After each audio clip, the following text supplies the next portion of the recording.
mechanical ability of their team fighters. Level 25 has now arrived for Thompson as well. He's rewarded for his presence in that team fight with a big talent for this hero. Huge damage upgrade.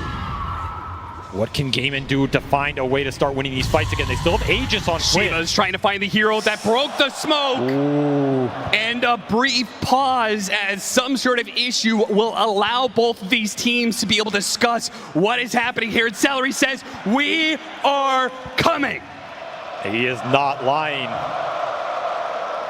So much of this fight rests on the Batrider initiation and what Quinn can do with 2 lives here for Gaiman. You have to find a good target in this lasso, and the Queen has to start getting these daggers up on everybody. The back line, that is the name of the game here for Tundra. Can you protect your supports? There's an Ags on this Shadow Demon. He has double purge, double cleanse, by the way.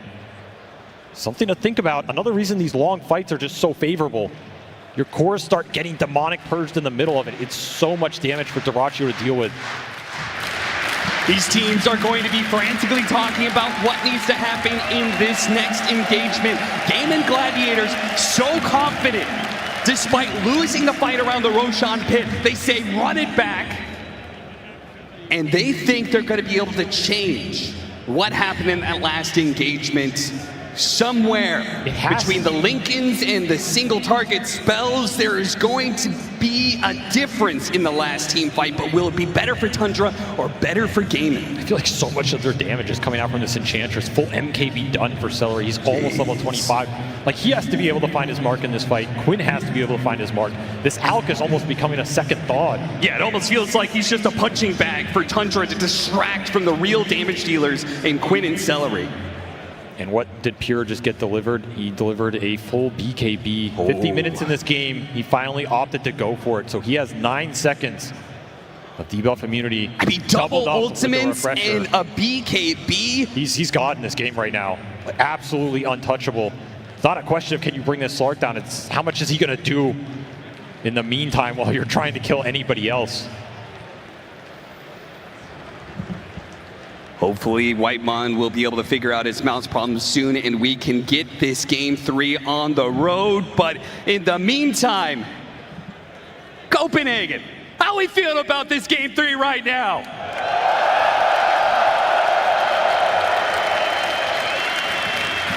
I'm so glad that we finally got a series that is worth all of you guys here. I know all of you guys have spent your money and time to be able to be here, whether you bus or you flew or you drove or however you got here to the Royal Arena.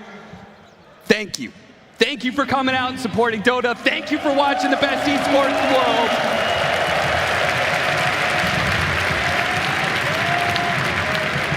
This is what everybody watches Dota to see. Find 2 teams in a Game 3 with so much on the line, trying to push into this grand finals. I mean, think about what this would mean for both of these squads to get there. It's a redemption arc for Gaiman. They were so close last year, only to find themselves so far to fall just short again. Can you live with that? And yet it feels like fate, right? The fact that they have so many times met Team Liquid in the finals, it felt like it was the fated path that they would do it again, and we'd either see Liquid be able to have their big moment, triumph over Gaiman Gladiators, or Gaiman Gladiators would be able to fix past mistakes. But Tundra are standing in the way of that fate. Yeah. This team, I mean, this is just a team that will not go away. No. And you knew it coming into this series today. This is not a team that was going to go down easy, even if you pushed them, even if you tried to use your cheesy Aura, Death Ball, tempo lineups that Moonmander hates so much and has probably been shaking his head after the last 50 minutes. It did not end this game. It did not push them past the limit of what they were able to play through, and they have clawed their way back. They're still sitting down like 16K in this game. That is the ridiculous part. It feels like they have won 2 team fights down 20K that they had no business winning, and they are still trying to climb that hill to push themselves into that grand finals to face up against another behemoth later today. That is the terrifying part. If you win here, you still got another BO5 to play. True. To claim that Aegis, and that is why it is an Aegis of champions, because you're going to have to prove yourself today in every aspect of this game right now.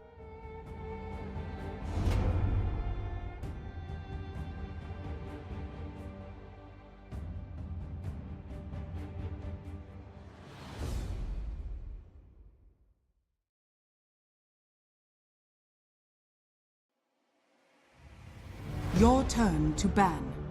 5 seconds remaining.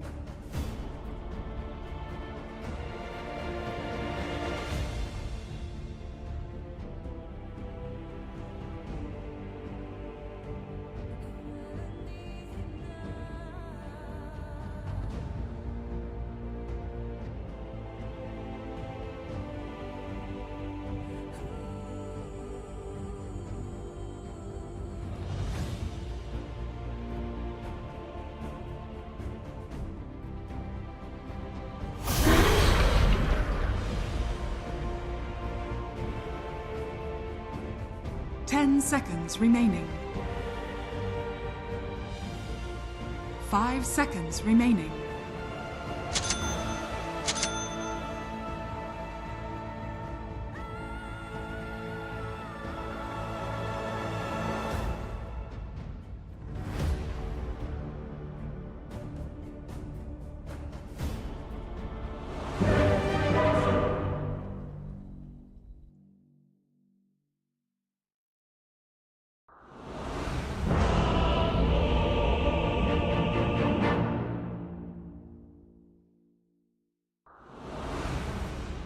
I bring the song of death. Unfortunate. Prepare for battle. Unfortunate.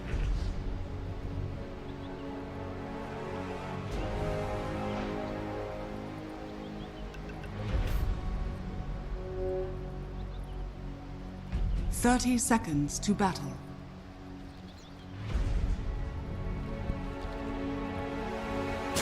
The dirge goes on.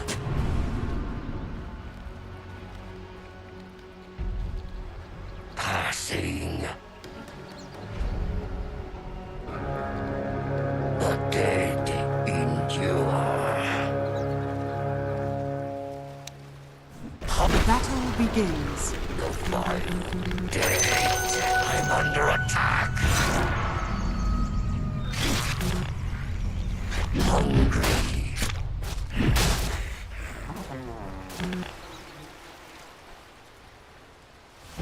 Death marches. Unfortunate.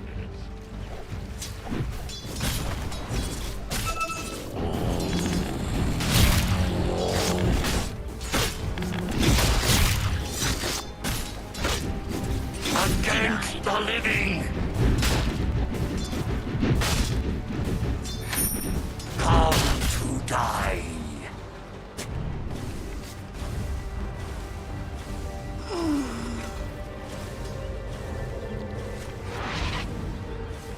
Yes.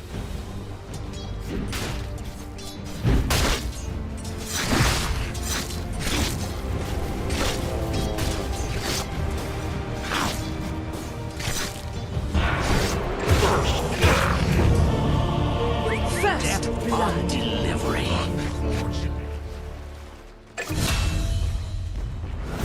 Your middle tower is under attack. Rest.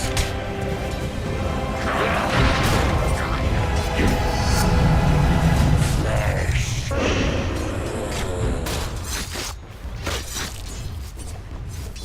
Carrion. Attack.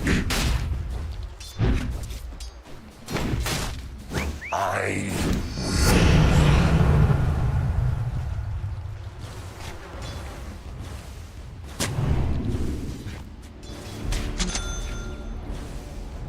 my stomach rumbles.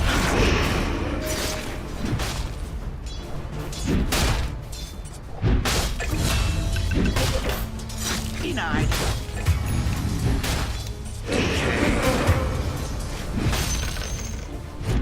My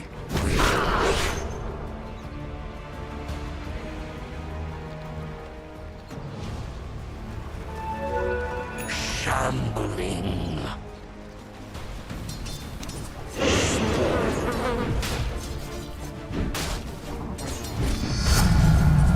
My body curdles. Yes.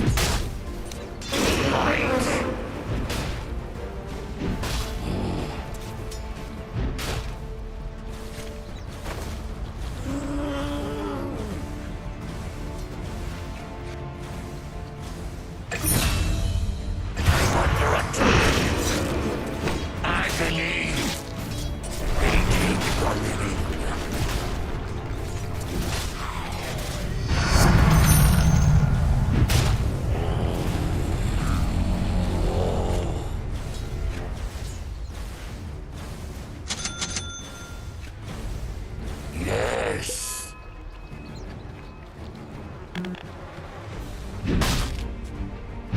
my will.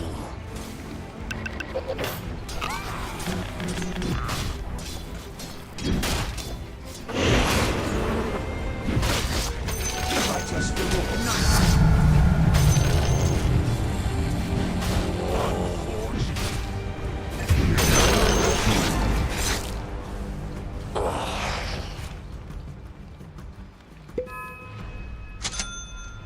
rotting.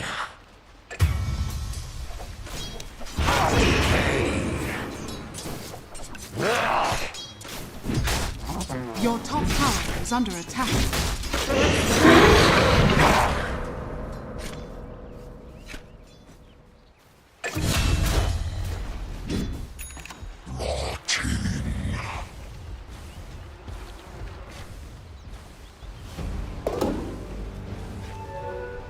Death marches.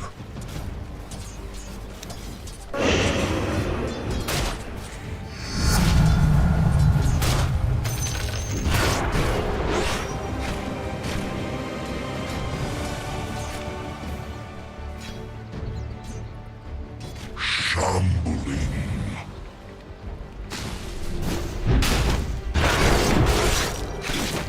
Tread lightly.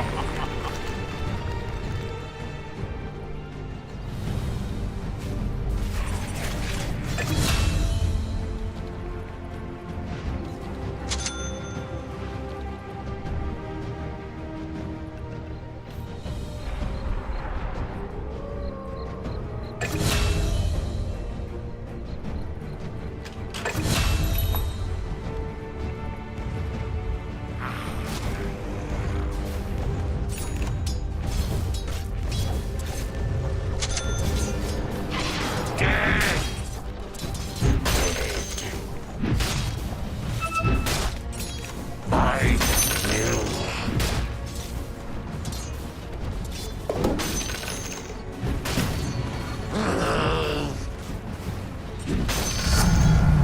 Coffin cannot contain me.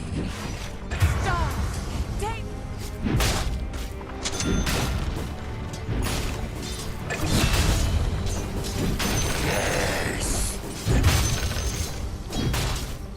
Your bottom tower is under attack.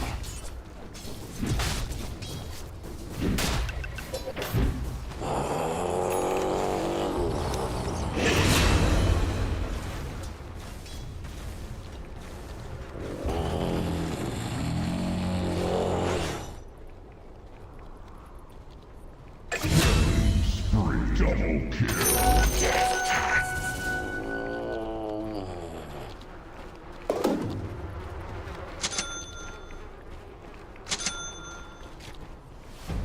Rotting. Death marches. Rot with my will.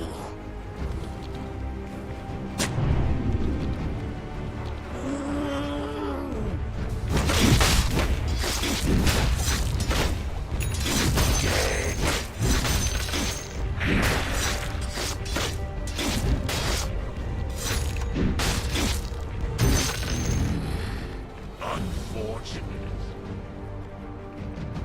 I will.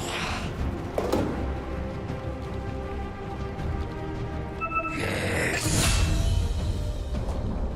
Your bottom tower has fallen. The dead endure.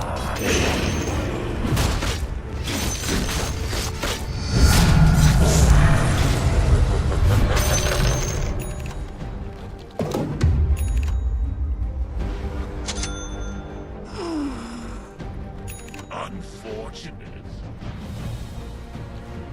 Shambling.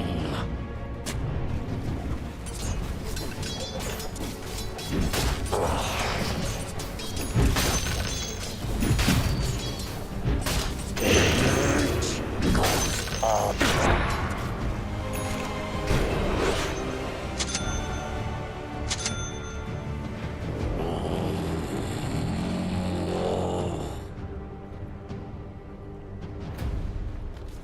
Passing.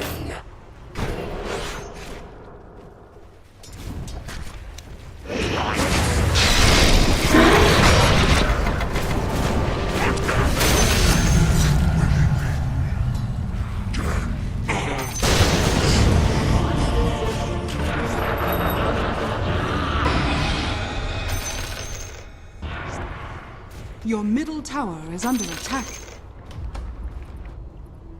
My stomach Your middle tower is under attack. Dire's structures are fortified. yes. Your middle tower is under attack. The enemy's top tower is fallen.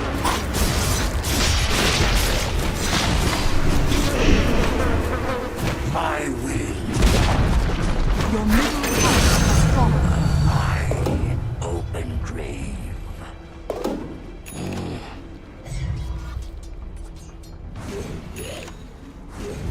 The dirge goes on. Decay.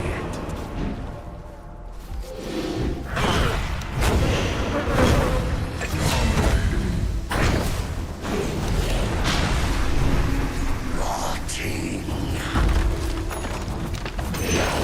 Radiant structures are fortified.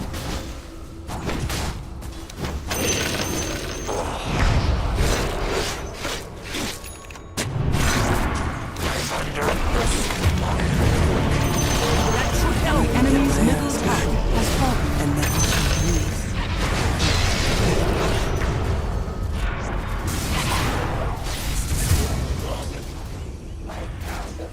Is that an illusion?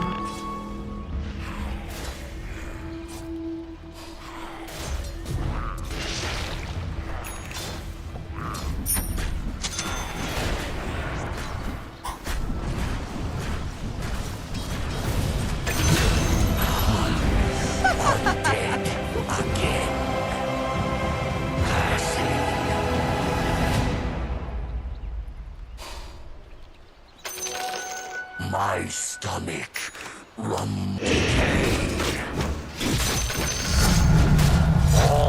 Your bottom tower is under attack.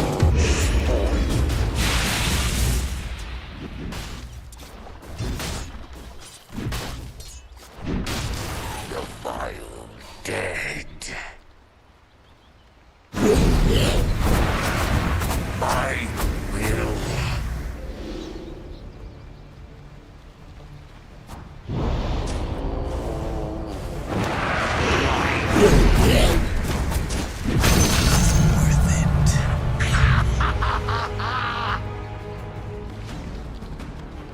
I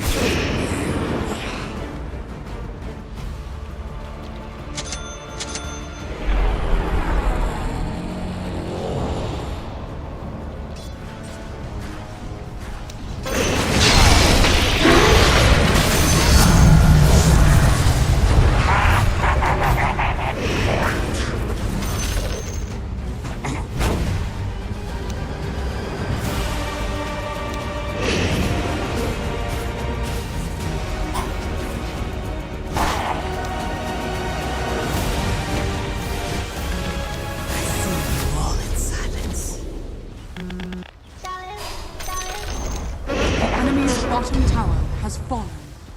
Your top tower is under attack. Your top tower has fallen.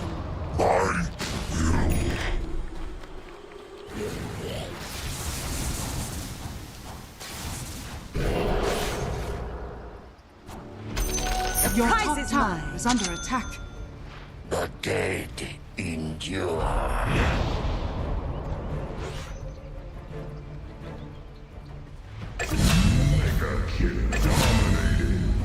Haste. Shambling.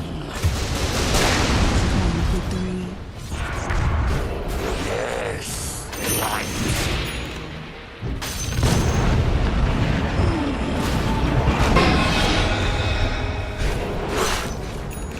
Death marches.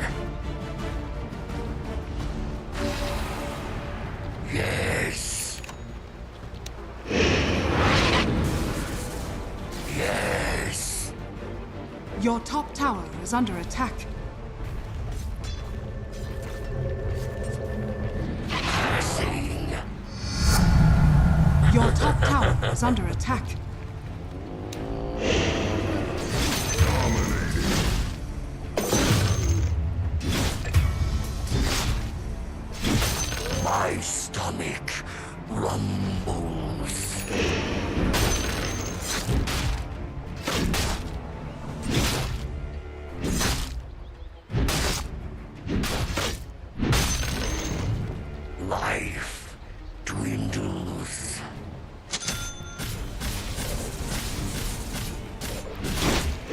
attack!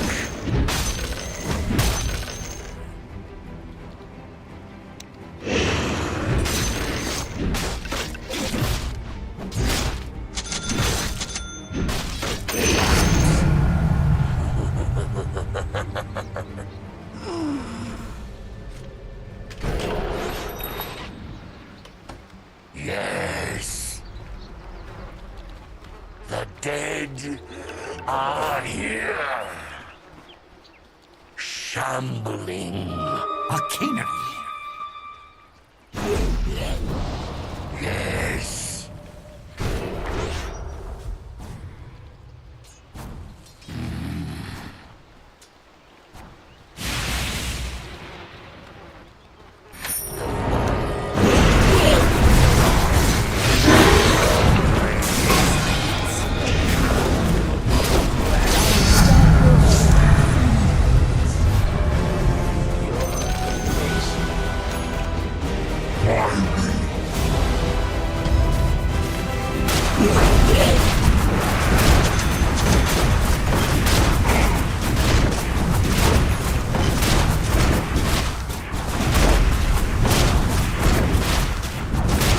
Your middle tower is under attack. Radiant structures are falling.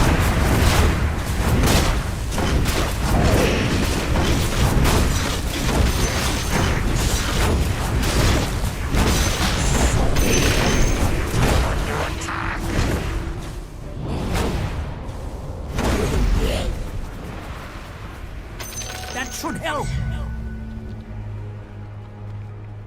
Your middle tower is under attack. Death marches.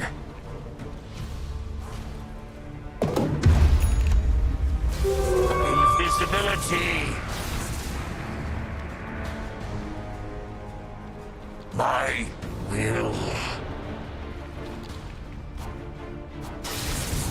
The dead endure.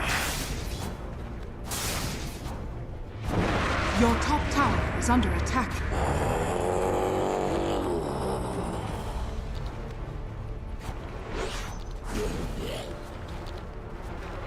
Yes.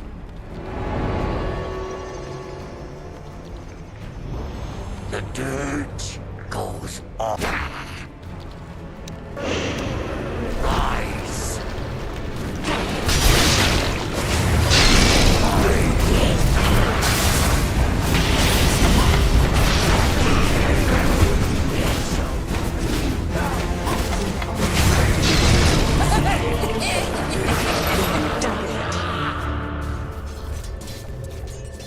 Life ends.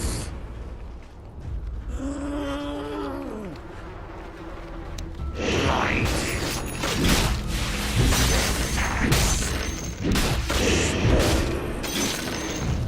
Flesh ripens. Dire structures are fortified. Rotting.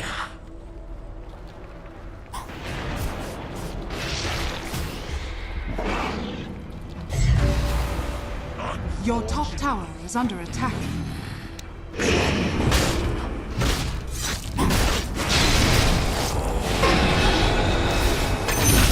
Don't believe it. Bloody harvest. Yes. Shiva's guard. Shambling.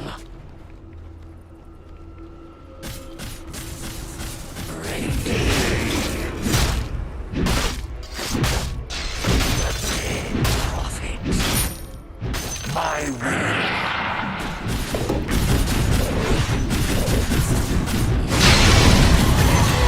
Beware of the restless gale. I'm under attack.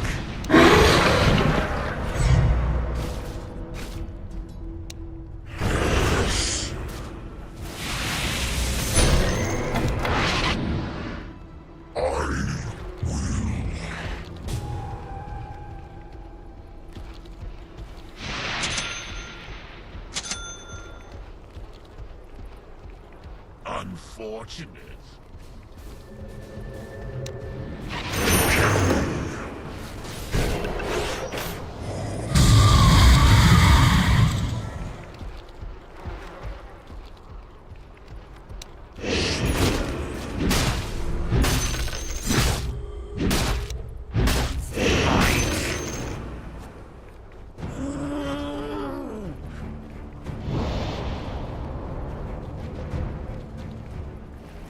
I will.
Radiant structures are fortified.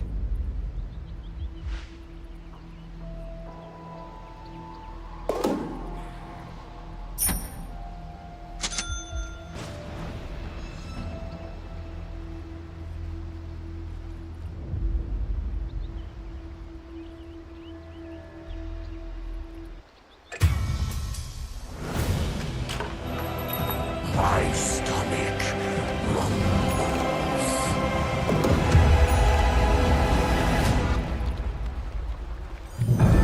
Demon fire shall cover these lands.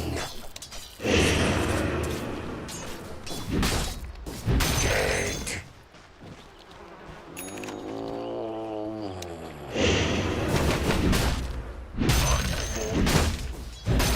Yes.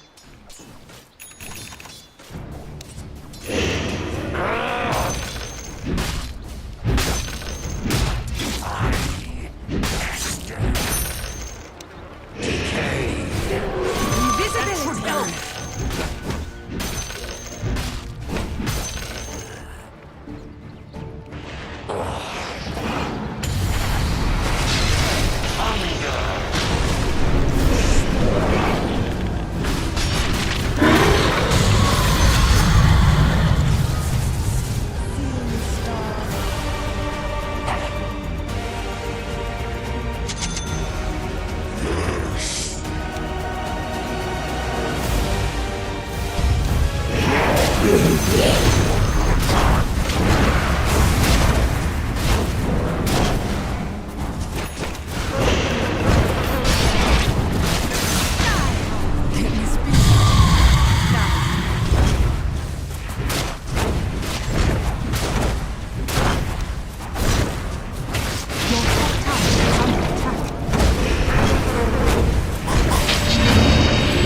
has fallen.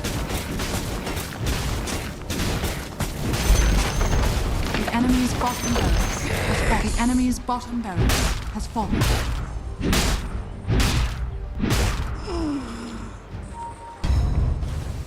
Roshan has fallen to the Radiant. Immortality!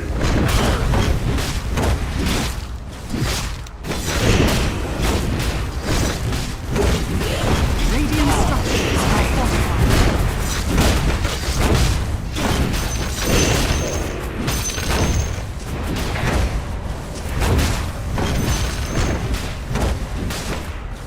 Under attack!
It's under attack.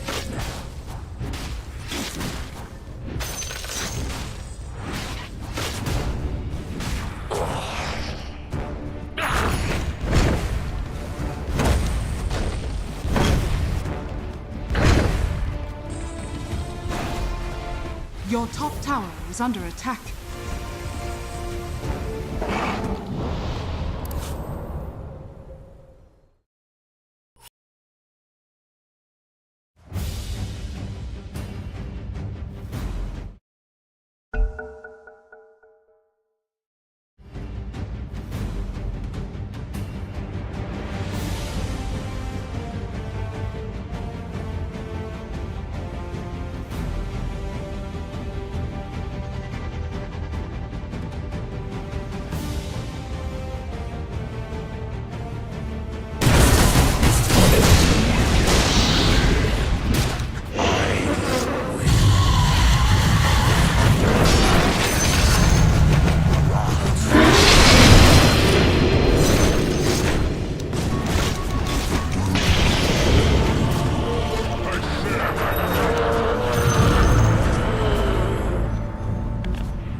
Circulate goes on.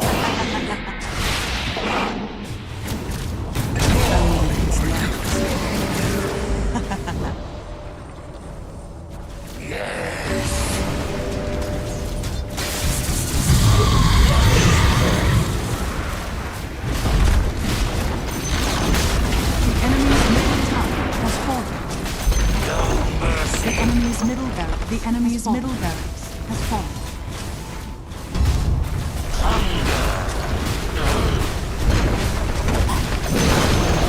The enemy's middle tower has fallen. The enemy's middle tower has fallen.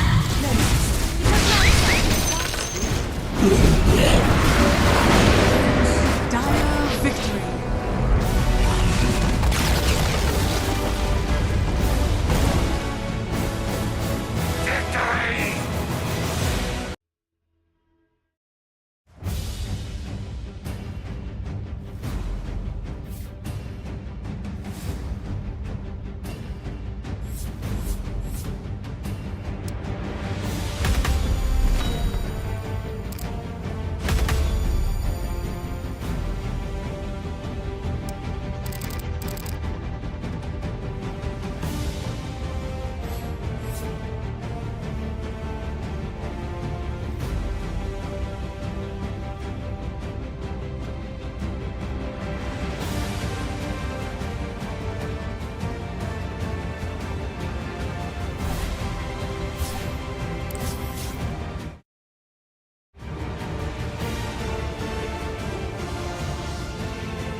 Someone needed a butcher.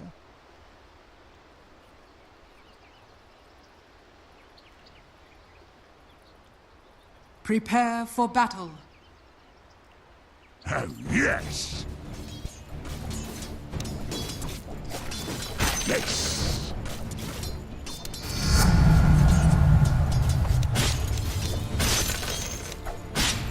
Ah, yes.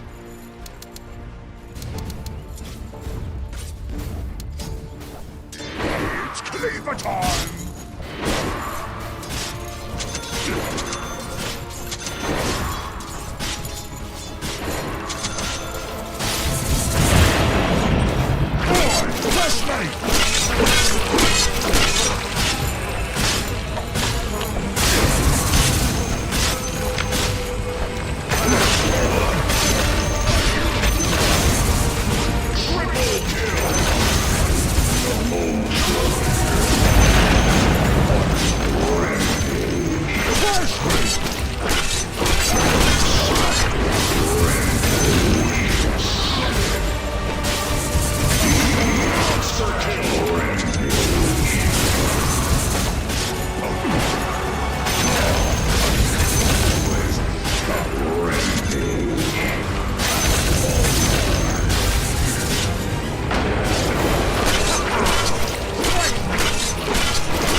Your turn to ban.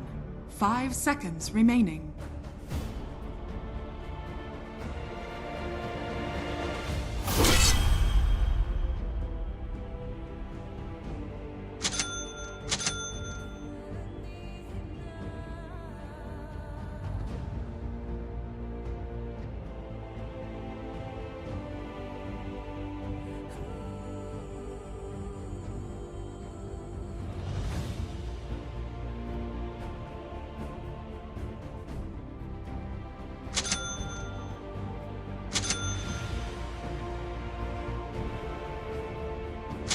Ten seconds remaining. 5 seconds remaining.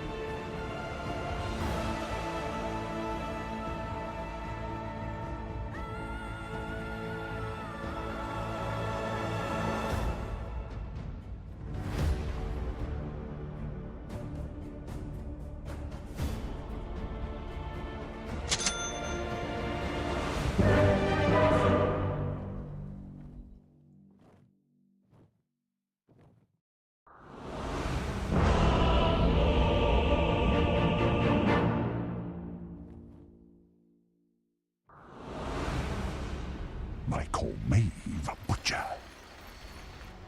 Right to it! Prepare for battle. My cleaver's getting itchy.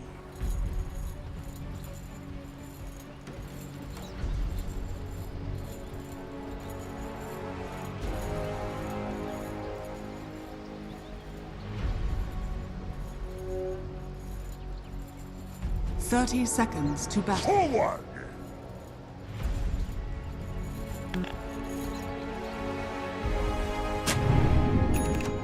Right.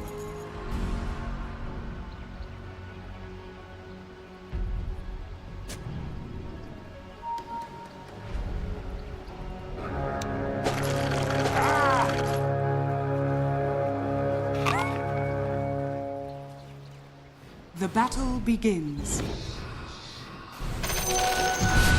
Look at all that meat, just waiting to be caught.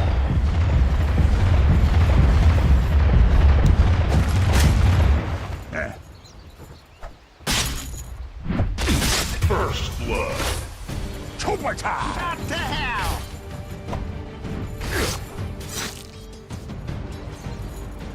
Whatever.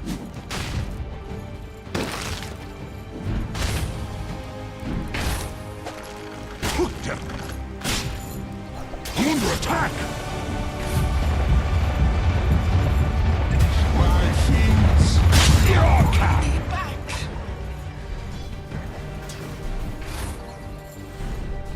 This edge is nice and sharp.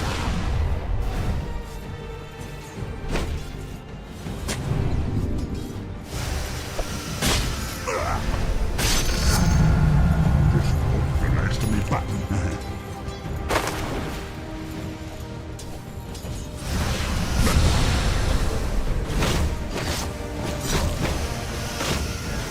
Time to kill my losses. Is under attack.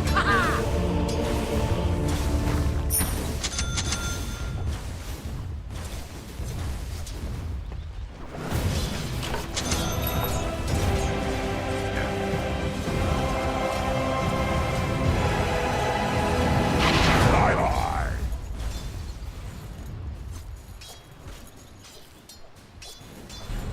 You got it.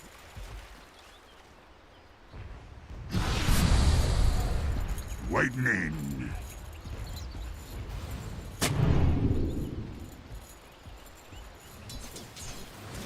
Uh-huh.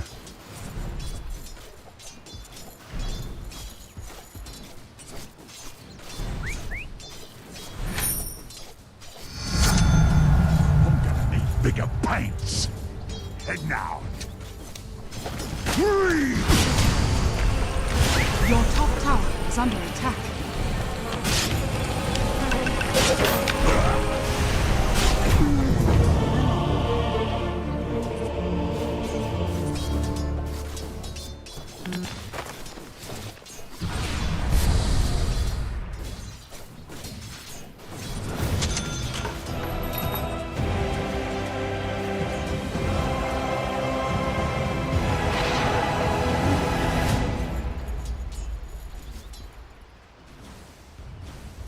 Your middle tower is under attack.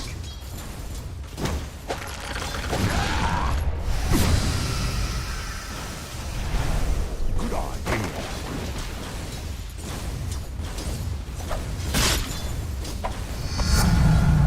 I need a new pair of pants coming through.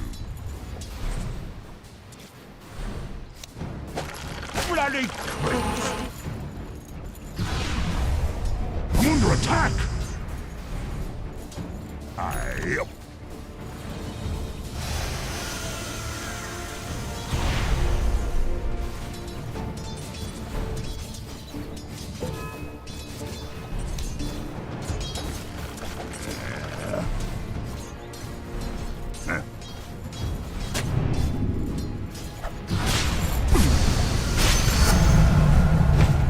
I win.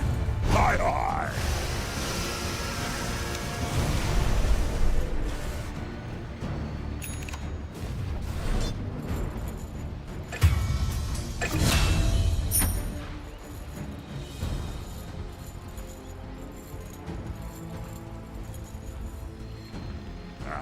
Yes! Your middle tower is under attack.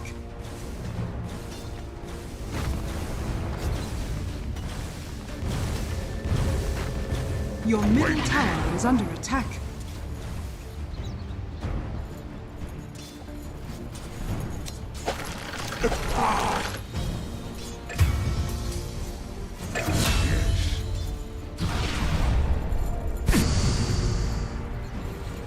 Aye.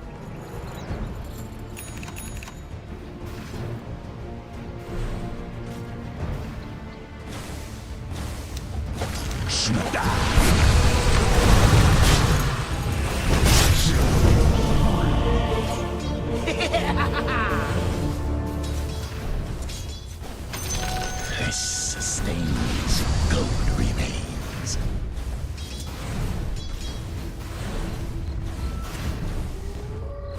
Your middle tower is under attack. Babe, you can't keep me there.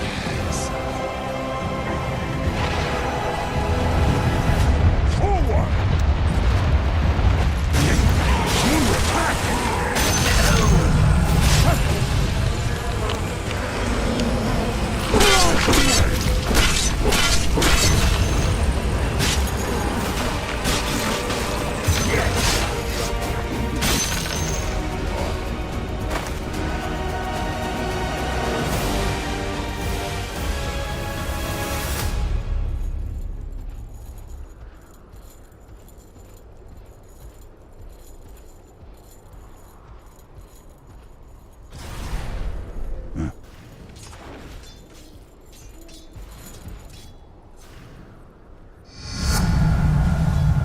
Yeah!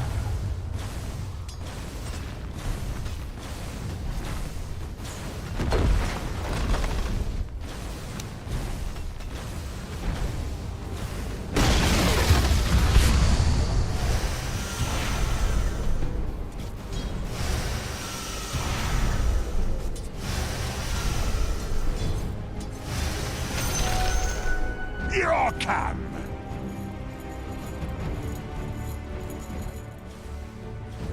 Your middle tower is under attack. Nasty morsel.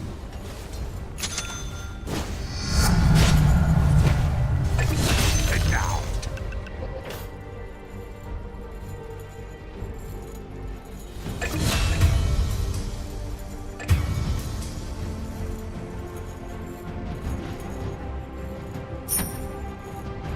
Right to it.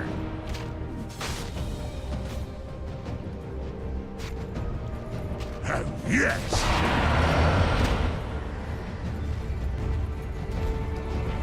Yeah.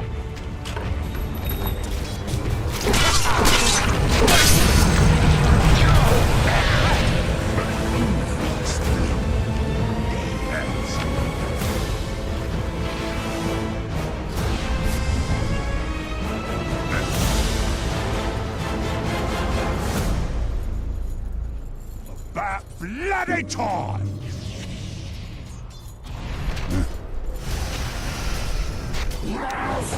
Who's coming to dinner?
Your top tower is under attack.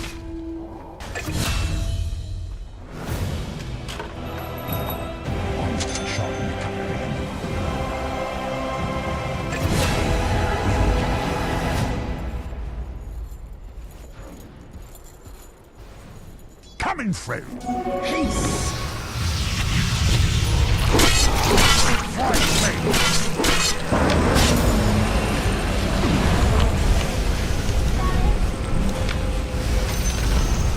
The enemy's top tower has fallen.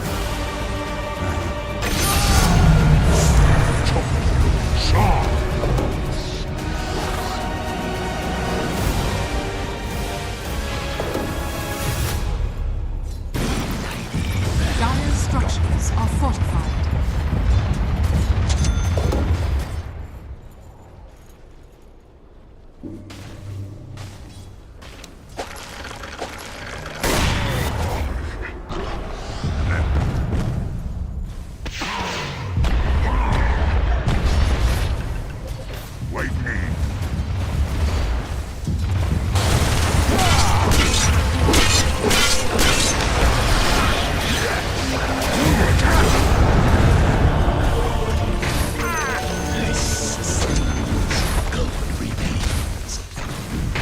Radiant structures are fortified.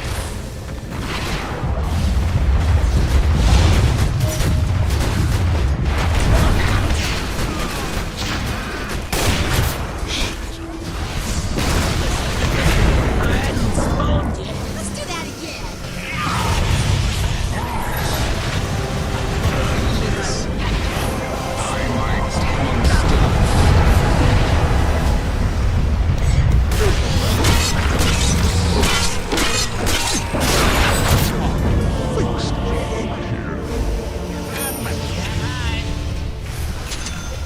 That was unreal.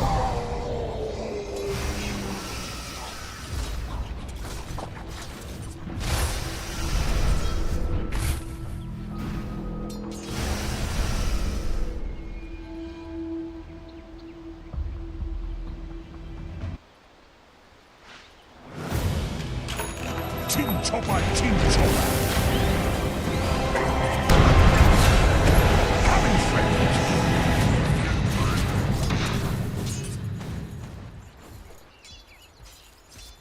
Here I come. Yes.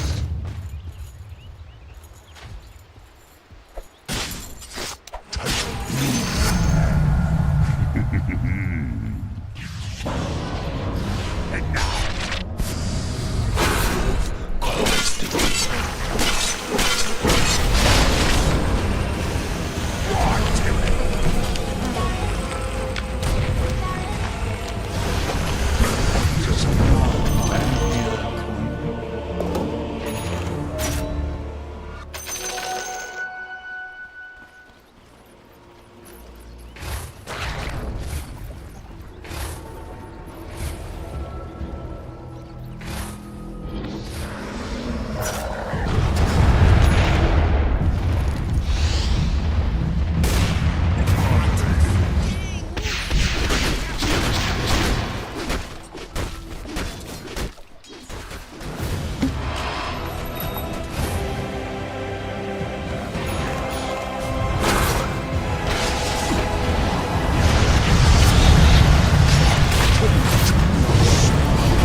Your middle tower is under attack.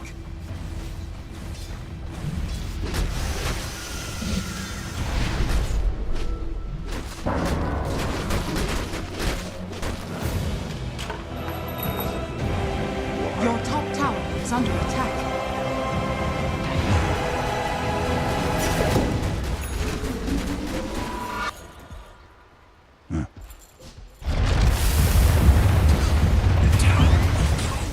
Your middle tower is under attack. Mortal.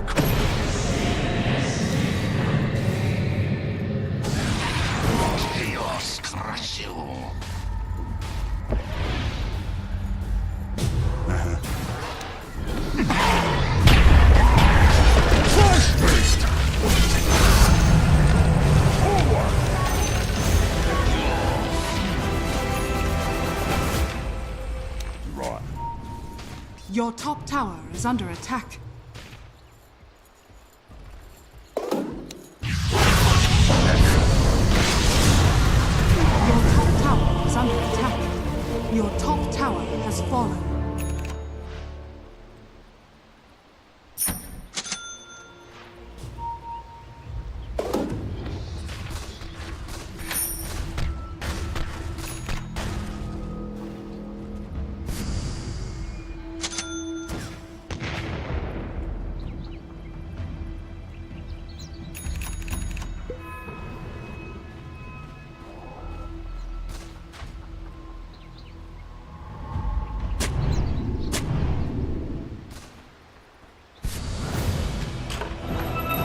What more stand?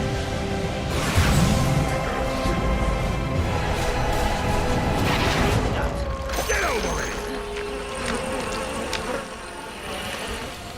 Aye, aye.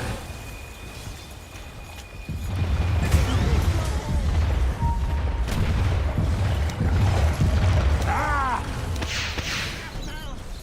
Your middle tower is under attack.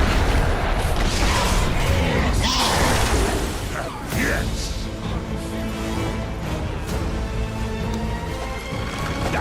Your middle tower is under attack. More pie! Yes! Radiant structures are fortified. Your middle tower is under attack.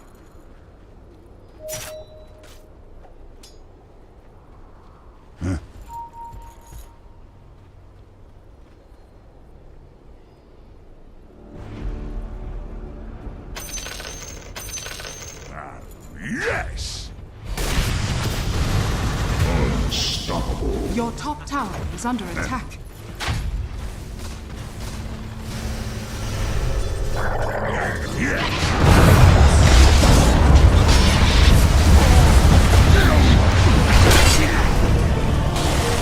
Your top tower is under attack.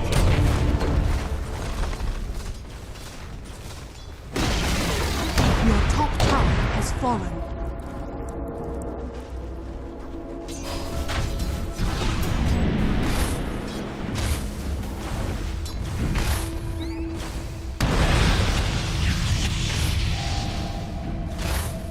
Radiant structures are fortified. Your top tower is under attack. Dire structures are fortified. Your middle tower has fallen.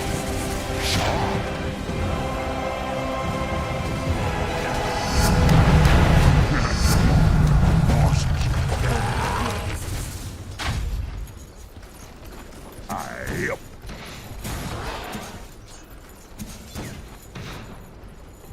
Your And top now. barracks are under attack.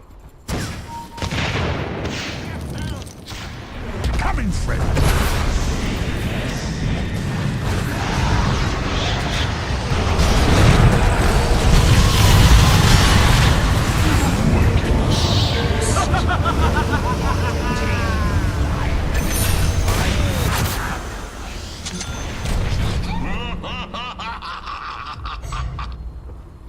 Your top barracks are under attack.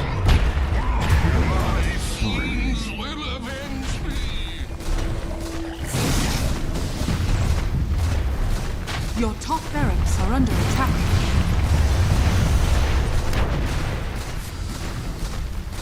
Your top barracks are under attack. Your top barracks is fallen.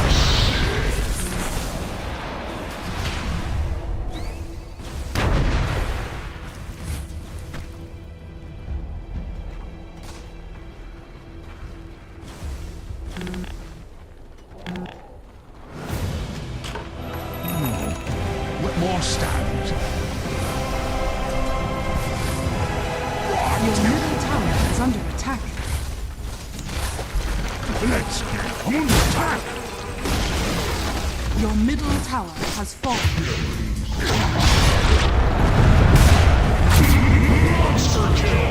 Radiant structures are fortified.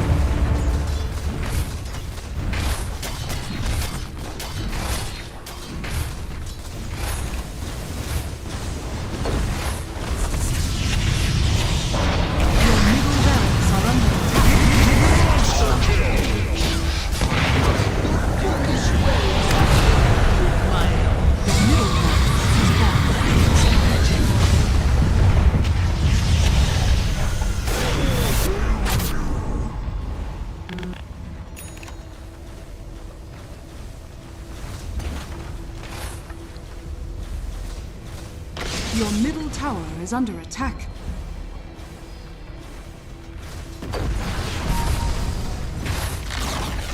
Your middle tower has fallen. Your middle tower is under attack.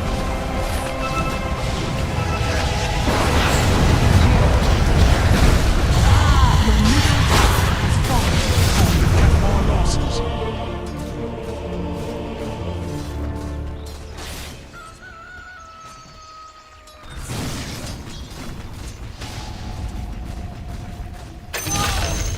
Your ancient is under attack. Time to pull.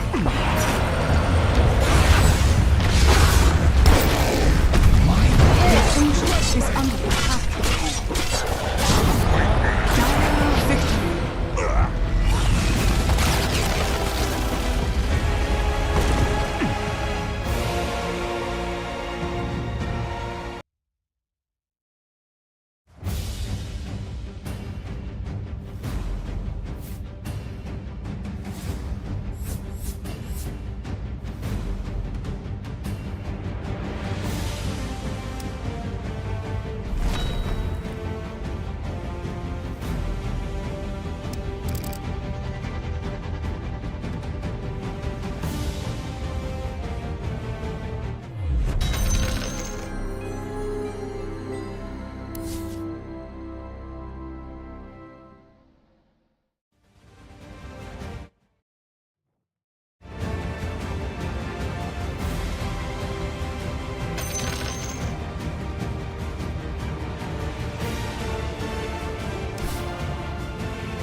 Ayok cannot be questioned. This one is in the bag.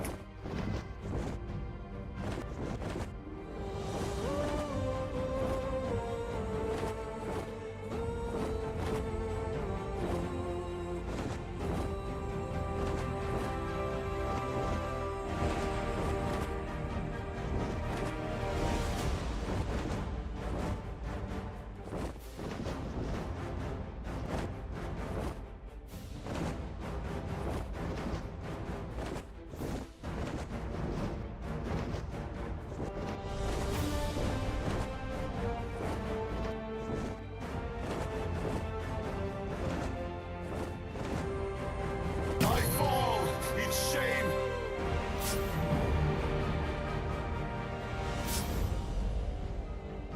For the crown, for glory.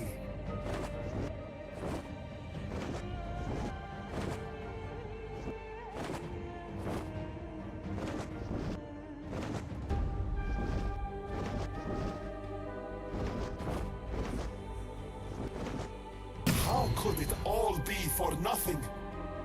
My wings bear me forward.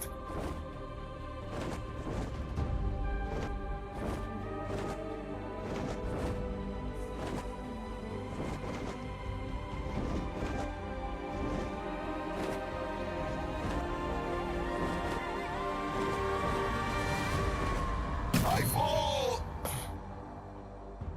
Try and keep pace.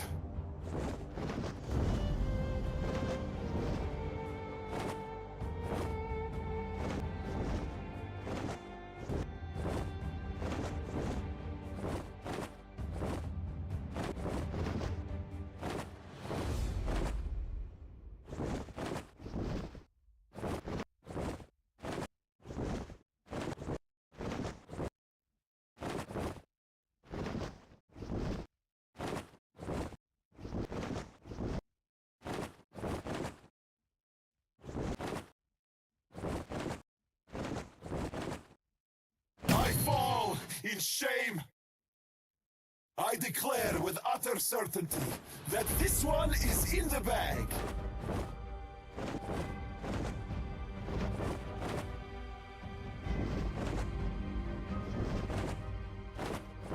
How could it all be for nothing? When I fly, who can follow? I fall in shame. It is in my power.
his greatness, because before joining Gaming Gladiators, he was, talking in an interview about it, that, because the results were not there, so he needed something else, some kind of a buff, and that's where the rest of the Gaming Gladiators kicked in.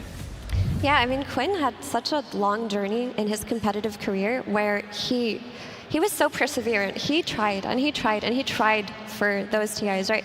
All the way, like, you go all the way back to FDL, Team Freedom, Quincy Crew, finally Sonics.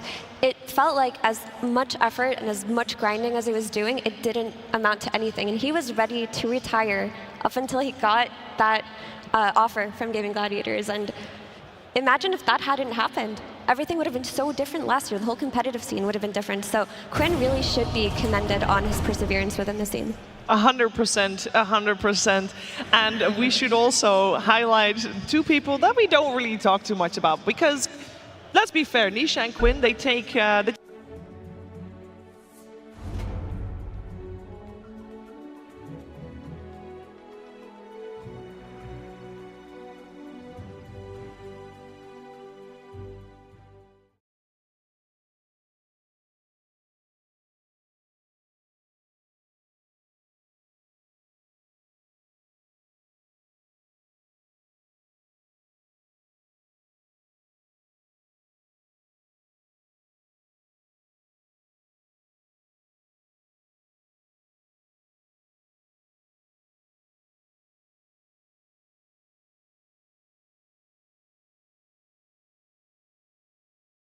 This carry pool is made for hyper-aggressive early game players and not for the typical late game carry. And throughout this TI, we've seen that the teams who are unwilling to sacrifice their carries did not make it very far. Teams like BB Team, teams like XG, teams that refused to put their carry in a situation where they would die in the early game and they needed to enable them to have a perfect game, they just couldn't cut it. We've seen from Falcons, from Liquid, from GG, you have to be willing to throw your carry in a bad position early game if it's for the good of the team. My only hope for that in this series, that we don't see Duracho kind of move into the Clinkses and the Mortars that we've seen him trying to pick up, in earlier stages of the tournament. I want to see him on like the Alchemist, the Razor, Lone Druid, DK, the heroes that can throw himself into the fight and have that turnaround potential. When he's on these types of heroes, it is a scary game for gaming every single time. And some of the top 3 safe lane combos that we've seen throughout the tournament, Mirana, Treant Protector, win rate is not there. I don't think we're going to be seeing Mirana played from a carry role anymore. The hero shines from position 4. The big one for me is Luna and Tusk. These are the heroes that kind of are dominating, especially Tusk being the first pick material, having overall pretty much every spell in the game that you need. You have double save, you have roach taking potential, you have extra damage, you also have BKB piercing abilities, block, whatever you need, you have it in Tusk. You really do? If we could walk down memory lane a bit, so we should touch upon the history of these two teams in a grand finals, because something happens to Team Liquid. Something happens to Team Liquid when they play that best of 5, because their history against Gaimin in best of 3s is actually really good. They've beat them multiple times in regular series, but once they get to these 5-game series, it feels like something goes wrong, Shiver.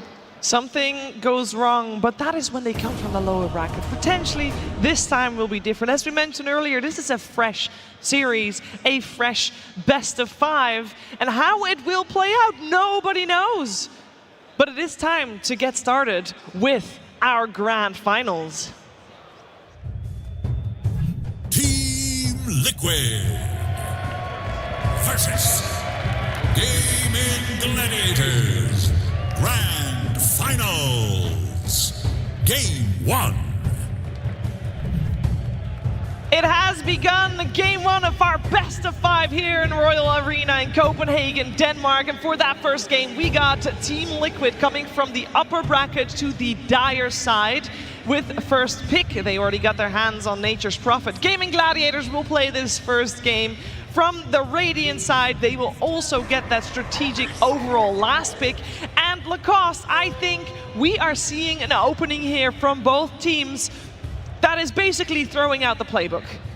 Pretty much. Team Liquid, they did not lose with Nature's Prophet yet. They played 2 games on 2 different roles, won both of them, and now we're seeing Underlord, something that worked out amazingly in their previous series that they played. They did open up earlier today, literally 2 hours ago when they played against Tundra.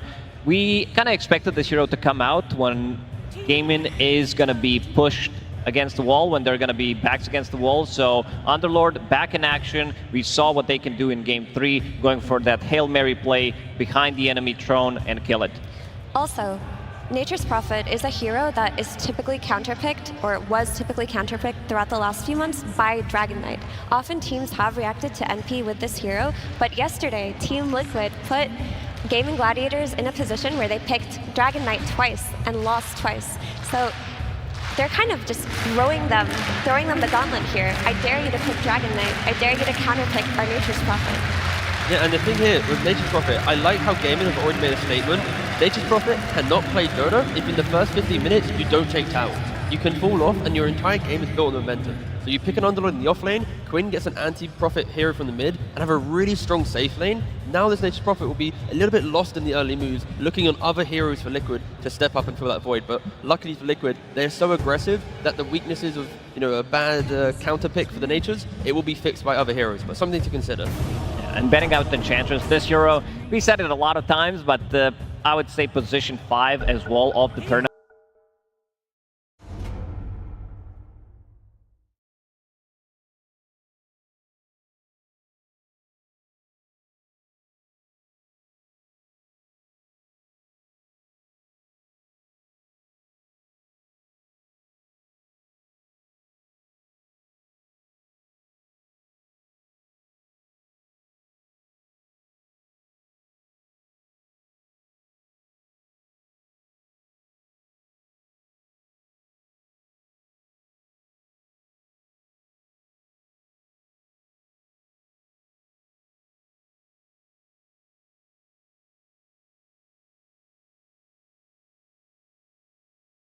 Overall, one of the best heroes that gives you everything, so I want to see this hero being contested in the second pick phase. Mirana and Omni Knight are also available heroes Yes. that haven't gone ignored that much this TI. Mirana is a really great hero that you can build your draft around. Both teams have a good track record playing it, and it amplifies a lot of damage coming out from ranged cores like Furion. I would imagine picking Chen as well kind of increases that hero's value because of the arrow as a counter to his creeps. There is still the Tusk too, which is again hard to ignore. They've been playing it mostly on Boxy, where other teams have been running it on position 5 instead. Chen is, in the hands of Celery, one of the best heroes that he can play. You got the Divine Favor for the armor as well in the games and the fights. Like those so many clutch moments. It's the aura from the Chen that he buys, the aura he provides from his spells, the bonus healing. With then any jungle creep he wants to try and influence. It's so hard to deal with. Auras from Underlord, auras from Chen. And it's all about the speed. If you have Underlord plus Chen, that also means that you will have two heroes who are going to be buying into auras, so you will hit an earlier timing. But I like this. This is Team Liquid's bread and butter. Tusk that we did mention, plus the Visage, super strong lane. You get that extra gold whenever you get the kill with Visage, up to 210 gold with the Facet. Super speedy draft. It also gives you an overwhelming amount of tower pressure, because now you're looking at Visage plus the auras with his familiars at level 6. You're looking at the Nature's Prophet TP in with the Greater Treant, and I would imagine that Liquid want a hero that can go through the Twin Gate early, get that bottom lane tower with 33's Visage, kick the enemy carry out, and make Gamon's maps smaller. This is where Chen does come into play a little bit, because Chen is also considered a counter pick to Furion, because he can enchant his Greater Treant and take that away. Again, with Chen, the jungle. If you get the Frost Mage, get the Ice Armor from the jungle creep, you're throwing even more armor into a Tusk and a Nature's Prophet that like to utilize the right-click damage, but still, CK. Strong lane. They're fitting the formula that I mentioned, right? Strong safe lane to try and apply punishment. Off lane that doesn't care about profit. They're taking the fight to Liquid in that laning stage. CK was also one of GG's favorite pairings with Chen at the last tournament, the Riyadh Masters, where they would just throw in CK's body with all of Chen's healing and auras and try to out-pressure the enemies. This hero did fall out of they're so cute. This hero did fall out of meta though because of the meta shifting to the semi-carry range players, but I think within this draft still does a great job. Yeah, and they've not played CK so far at the International, but again, we know that they play it throughout the year, so it shouldn't be a shock to Liquid. I want to see which facet he's going to go for. Phantasmagoria, it does give you damage reduction on CK illusions, but Irrationality, that's the one that has been buffed. You can apply Break, Disarm, or Silence for a 50% of the base debuff duration. So it could be really nice against Visage. This Batrider also very nice against Visage, especially in that early game. You want to kill Visage where he's most susceptible, which is the laning stage. If he has heroes that can go on him, that can reposition him, then that's where you can threaten him the most before he gets his familiars up early, before he starts taking.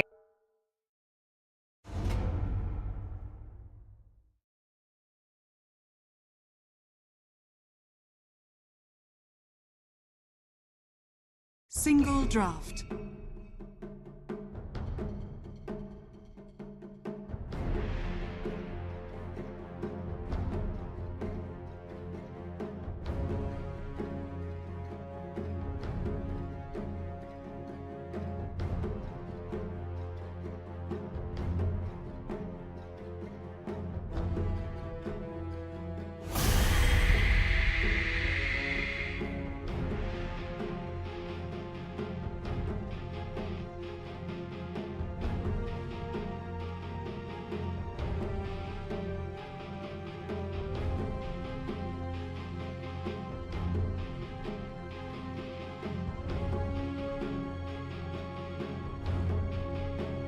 Ten seconds remaining. 5 seconds remaining.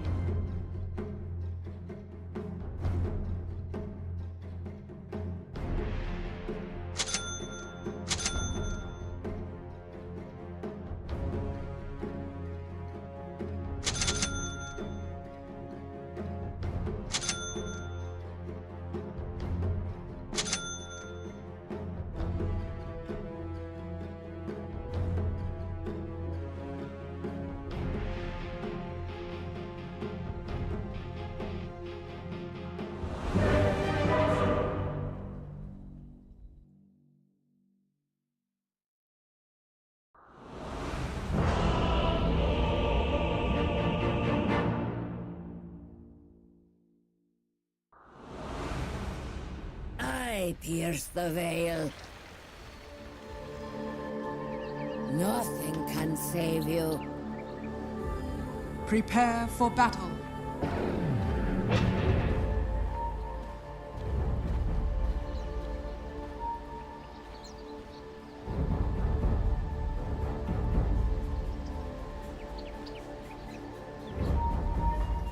Órale! Come.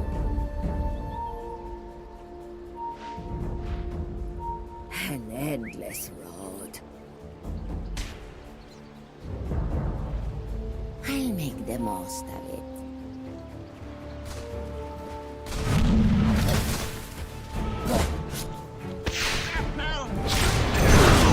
To hell with you. Phantom footsteps. 30 seconds to battle. Dead calls. You have passed beyond the veil. It seems okay.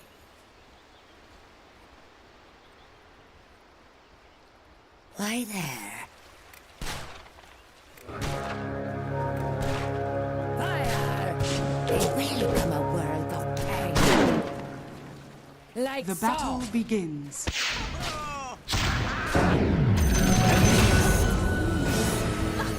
I know these hunts. I'm there.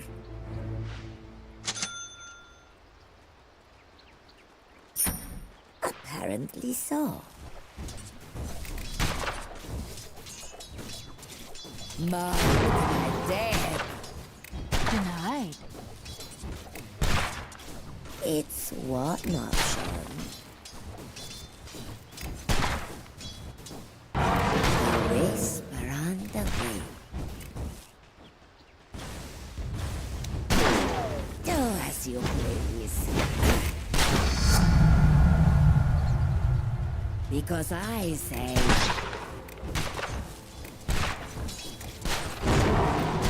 Oh, I'm under attack. Leave no one standing.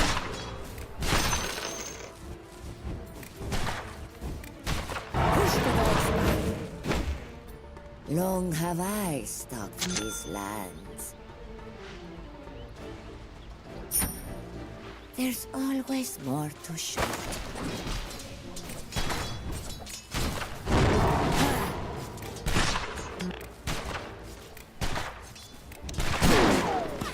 Fight me.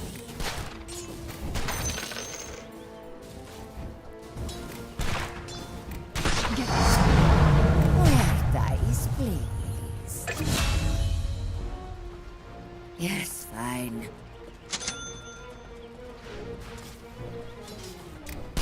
Find the right moment to strike. Coward! Death finds you. A revelation.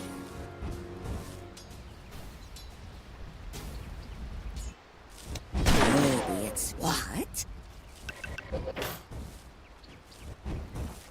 I know this trail. Silence! Easy. Bygones abide.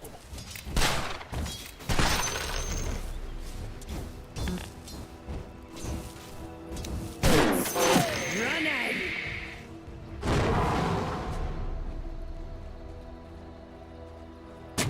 Brave.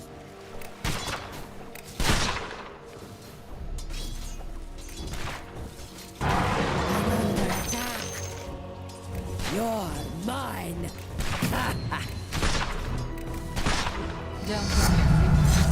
I'm under attack.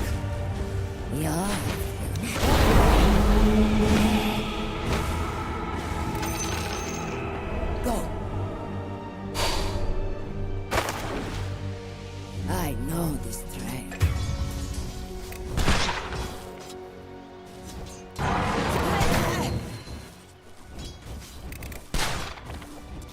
A revelation. I'll make the most of it. Welcome a world of pain. Draw.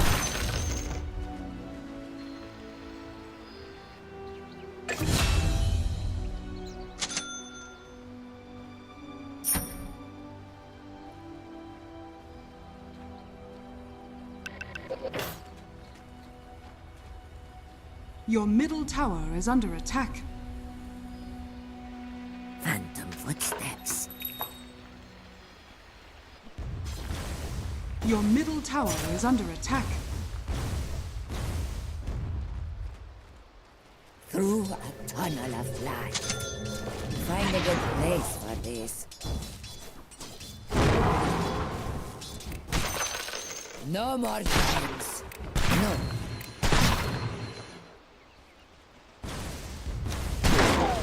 What? Find the right moment to strike. This'll come in handy. Yes, fine.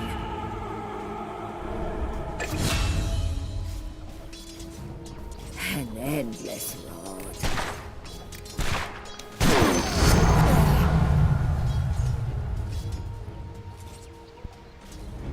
Death comes.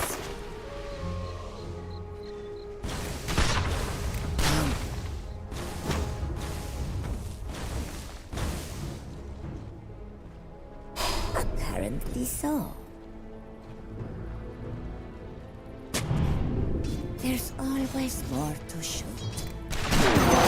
Under attack.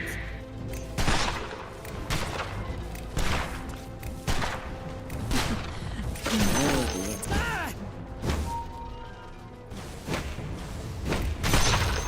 I'm there. Because I say... Why there?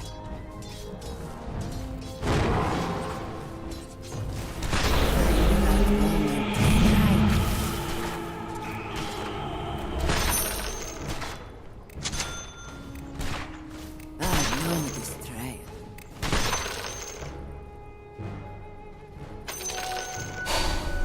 Because I say... One more step down this dark path. An endless road.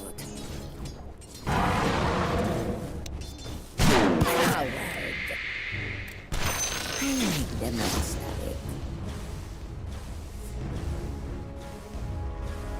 Apparently so.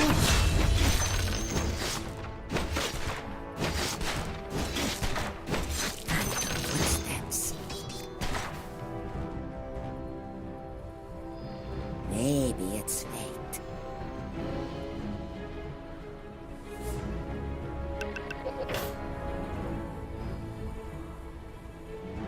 Death comes. Your I do middle prefer tower to is under buy attack. them if given a choice. I wish I had this when I was alive. I need this.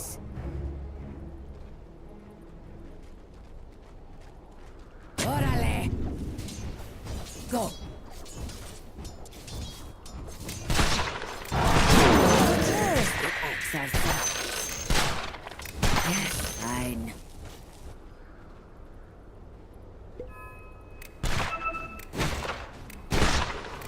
Hi there. A revelation. Draw! Come.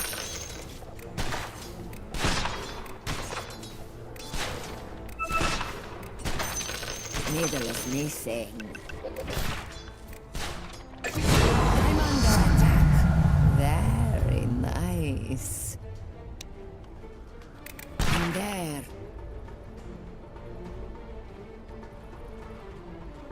It seems okay.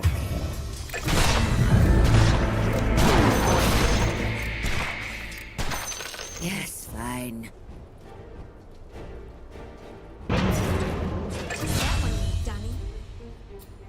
I know this trail. Dire's structures are fortified. An endless.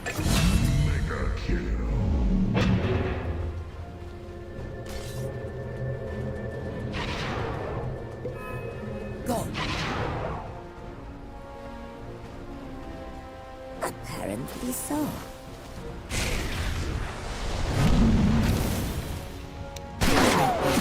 Your middle tower is under attack.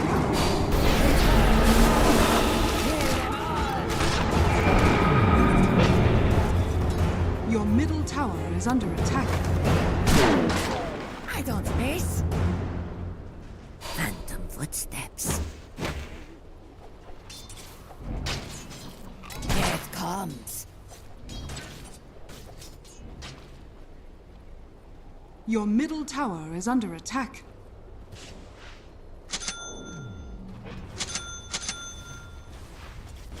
There's always Your more middle tower is under attack. unnecessary.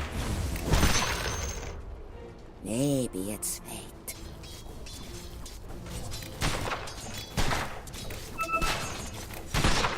Needle is missing. There is always power. Would I give up this power to go back and die?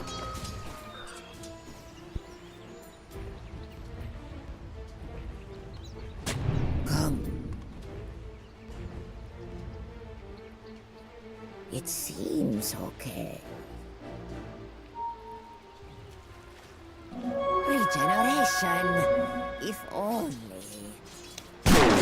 It's one option.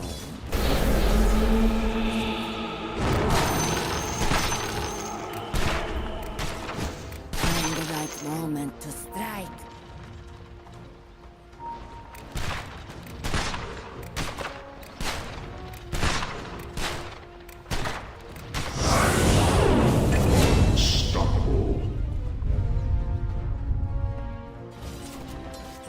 Because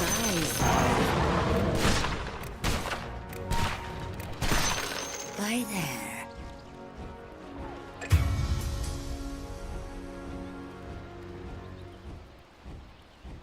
I'm there. Go. A revelation.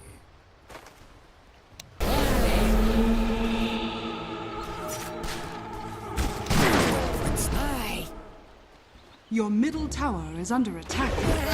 This cute. An endless road. Your middle tower has fallen.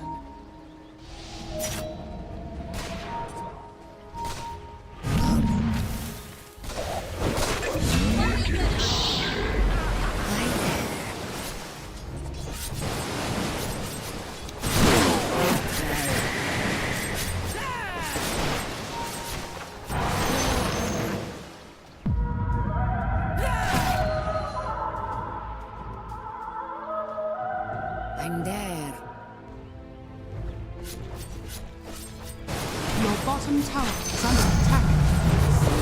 Even the gods will fear. It seems okay.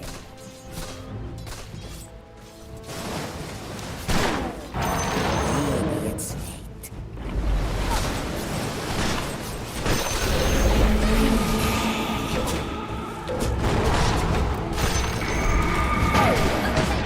This time for real.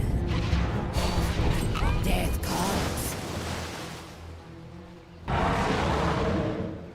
I know this trail. Your bottom tower is under attack. Because I say...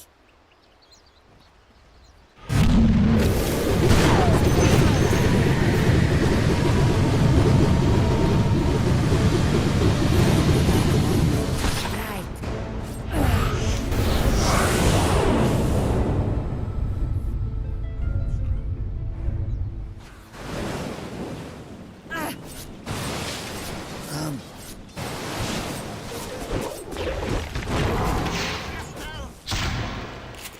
I'm there. Monster kill! Find the right moment. I'm under attack.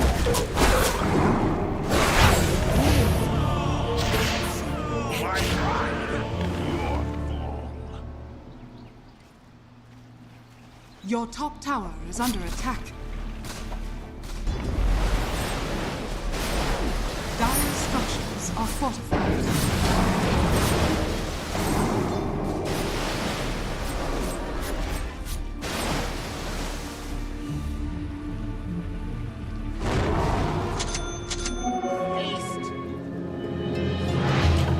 Muerta returns. Heavy condemnation. Yes, fine. An endless road.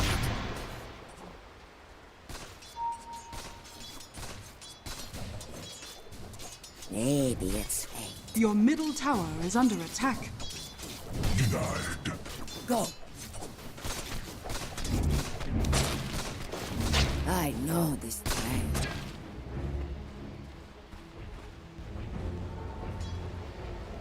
It seems okay.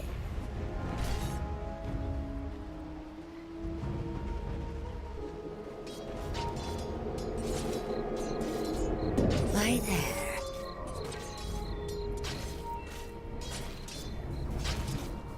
Your bottom tower is under attack. Because I say... Your bottom tower is under attack.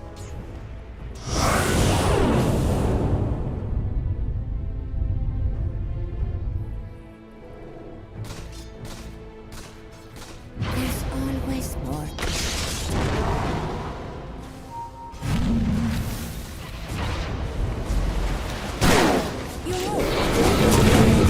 Radiant's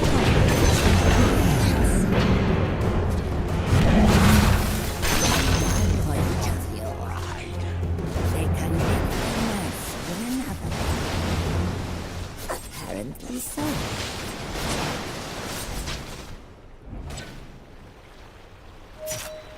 Death comes.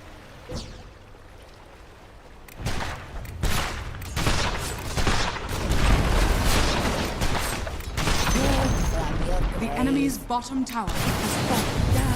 Your top tower is under attack. Dire structures are fortified. Your top tower is under attack. It's one option.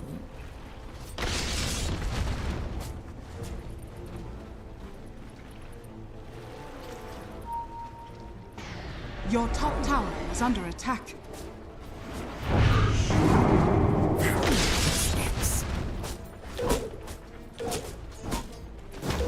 Your middle tower is under attack.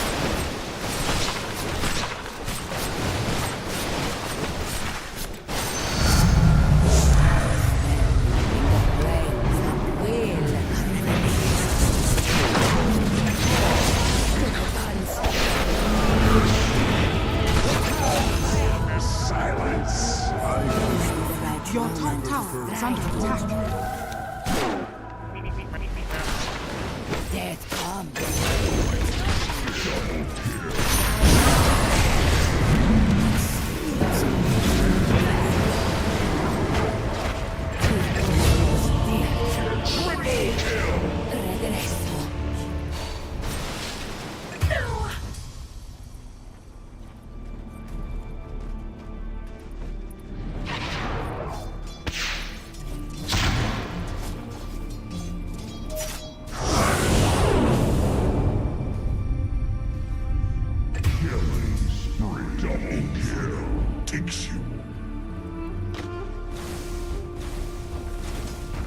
Radiant structures are fortified.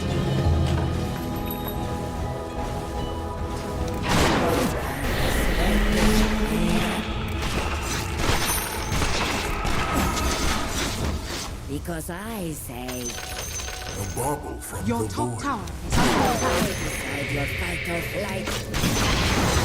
Your top tower has been denied. Why there? For that, I'll make you bleed. Something just occurred to me. Quiet for a while. I'll make the most of it. An endless road.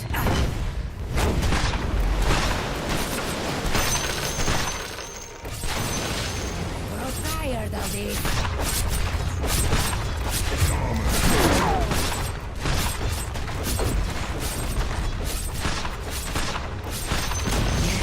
The enemy's top tower has fallen.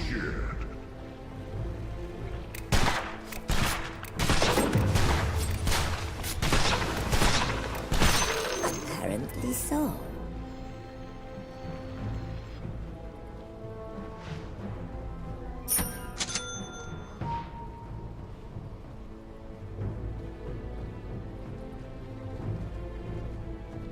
I know this train. The perfect match for my mood. Your bottom tower is under attack. Your bottom tower has fallen.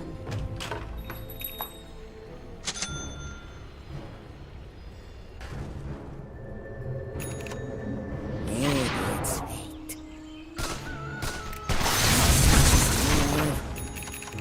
Phantom footsteps. Your bottom tower is under attack. Go.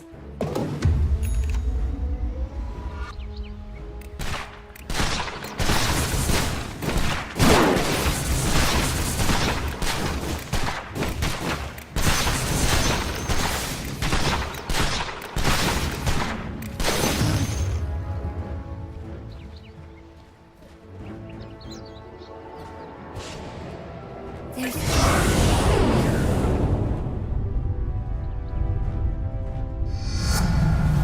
nothing can save them from me. It's one option. Silence. I'm there.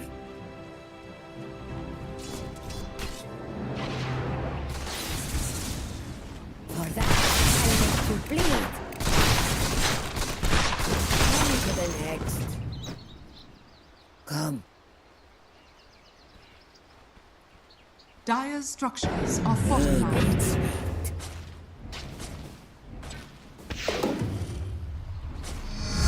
I'm there. Phantom footsteps.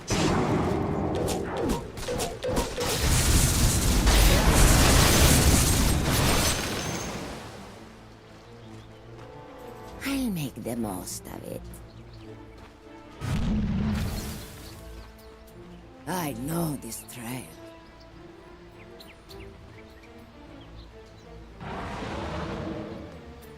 An endless road.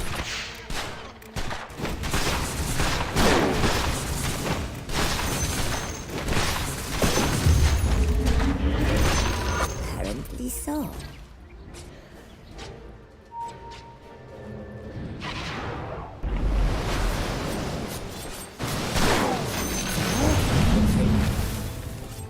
A revelation.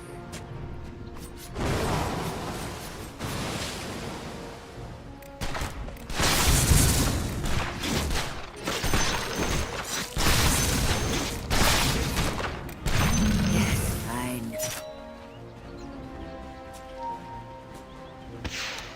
Run from this place.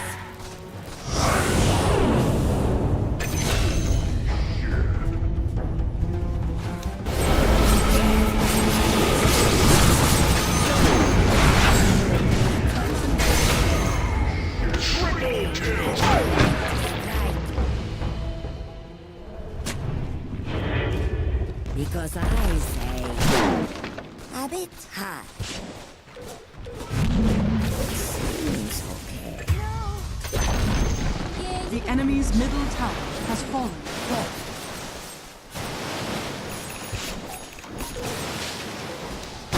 You can't escape this fear. Why there?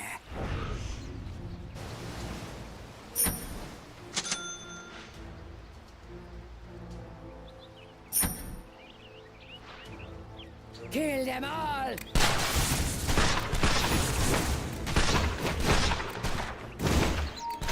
take the good. Only one for all have suffered. What a gift! And a prize.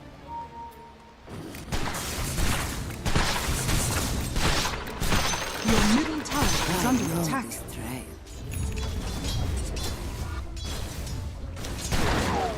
It seems okay.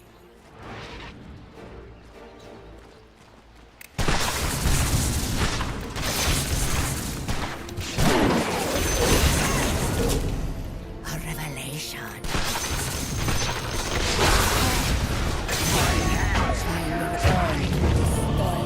Right in the eye.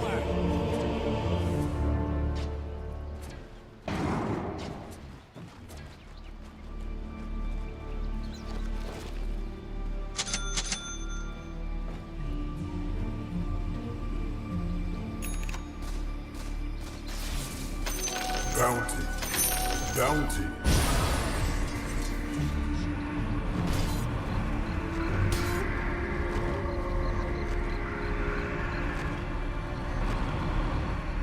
I'm burning up.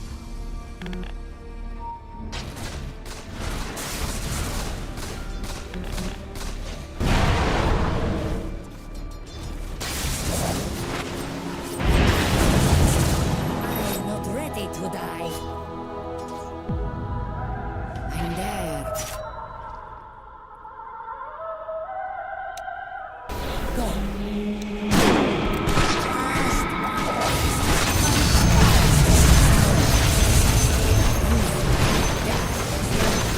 Why there?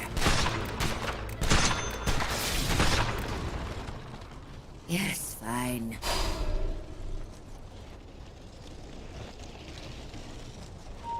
Like so. It comes.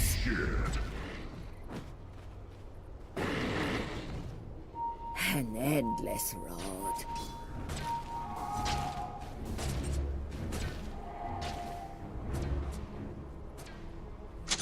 Fire!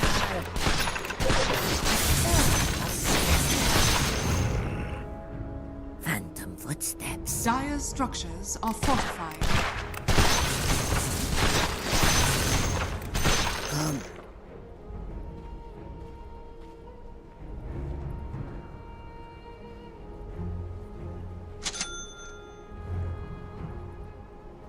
I'll make the most of it.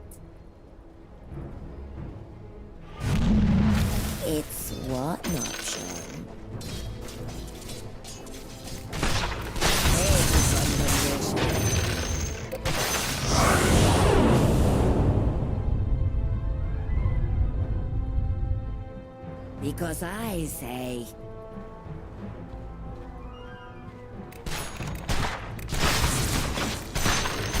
Disappointmently so.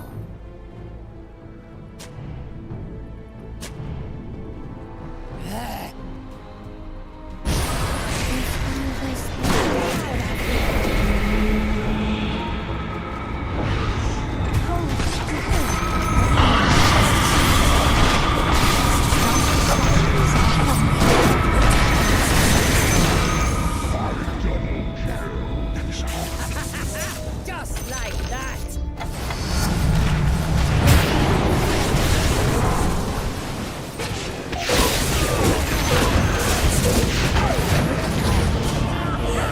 You should have said that.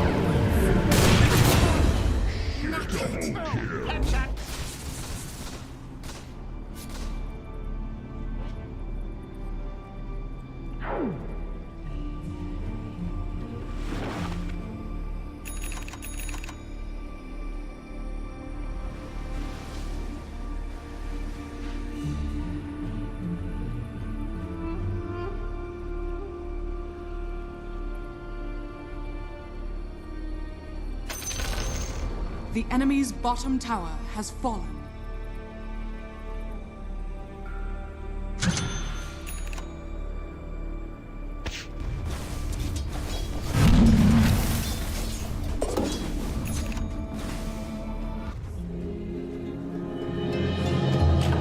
At least I know what I can do. Hi there.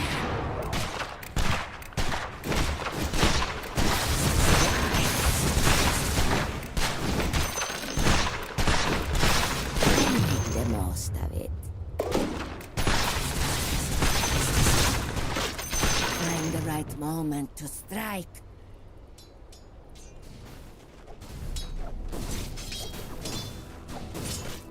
Fight me.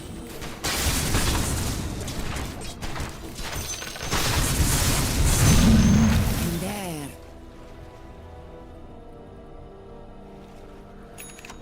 Even better when I fire twice. Apparently so.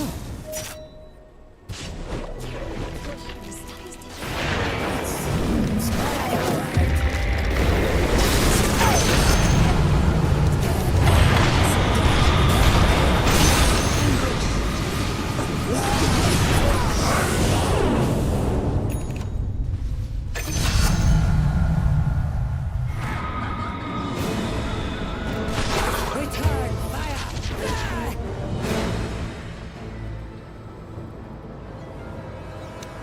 Fine. Because I say...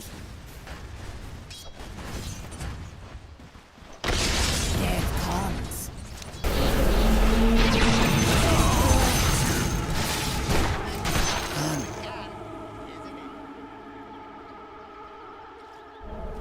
Haste.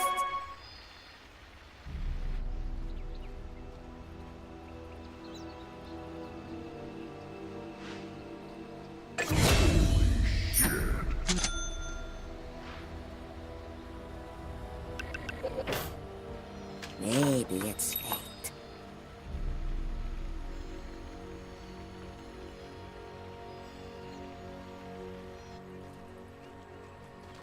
I know this trail.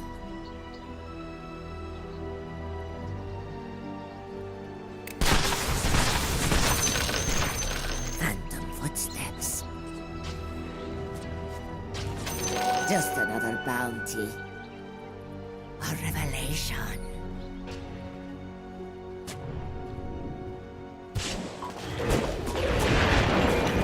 I will produce.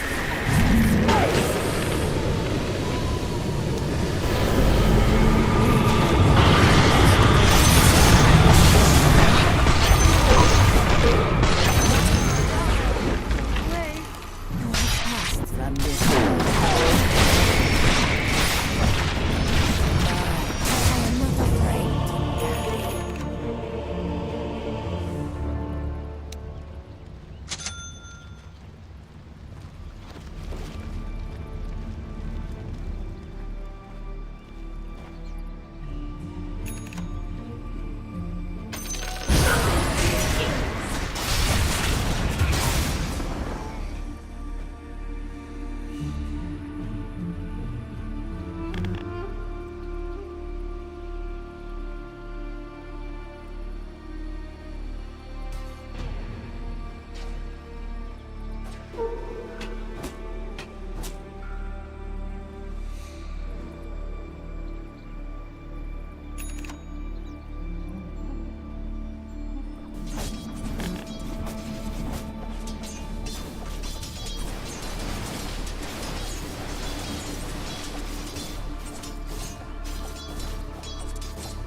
death.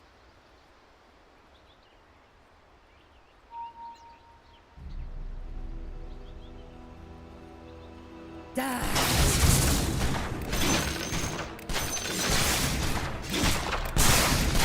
An endless road.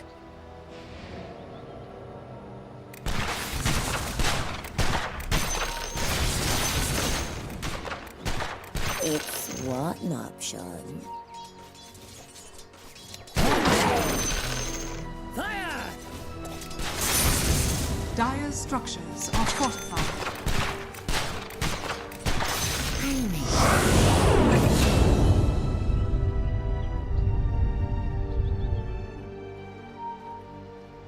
Phantom footsteps.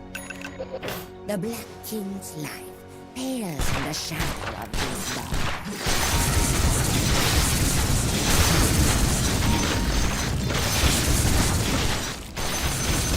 Why there? I know this trail.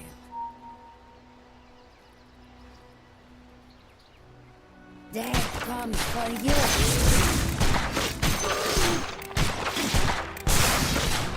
An endless road. Because I say...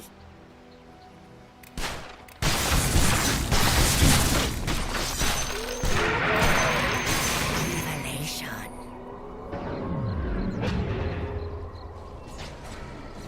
Yes, fine.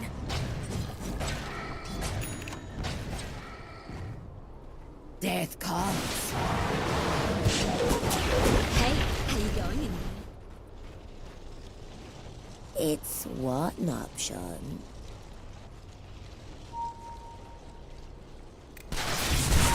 Stand aside. There's always more to shoot.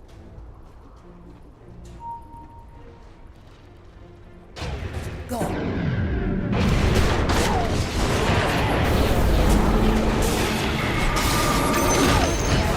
Not my first time.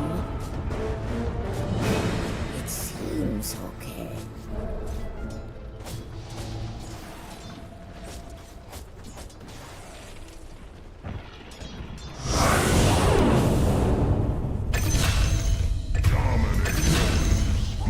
Maybe it's fate. Don't stop till I tell you.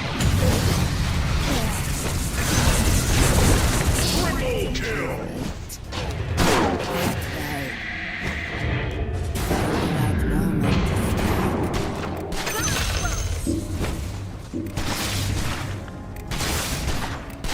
On to the next. Come. I'm there.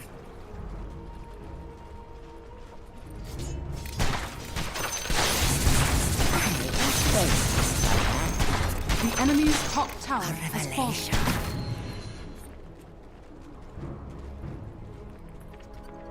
I know this trail. The enemy's top barracks has fallen. You're mine.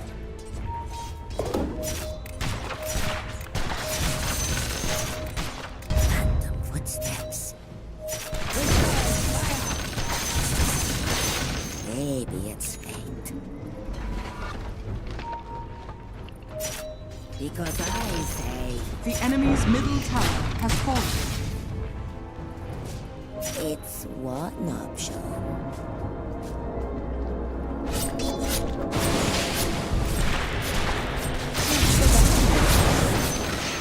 Find the right moment to strike.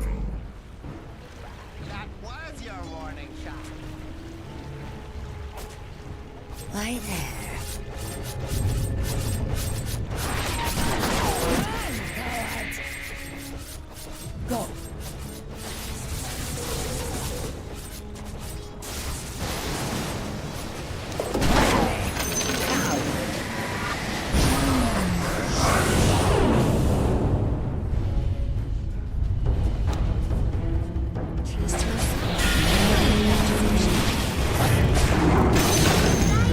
Yes!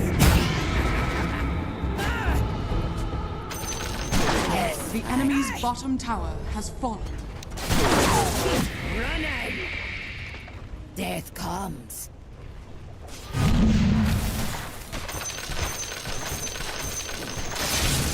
Come.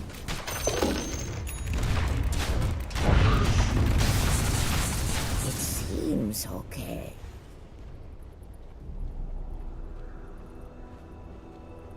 I'm there.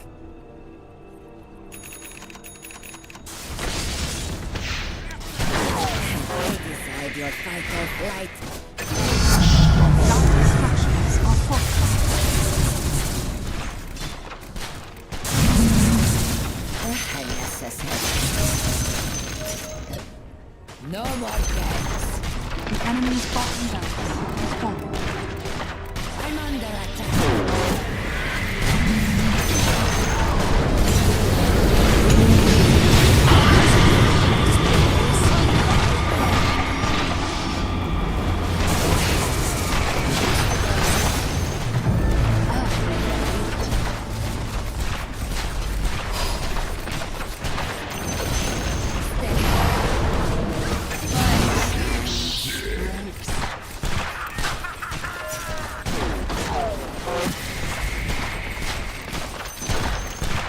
The enemy's middle barracks has fallen. Dire structures are fortified. Long live ice. The enemy's middle barracks has fallen. Monster kill! There's always more.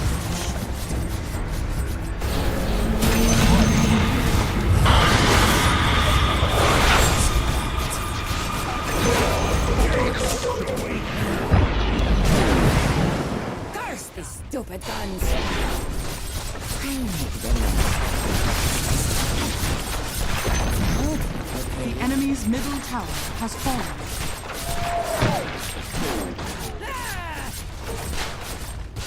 Just like The enemy's middle tower has fallen.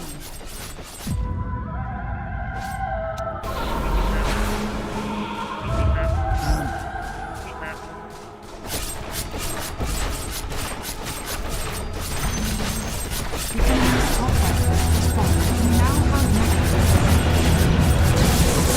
Radiant victory.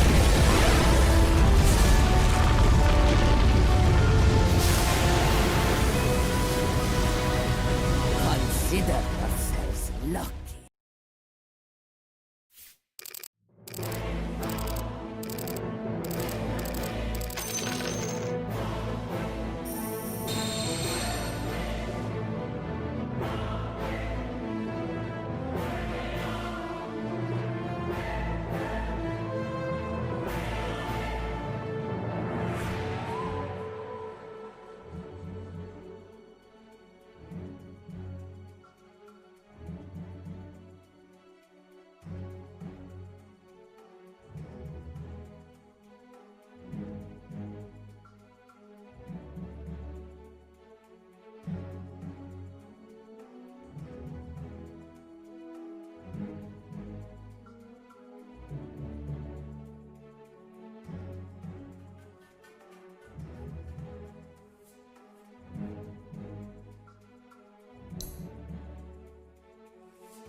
Take your best shot. I will.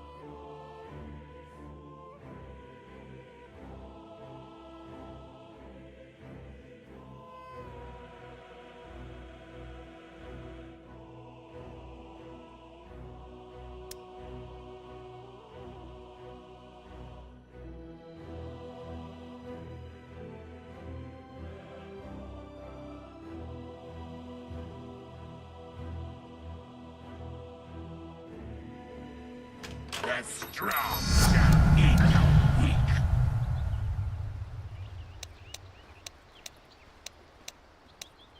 Prepare for battle. These blades are too dry.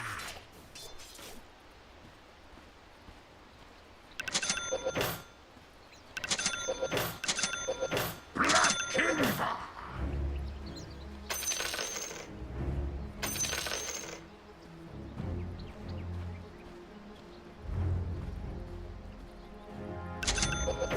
Monkey King Troll. No agony enough.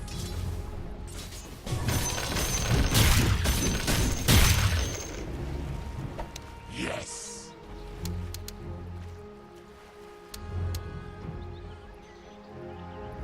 Fools. Axe trades in death.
Deadly!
feel like Naga needs to be the 5, Ench needs to be the 4. But yeah, Tofu's going to be pulling out a hero that he's not too, at least competitively seasoned on. In that case, you can always just have a support swap. Like, you can have Celery lane bottom. He doesn't necessarily have to go top if you are committing to playing this Naga Siren on Tofu. Sure. And now the counter-aggression pick with the puck.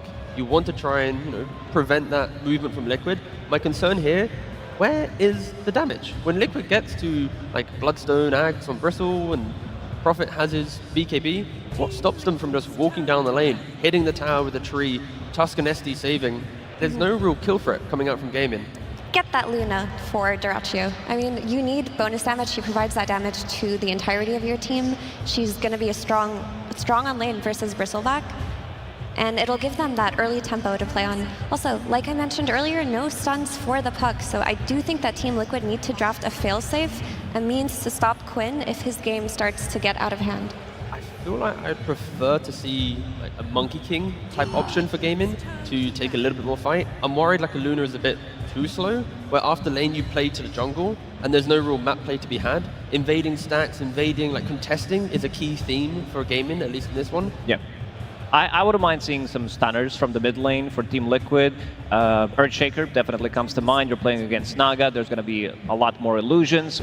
Instant stun against Puck. This is something that they did play once or twice against the same matchup. The other one is Tiny. I think this hero also works because you want to have some extra burst damage when it comes down to the Enchantress. Avalanche, great tool against the Centaur. And also you can toss somebody into the team. Bristleback is not answered yet.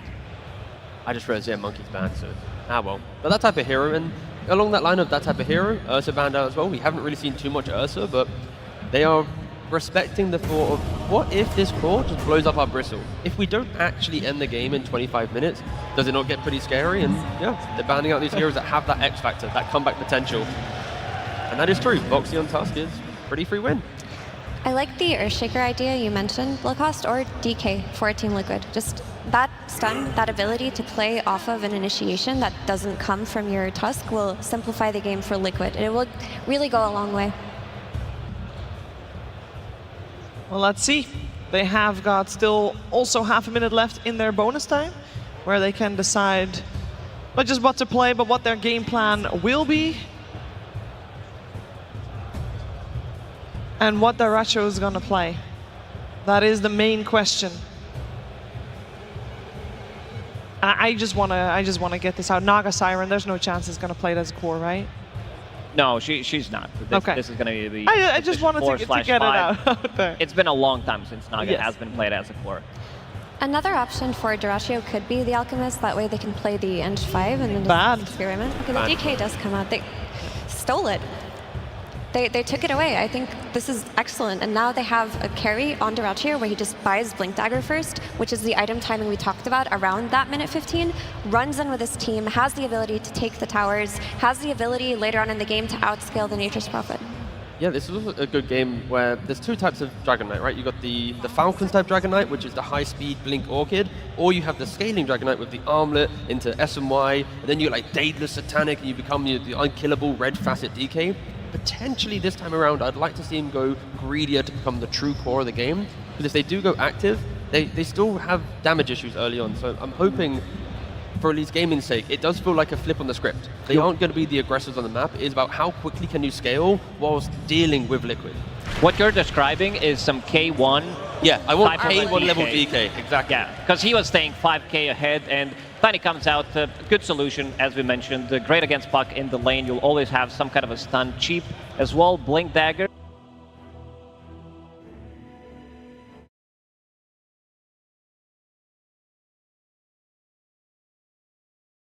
Quite a lot of stacks with these heroes, and Team Liquid so far in this tournament has been top 2 teams when it comes down to stacking. You have Tiny who can clear the stacks, and most importantly Bristleback. I think 33 in this one takes priority, because once he gets down to his item timings, you did mention the Aghanim Scepter, the Bloodstone, SNY, that's going to follow up later. I think this Bristle has a pretty free entry to the game. I think we've got Celery on Enchantress We've seen him excel on that hero. We have Quinn playing versus the one threat of the Avalanche toss, Tiny.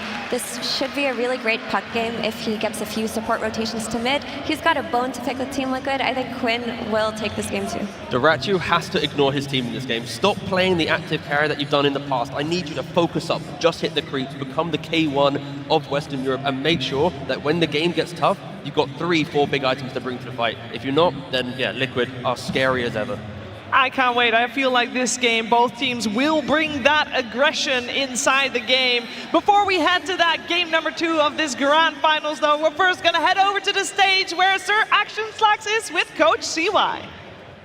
Thank you so much, my friends. Yes, we are here yet again with CY. CY, thank you so much for taking time with us. Now, we've been in this situation before, but a little different now. It seems like potentially a new Liquid. Were you guys kind of taken by surprise in that last one?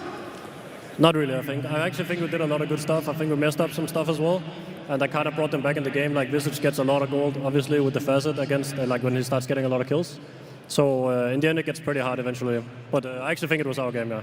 Absolutely. Now, in a situation like that, where you believe that you got the game and then it kind of got away from you, what was it like in the booth? What did you tell these guys to get their heads back in the game? Because this isn't your first time in a grand finals, and you got to get their heads on right. No, I mean, like, I told them that we actually did the right thing, and, like, I think we comms well as well. I can hear the communications behind the scenes. So I think everything is, like, good. I think we just tried to run it back and, like, stay focused and calm and logical, and I think it will be fine.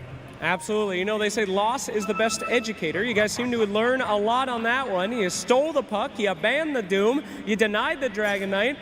These guys have learned a lot from you as well. Anything left to learn about this team since we've seen you so many times before against each other? I don't know, honestly. Well, we'll have to see. All right, fantastic. Well, congratulations so far. We'll see how you do. Bump it up, my man. And we'll get right in to game number 2. Let's throw it to our wonderful casters. Thank you very much, Sax. Yes, it's time to get into the action of Game 2. Fog, some crazy stuff going on in the draft this time round. We're seeing for Liquid. They get that support duo again, the Tusk, the Shadow Demon. But over on the side of Gaming Gladiators, the Naga Siren gets through, a hero that's been banned over 100 times this tournament. It's crazy how so many adaptations happened in this game, right? It's 0 common heroes that Gaimin was playing from the last draft. Liquid, they get 3 that they played last time, and those 3, they did look super strong. Boxion and Tusk in particular was kind of running the show, made them just come back in that game after that 7K deficit that they had, just with some clutch saves and aggression. And yeah, I mean, we'll have to see if this type of gaming strategy ends up working, because it is a bit different from the style that we've seen them run in some of these games in this tournament. Already seeing her setting up around the early action. No one going to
have up to, what, the 3 stacks of the Quill Sprays there, so Dyrachyo had to be careful. Both cores getting harassed very low by one another's team's supports. They make the call though, Boxy's like, all right, maybe there's a little bit of a hard lane to just play straight up. He's gonna try to at least pull this wave on the side here, and it should be successful. Mid, Quinn, we'll see how he handles versus Tiny, another hero that's not been played the most throughout this tournament, but a standard counter versus the puck. Yeah, one that historically we've seen Nisha have some explosive performances on. See how well he's able to I imagine potentially get a lead in this mid matchup. How does this work? We saw obviously switched around last time, Nisha being on the puck, and well, Quinn playing like the melee hero with a hard-hitting right click. Is it also a similar case where Tiny can have a little bit of an edge early on, or is it not quite the same? Yeah, slight edge in the denies, but it's a very skill matchup, right? I think I've seen either of these players kind of win, depending on, just a couple of these few early CS and stuff like that. Because Puck overall, the beauty about this hero now is you just get so much extra healing when you're playing in the lane just from this Puckish, this innate ability. You're able to just walk in, tank tower hits, dodge spells as well too. So every phase shift actually heals you pretty massively. Looking down at the safe lane this time round from Liquid, they're going to try with a bit of setup. I mean, Ace has got a lot of poison stacks upon him. Shouldn't quite kill him, but at least it's going to force him right back. And Sania having to be careful as Tofu tries to push forward in return. Oh, and this matchup actually in the mid lane, something really interesting is, of course, you can dodge normal spells, and also the tree grab. I think Nisha has to be careful every time he throws the tree at the puck, because if you dodge that one, you actually get 4 times the amount, because it's a spell projectile. Is what it looked like, at least. I believe he healed for like 100 or something when he threw the tree and dodged it. I'll keep eyes on see if that mechanic actually works like that, but... So far in the CS in the mid, it's proven to be pretty even. Yep. In performance, 16-1 on Quinn, 14-3 for Nisha. Yeah, and pretty solid stuff. And also, one thing that we do get to see, which I think has not really gotten through in too many of these games, it's this Naga Siren. And it's not a 5-position Naga Siren either, which is very interesting to see. They do want Celery playing this Enchantress, but top lane. Interesting change. Quite a few Quill Spray stacks onto Dyrachyo. He's got to back off. The heals for Celery coming in. I mean, you feel both teams here, Liquid and Gaming, really trying to push one another's cause to the edge, to the limits here in this laning stage top. Just the question is going to be who's the first to fall off the back of these back and forth fights between Dyrachyo and 33. Just have to be careful because it's such explosive damage that can come from a Bristleback out of nowhere. And they do have a Healing Lotus on the Tusk as well. So if you do get over-aggressive, overzealous, they could just pop that Lotus, get an extra Quill or 2 out. So you do have to be a bit careful on the side of game and how aggressive you want to get onto 33. But Dyrachyo, he's farming good. That's the important thing. So 21-4, and he is pretty much full HP. And overall, do you see Gaming Gladiators maybe having a bit of a better plan for dealing with mid-K if the fight started to get out of control? Because we saw last game, despite that early lead that Gaming Gladiators had, when they started to sort of slip behind, there were so many fights that mid-K was just able to find prime position to sit in place, turret out that damage, and get just this incredible net worth lead. This time, do they have better answers to the safe lane Prophet? I feel like they actually had... They had some really good heroes versus the Prophet in the last game, to be honest with you. So I'm not 100% sure, but they do have good ways to get on top of him and burst him down to more control, I would say, than that last one. But there's still these saves, so it's tough to really say, because the Shadow Demon and his Tusk, we saw what they were able to do to just stop any of this aggression if they were in the good position, which after the first 12 minutes, they were always in that right spot. For sure, and if anything, we saw how well Liquid supports were able to get the saves off in a game against a smoke screen, where Ricky was involved. This time that's not there, so it may even be that little bit easier for Liquid to pull off these clutch saves when Gaming Gladiators start making moves for the cause of Liquid. This mid matchup is hype. I mean, it's very, very even. Just 100 gold difference between the two of them. They're going to hit sort of levels at a pretty similar pace here in the mid. But the puck can stay sustained a little bit easier, I would say, at this point, just because of that constant healing that's coming out. So Nisha actually does get pushed away from the lane. They're going to go for Dyrachyo. Straight away, they see that he's alone. The TP comes in from mid-K. Dyrachyo's gone. It's first blood for 33. Heads up stuff, and immediately we can just TP back to bottom. Love it. mid-K tried to do this that last game, too. Early TP around that 4 or 5 minute mark. This time, it works out just a bit better. And 33 now, top of that net worth. DK Enchantress lane, usually a lane that it's pretty difficult to bully, but if you're going to be able to bring the numbers like that, it is beautiful. And in terms of the Naga Siren, right, one of the edges, right, with this hero is the presence in the lane. I mean, the question is, has Tofu been able to do enough in this laning stage? Because looking at the farm, not really caused any slowdown for mid-K. No, and most of the times when I've seen this hero played so dominantly, it's because you're playing with that ranged core in the safe lane. You're able to abuse either this ensnare plus reel-in combo with the deluge, and you get some early kills. So, yeah, definitely going to be a different kind of approach from Tofu and see what he's able to do. Right now, it's just him using mirror images to kind of block camps and manipulate waves like that, but it's not really having the effect that maybe they wanted to in this bottom lane. Yes, Ace is farming, but you're not really putting pressure onto mid-K. So Dyrachyo looks like he might want to go for an early move down towards the bottom. Oh, this is cool. They're actually bringing 4 heroes. So I guess this is the way they want to pressure because they don't have the best dual pressure. They want to do this, but Boxy's reading the movement. Liquid seem to be relatively prepared for this potential play, or maybe they're just going to look to go aggressive first themselves. They do. They go straight over towards Just Tofu. centaur creep. You're going to get the follow-ups done as well from Ace. This could give Gaming Gladiators the chance to fight back. Celery and Ace, do they have enough damage to threaten mid-K? A bit of body blocking here from Tofu with the Naga Siren illusion, but mid-K is still able to get around, get back to safe team. So yeah, Dyrachyo didn't want to be a part of this. Resumes farm up top. So Gaming Gladiators, as soon as they lose Tofu there, they decide against trying to make that sort of wraparound play. The Wisdom Rune, it's going to get stolen. He's able to just take down away Tofu. He's already limited He's got no way out though. He's got no way out. Does he see him? He's sneaking. Is he actually gonna he's get out actually of been here? able to juke perfectly outside of vision. I don't think Tofu's seen him at all. Celery, they see this with the scan. Celery's trying to catch him up, and Mickey's just waltzing past them. They see him, of course, now with the micro. I mean, surely he doesn't get away with this, Mickey. Surely not. Ace is looking to go get him now. Yeah, they're going to put an end to him here, Ace. I don't know if he can do some crazy sort of sprout play. He tries, but the Quelling Blades there, Ace will be able to slowly but surely catch him out and cut him down. So he gets the wisdom, does cost him his life.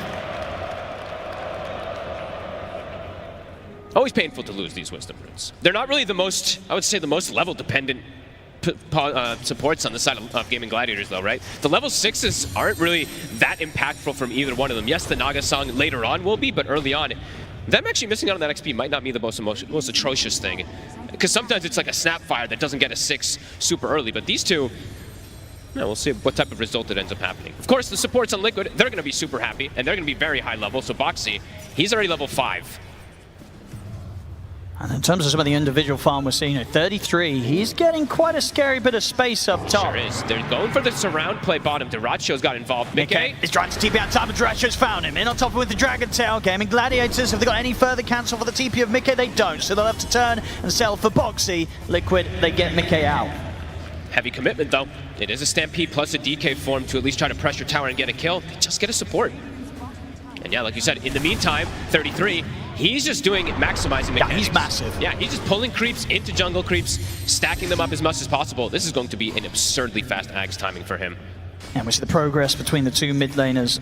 Nisha and Quinn continues to be incredibly close. Dead even. Literally 8 gold between the two of them or something, or 9. My math was bad.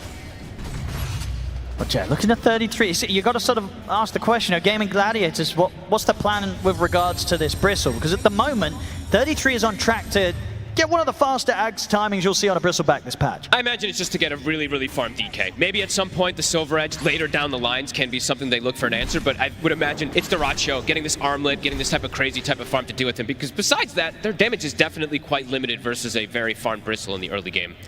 And speaking of very farm Bristle, he does still have those stacks to go back to as well, which I believe is like a double stack and a triple on the Ancients. Yeah, that's insane. Actually, if things continue like this is going to be a completely insane Aghadim's timing. This game for 33. He's already half the way there. As you say, with stacks to plenty, he'll be in a very, very solid time. And across the board, though, the 3 cores of Gladiators do have the tools to make plays. Definitely on heroes outside of the Bristle. So we'll see where Gaming Gladiators look to make their moves.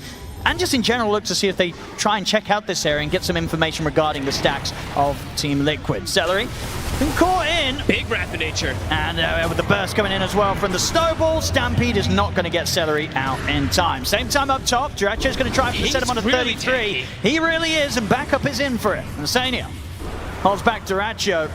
With these two heroes, there's just not a chance. Even with Quinn being present, he knows that using a Dream Coil there is just not going to do a whole lot at all. This Bristleback is very unlikely to die unless they bring all 5, and even at that, it might not still be an easy job. No, absolutely. It's going to be till later on when they have the answers, especially, like we were saying, the DK, or if they can get him actually facing the right target, because they do have stuns, at the least, to be able to stop and hold that Bristleback in place. Nisha? Gonna try and get the cash. Nisha optic to immediately break the Dream Coil. TP's were going to come in, but they've actually backed off on that Gaming Gladiators. They know they're not getting a kill quick and easy. Nisha's going to be fine. Quinn's in trouble. He's ended up under the tower, jumping over towards the orb in an attempt to get away from Nisha and Insania. He's got another orb to try and break away. Have they got anything to stop it? They have not. So Quinn is able to dance safely back to the side of Celery's Enchantress. Almost had the vision there from Nisha. If he was able to get that toss, the phase shift and everything was actually down, could have almost maybe gotten that pocket. But they're going to smoke instantly, even without the coil at the ready. This is a very unexpected move that could catch Liquid off guard here. They're going to throw the scan. Let's see what they can find. Mickey would be the ideal catch. I mean, they have this deep ward. It's about to expire as well, too. Mickey might not see this coming. That ward was literally right outside the sentry range.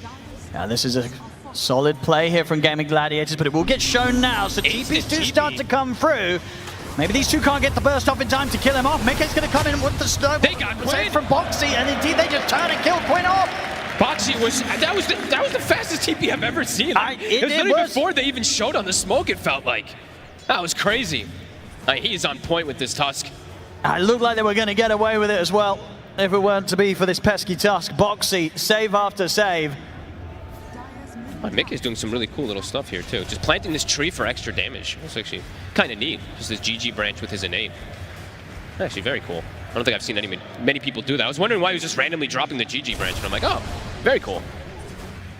The farm continues, and indeed, this bristleback, 33, he's completely out of control. The Aghanims, ridiculous timing here, pre-12 minutes, I believe.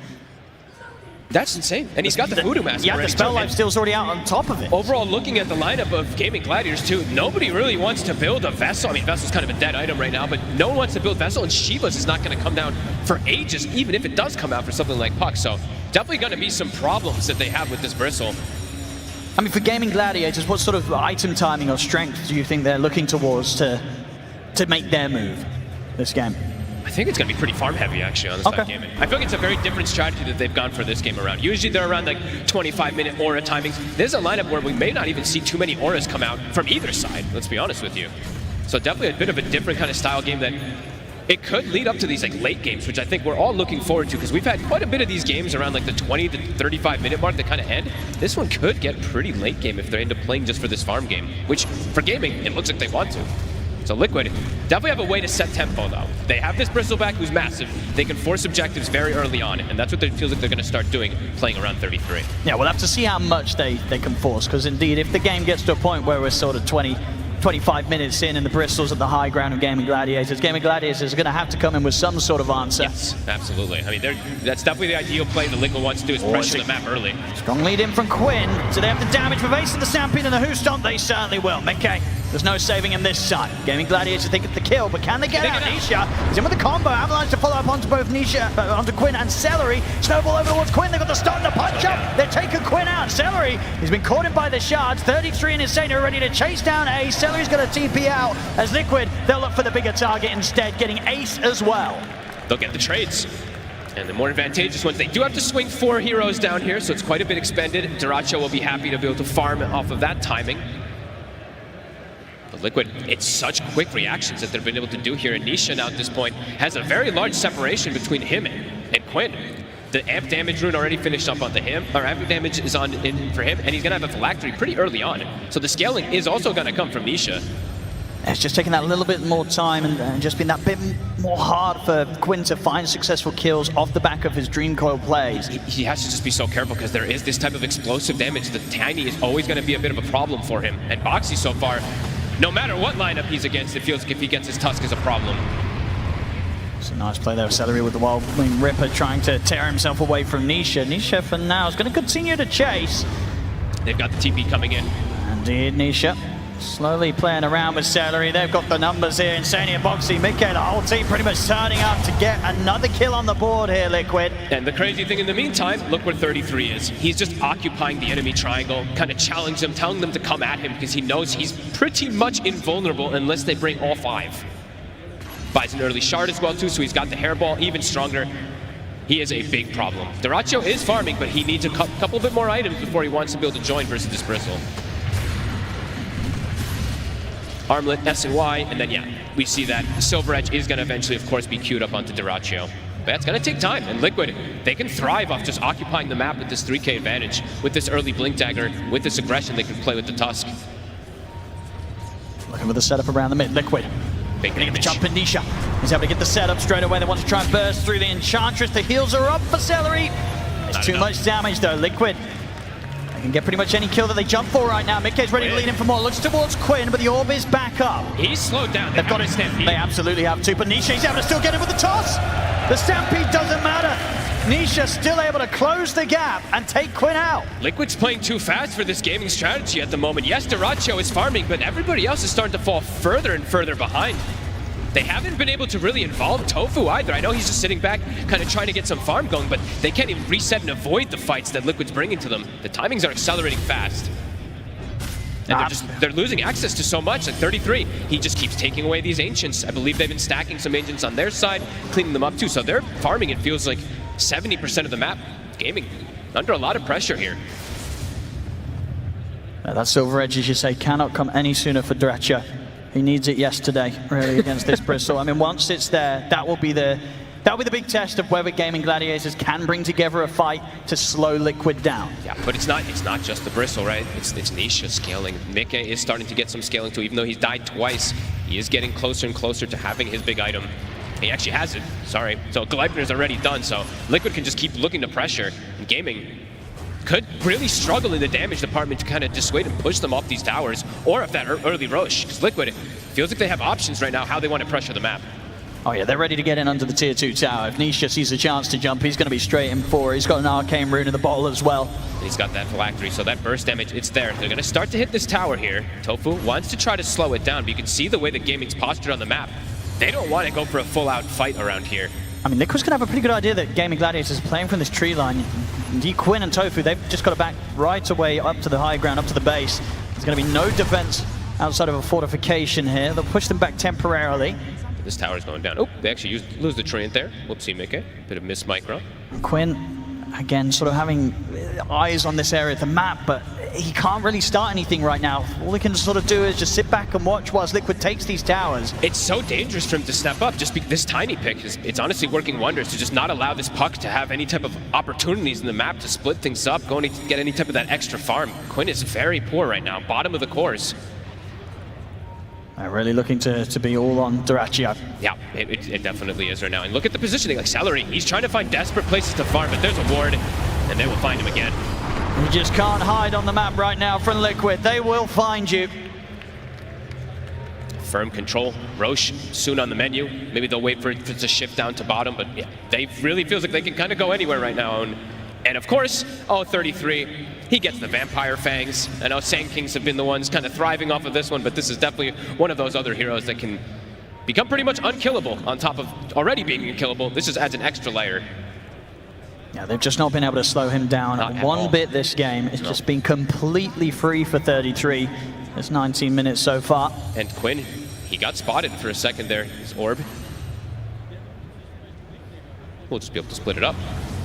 They just have to keep so much distance between themselves and Liquid. And even at that, as we're seeing Liquid, for good setup of Mickey TPing in and getting the catch with the Gleipnir, they can still find kill opportunities. So Gaming Gladiators, they're having to play so cautious right now. They're this is probably one of the, I think this might be one of the first times I've seen this tournament that Gaming is just full out split farming. They don't really want a full out fight, but Nisha shows. See if they can punish Nisha here on his own. He's got a regen rune. Backup is coming over. I don't think they're killing this tiny. Nisha's ready to turn things around. Gaming Gladiators, they've got to run.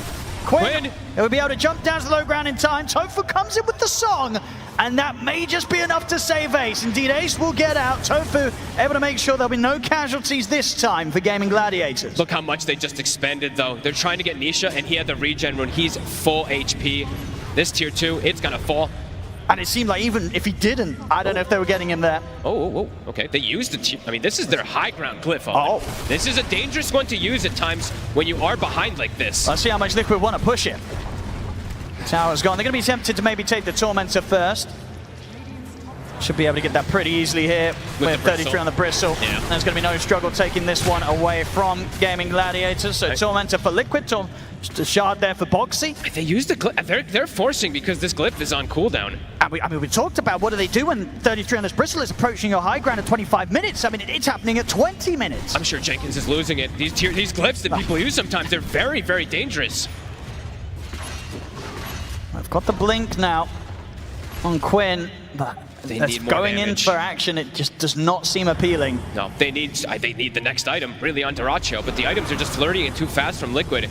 Roche, it's up if they want to go for it, but they're still looking to apply pressure around here, at least deny away this Wisdom Rune. And at the same time, just making sure that they keep the efficiency up Liquid. Absolutely. Nisha continues to clean up stacks in the jungle that are being made, and Mickey just finding completely free space on the other side of the map, far, far away from any chance of Gaming Gladiators getting out and finding him. And Liquid's Tricore is looking beautiful. And overall for Gaming Gladiators, they kind of are in this 4 Protect 1 a bit for this DK because of how hard the Pucks game is.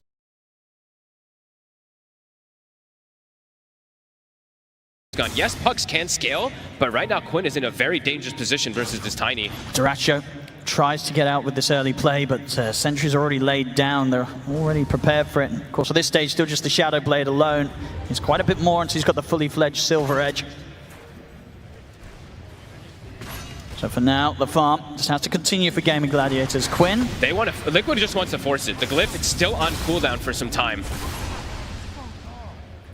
I mean, it may be at a point, maybe Gaming Gladiators just have to let this set of racks go. It might feel like it, yeah. It's a tough call to make, but in reality, what do you have right now you can't to stop this push? bristle. You cannot touch this bristleback. And Quinn's here, but outside of an illusory orb, that's about it really when it comes to the defense. Tofu just nearly getting cleaned up by the Nature's Wrath. What? Hey, the Raxes are just gone. They just don't have the defense right now. They don't have the answer. They have to let Liquid take that full set. Dangerous times here for the side of Gaming.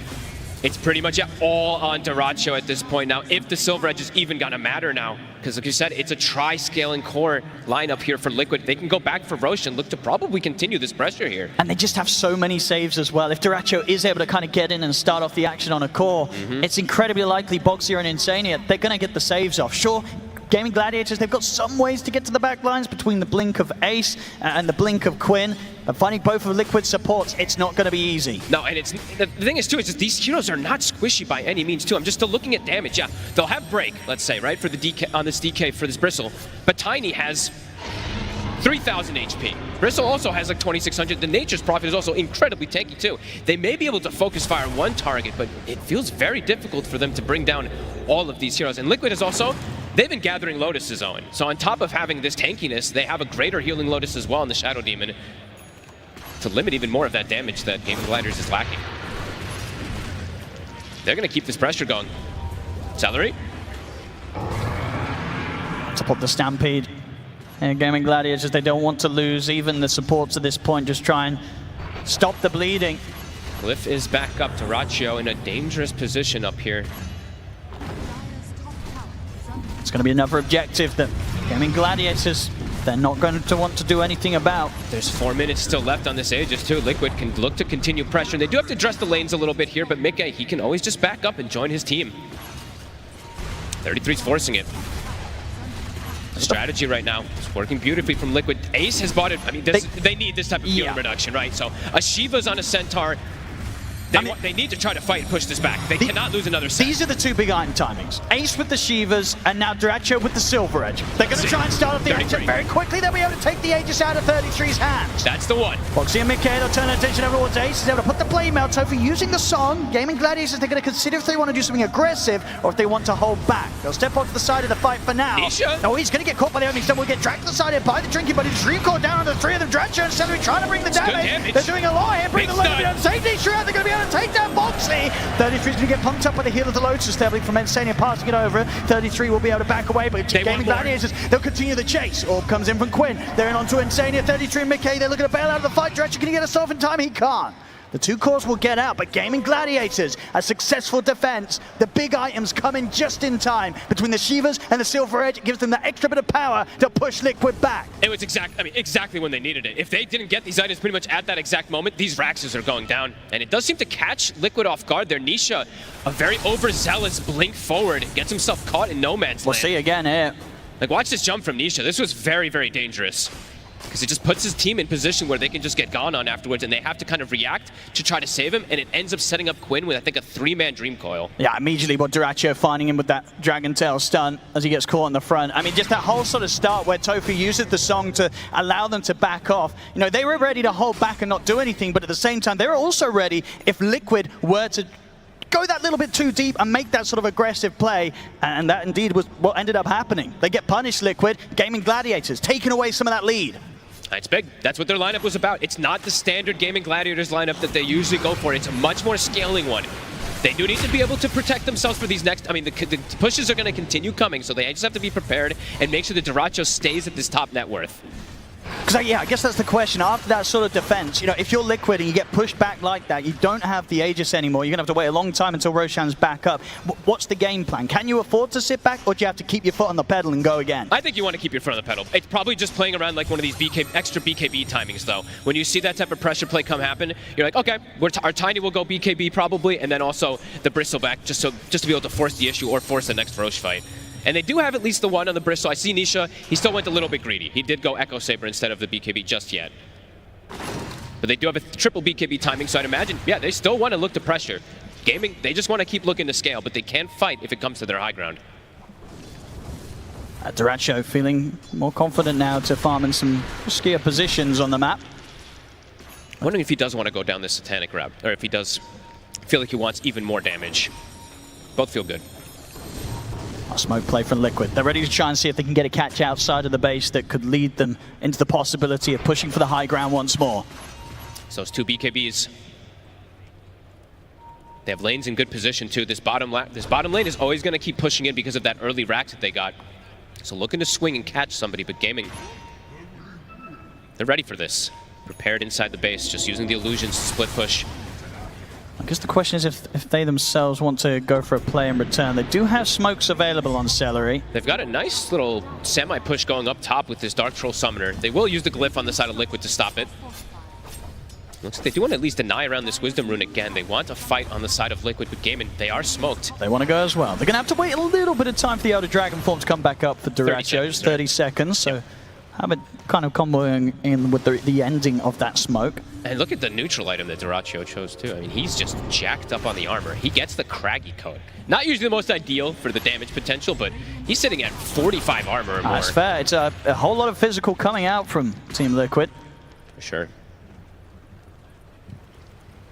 So start to tentatively head out to the base, Gaming Gladiators, but for now, Liquid very much elsewhere. As the minutes close in towards the next Roshan respawn.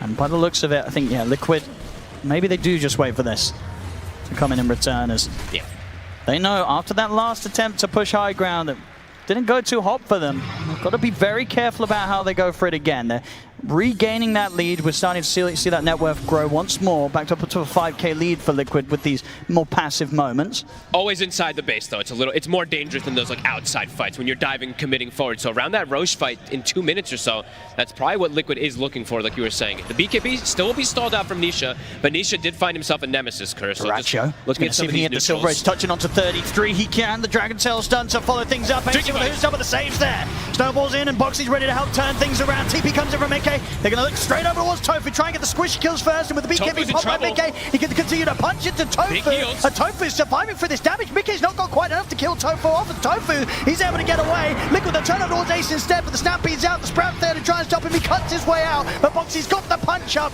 Ace, he'll get one more who stop off, but he'll fall. Now they'll turn over towards Duracho. Liquid trying to surround him. Quinn looks to jump the backline, but the toss-up's there. They have the burst to bring Duracho down. The Dream Core comes out, but it's a little too late. Gaming Gladiators, they're running out of damage. They have to run. They have to escape. And Liquid, they're going to try and do their best not to let them. Nisha back in with another toss combo onto Celery. Liquid take the team fight. Gaming thought they could re-go. They had the break potential. We saw Duracho, he turns and gets that second hit, but it's an instant disruption from Insania, and they just turn and get right on top of him. He is still semi-fragile on this DK if they have those numbers. And now a 10,000 gold lead. They can look to barrel it down. They can look for another lane here. They certainly can. No need to necessarily wait now for the Roshan respawn. 33 at level 20. Storming down the mid here. And Tofu's trying to cut sort of the waves with the illusions, but Liquid can quickly clean through those. Bloodstone's about to be finished for him too. So, I mean, you didn't kill him yet. You killed him the once on the Aegis with the Silver Edge. The Bloodstone's going to make it a lot harder. Quinn trying to stall things out. Backdoor kicks in for a second here. Now they really don't want to have to use Duracho's buyback. 20 seconds until he's back, and they've got the fortification. So they should be able to push Liquid back without the presence of the DK.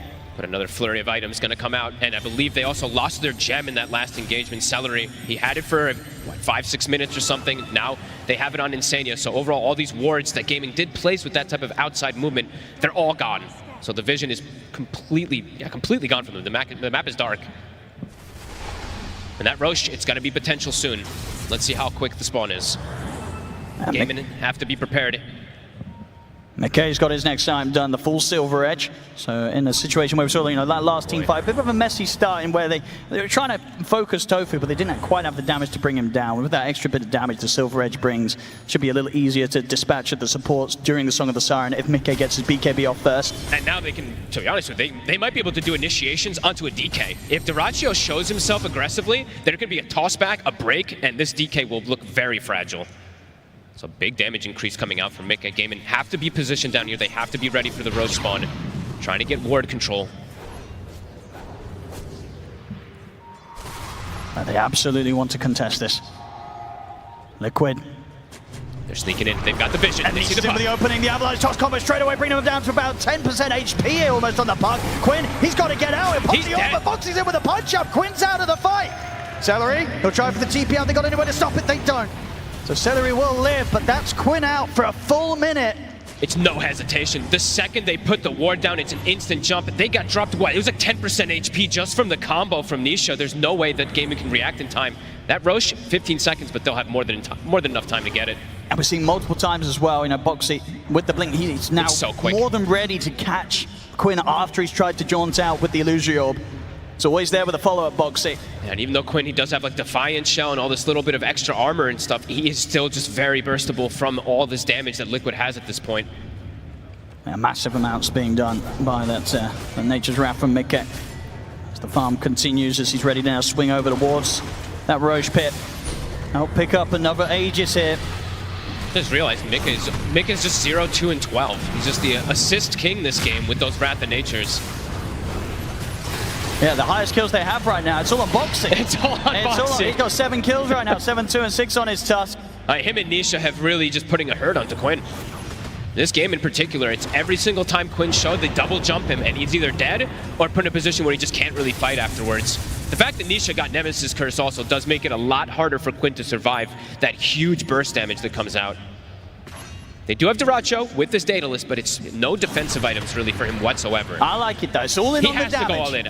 All in on the damage here for Duracho. It is really a 4 protect 1 in the utmost, so he needs to just go all in on this. And this next fight, it's probably the most important one for them. Yeah, if he gets to freely attack, you cannot underestimate how much this dragon's going to hit hard. And they have the buff ups, right? I believe Tofu did finish a Flads as well. They had the Solar Crest from the last fight too, so just throw everything onto him and hope for the best. See what they can get. This is going to be into 33's Aegis. And 33 with that Bloodstone that was finished up on top of the other items that he's got now. He is even tankier, and there is a double save as well too, so they need to find the back line.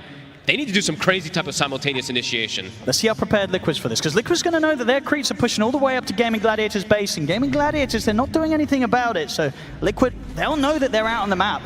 They got the scan. Oh, puts him on the cliff. Indeed, okay. He's going to get dragged back down though, Boxy, having to make sure that 33 doesn't get stuck in any awkward spots there on the cliff. Nick is taking the base. He's just got to put the Stampede. They've got to try and get out of this because Quinn, he's been caught by the initial combo. Tofu does have the potential of the song, if required, to get Quinn out of this. He's caught by the stun. I mean, the Snowball's going to catch onto him. The song comes out. And it's going to be enough to allow time for Quinn to get away from this. Yeah, he's out with the blink. Tofu coming in clutch with the save, but indeed at the same time in the base, what happened, Fog? He took the racks. I mean, he got caught because of the Invis DK sneaking around, but he got the objective, so well worth it for him to be able to get that racks. Duracho in the mid. He wants to try and finish this job off. Quinn, it's a big trick. Nisha has to put the BKB and run. He's too low to want to stick around for this one. Liquid gonna look to reset for those 60 seconds. Gaimin can't quite take advantage after getting this kill on the Nature's Prophet. Yeah, losing another set of racks when you're at this deficit is painful. Yeah, the rack potential as strong as ever. Always. With this Nature's Prophet, especially with the amount of farm that Mickey has. They'll certainly be looking for that sort of play again, and respect Gaming Gladiators, they've got to be prepared for it. And there's only one more. It can't be something that works in their favor. If they can set up a successful trap for the Nature's Prophet, it could be the beginning of Mickey's demise. I don't think Mickey's going to go for some type of play. I think now it's like he's going to join his team and look to go for the press, because there's only one lane remaining. He doesn't need to take that type of crazy risk. That one was just, he tried to seize an opportunity because he saw a couple people. It was just a nice move from Duracho to catch him off guard there. But Liquid, I imagine when he respawns, they're just going to look to group. And we'll see how Gaming can fight back for it. Duracho's damage is definitely there if he's able to get these attacks off.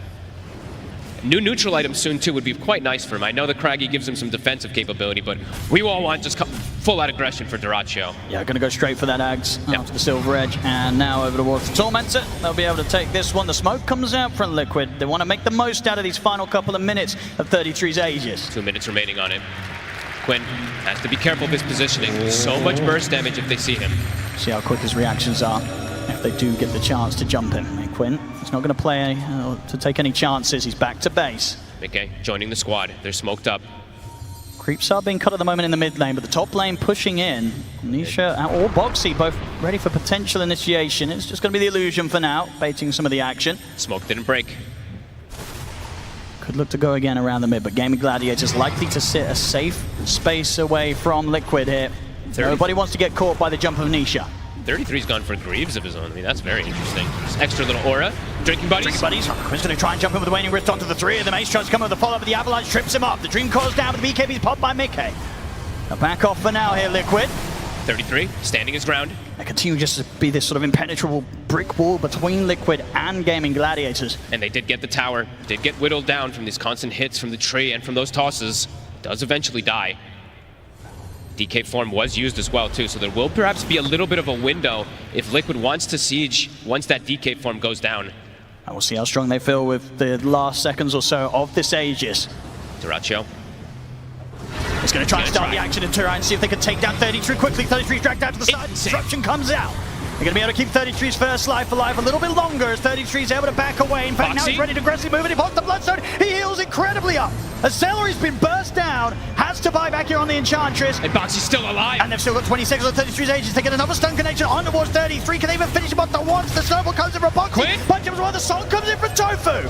Tries to get Gaming Gladiators back to a safe spot. Quinn's able to jump away here. Tofu bailing the team out.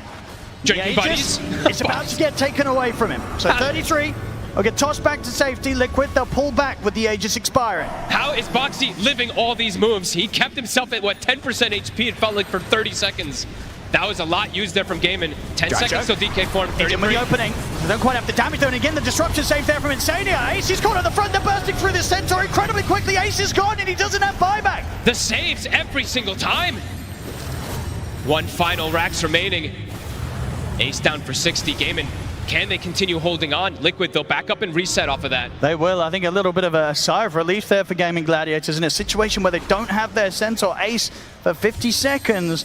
Liquid are going to actually pull back away from them and not try and continue the push quite now. So many of these fights, Gaming's just getting caught from what I think it was a 3-man Ava toss there, and then a Wrath of Nature comes through, and multiple heroes are just at sub 50% HP. It's scary for them to commit afterwards.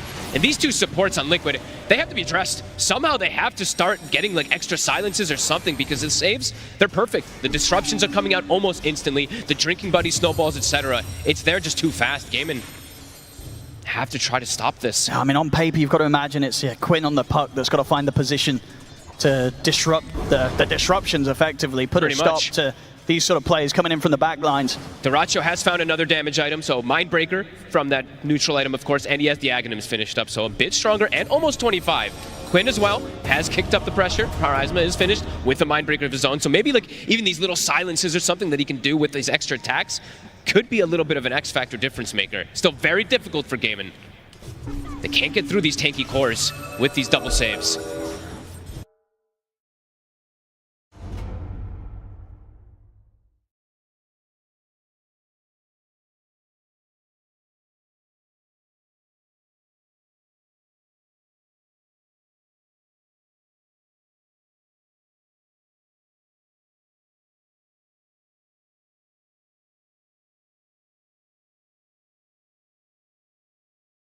Single draft.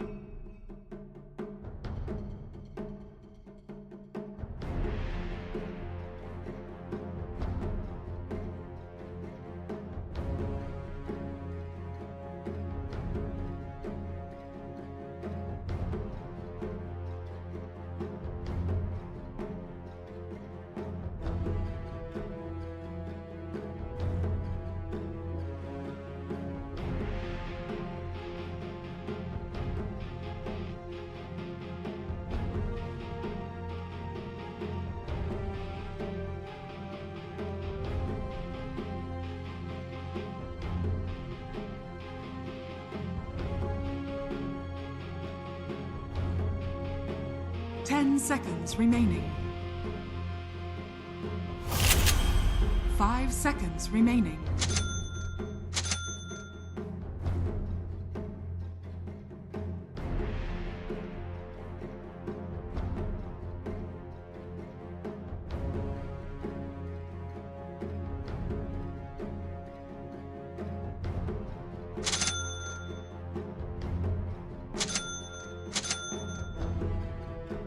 Seconds remaining.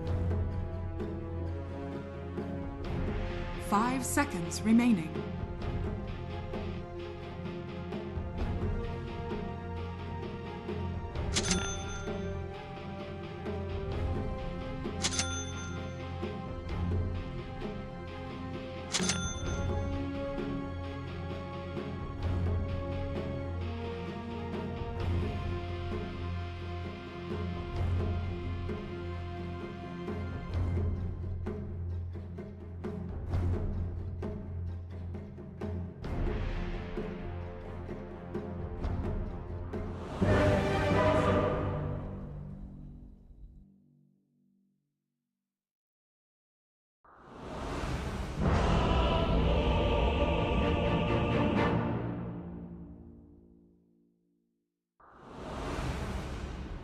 sniper.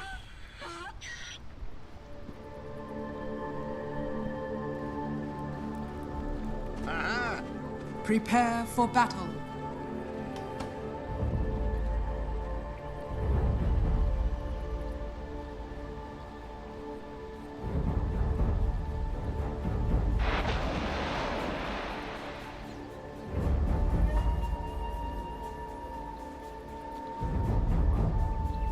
My spotter guides me.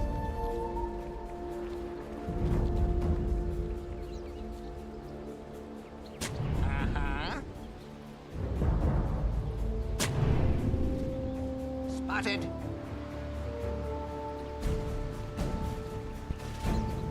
Of course.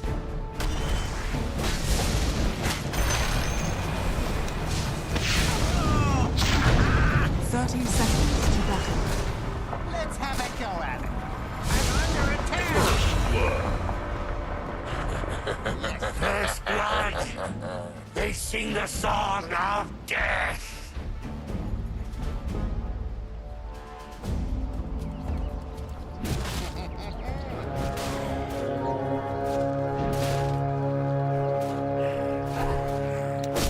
Shrapnel! The battle begins. Shrapnel! Time for target practice. Full bore.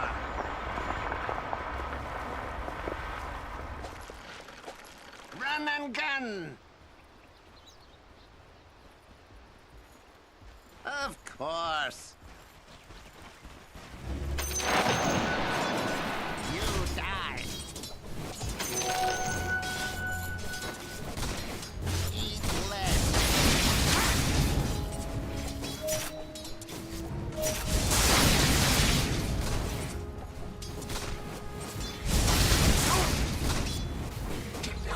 Yes.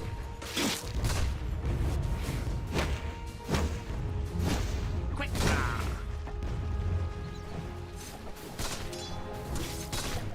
Sure is shooting.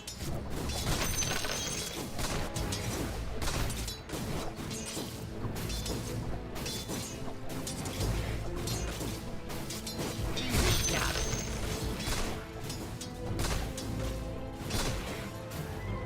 Attack!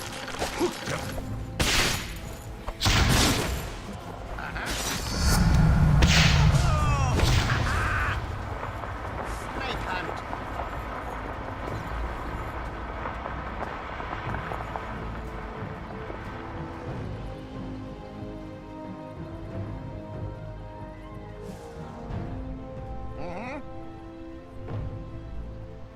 Dire's turret has been killed. Don't be mad.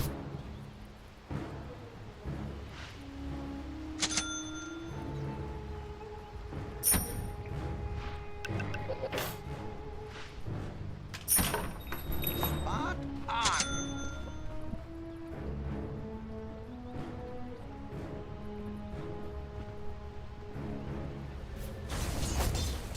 My spotter directs.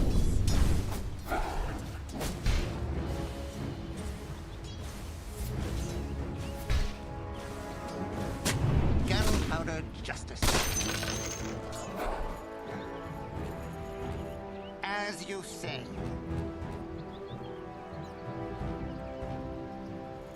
Aha! Yes? Yeah. Trick shot!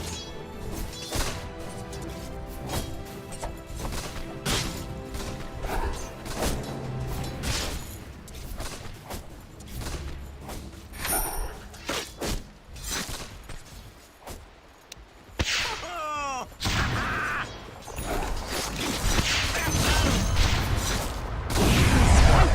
Gotcha. I'll do better next time.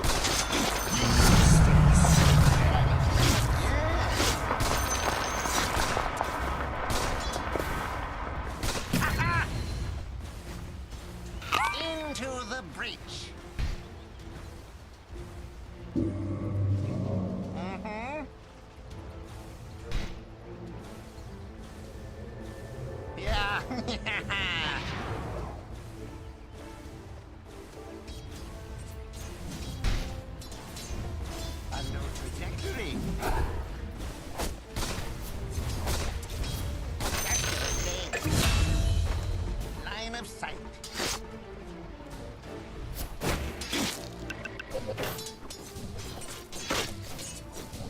Going ballistic. This'll hurt. On target.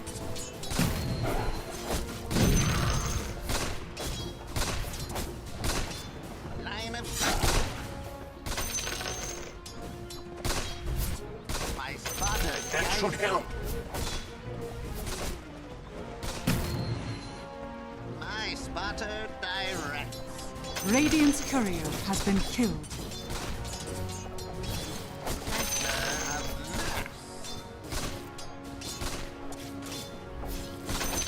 Run and gun.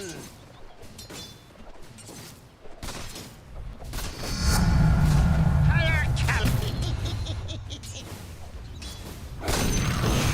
Shoot 'em up. Yeah.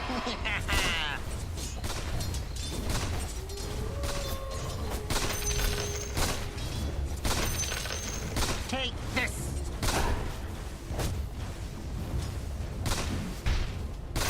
Yes.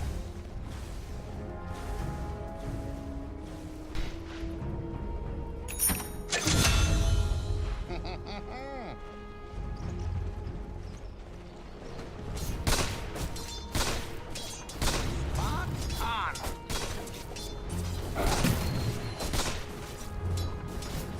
Sniping.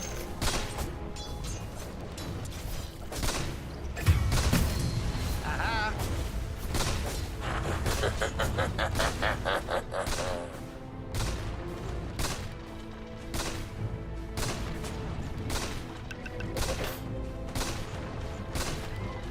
You got it.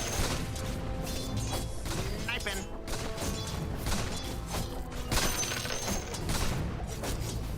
Shoot 'em up.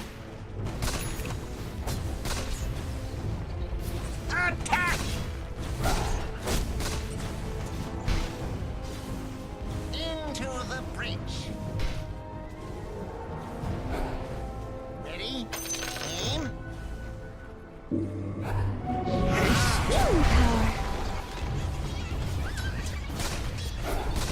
Quick draw.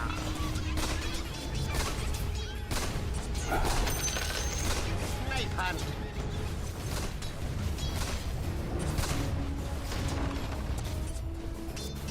Easy lead. Mhm.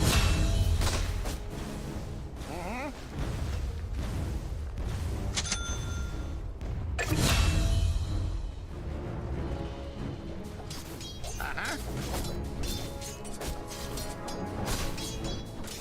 Spotted. Ooh, more powder in my shot. Yes. Uh-huh.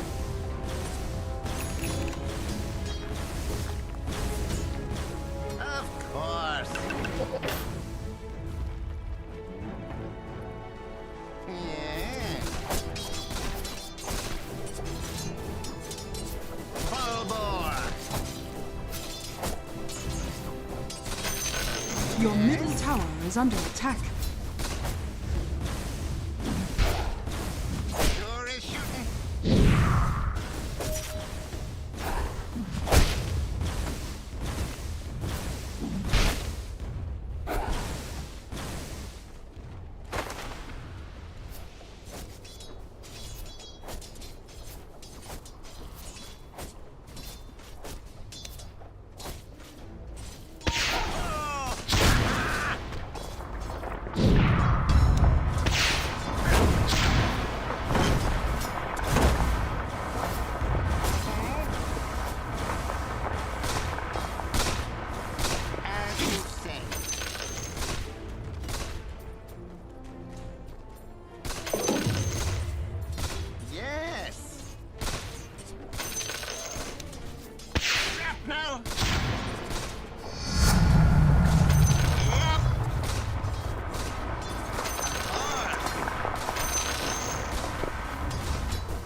Your middle tower is under attack. Uh-huh.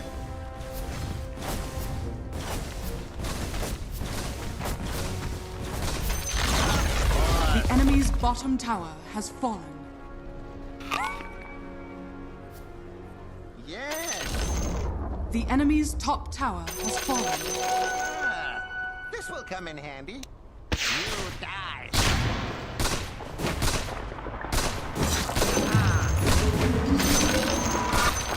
Full bore.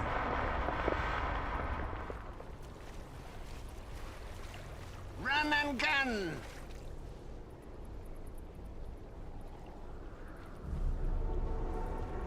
Yes.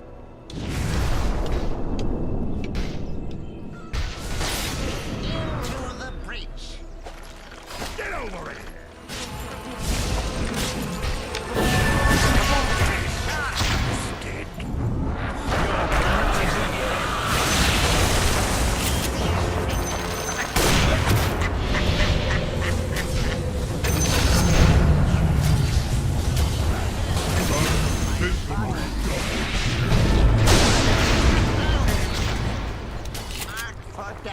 Your top tower is under attack. As you see. Radiant structures are fortified. Your top tower is under attack. That was your warning shot. Your top tower is under attack.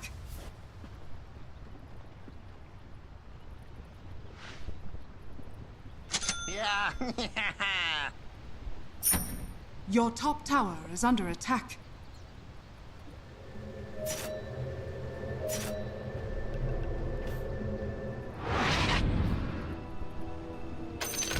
Your top tower is under attack.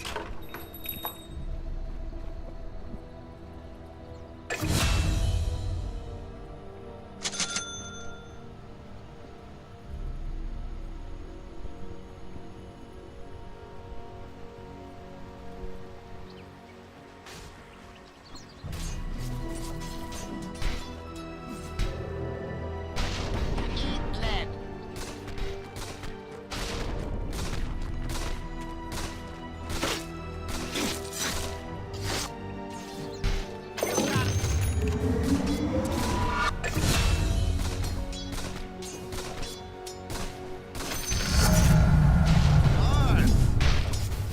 That should help.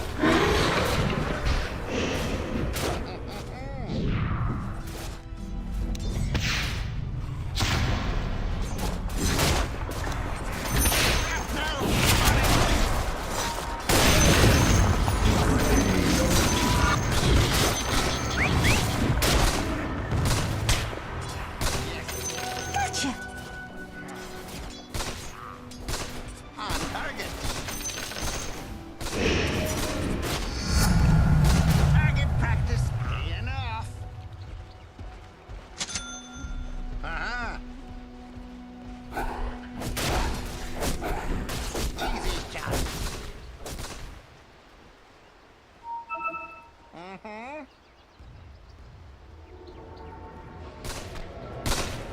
Goal for day.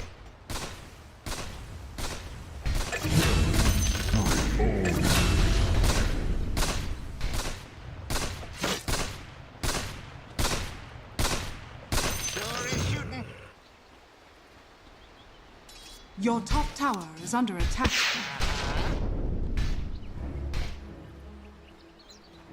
Snipe hunt. Your top tower is under attack. Gunpowder justice.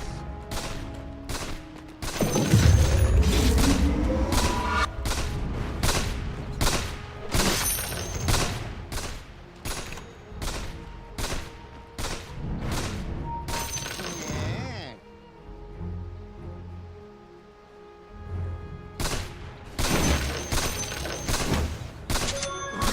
Regeneration. Aha.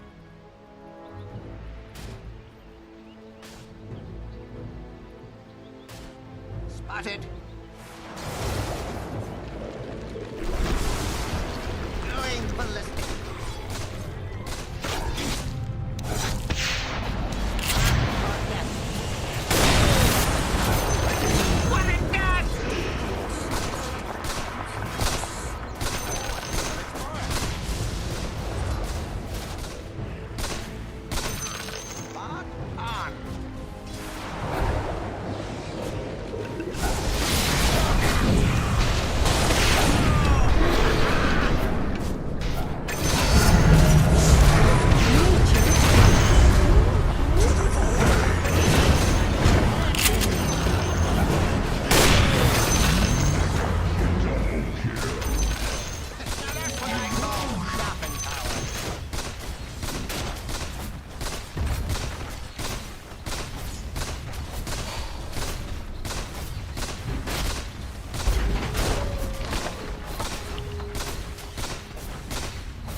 bottom tower has fallen. Death tax. Line of sight.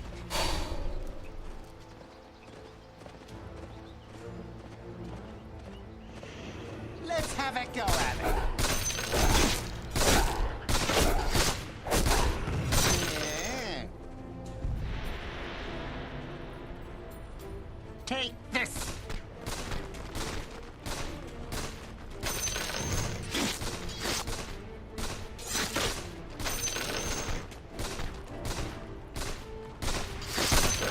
Attack!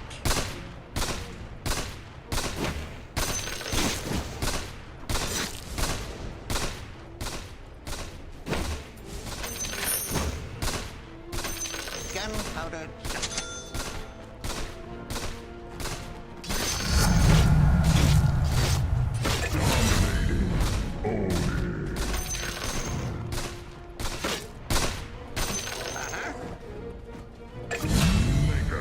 Double kill. No!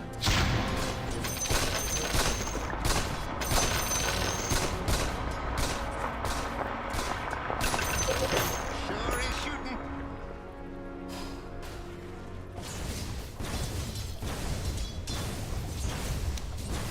Oh!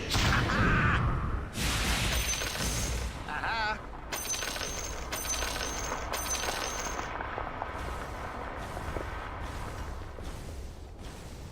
Yes? Center of mass.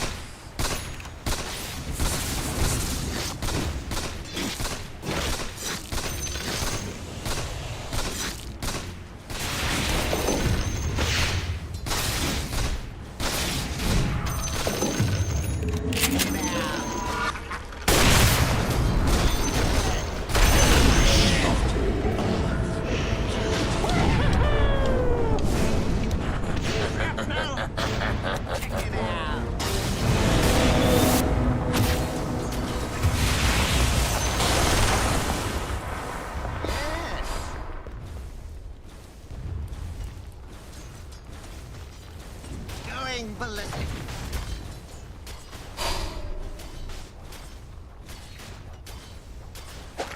Whoops.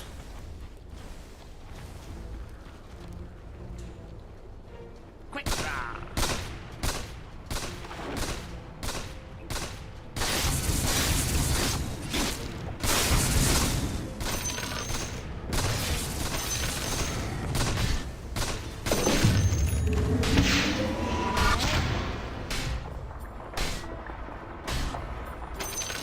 My spotter direct.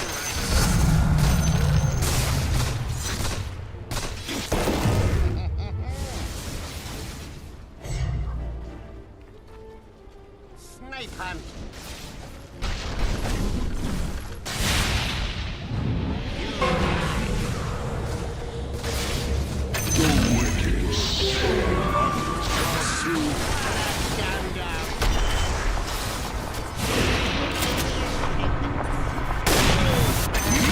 Monster kill.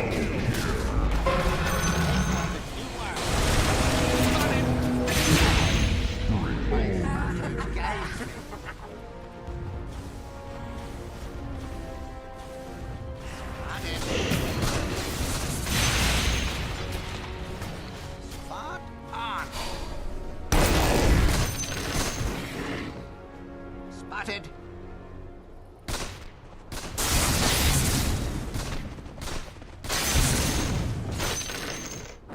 Uh-huh. The enemy's middle tower has fallen.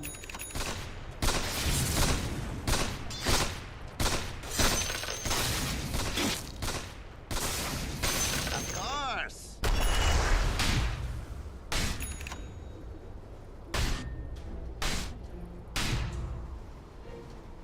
Yes.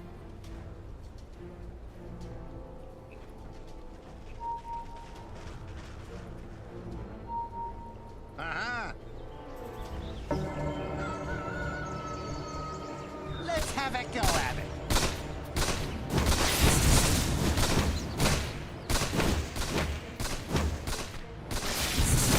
Your top tower is under attack.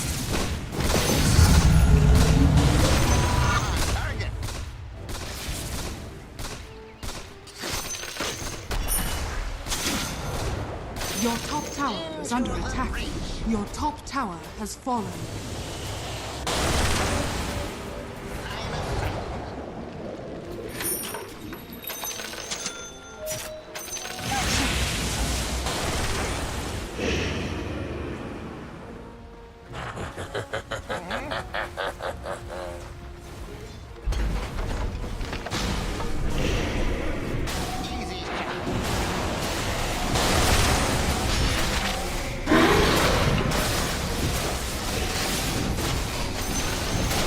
The enemy's top tower has fallen.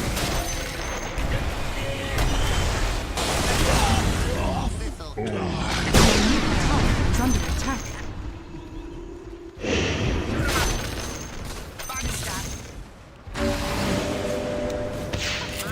Your middle tower is under attack. Shot to hell! Run and gun! Radiant structures are fortified. Dire structures are fortified. Take this!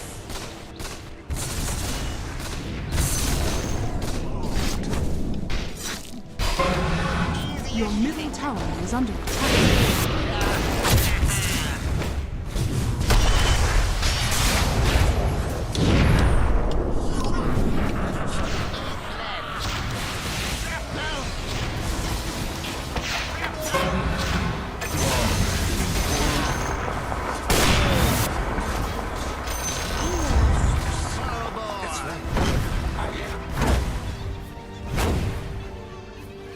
Of course! What it's for? Spotted!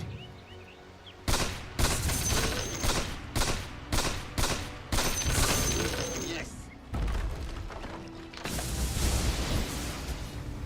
Aha! The enemy's top tower has fallen. Run and gun!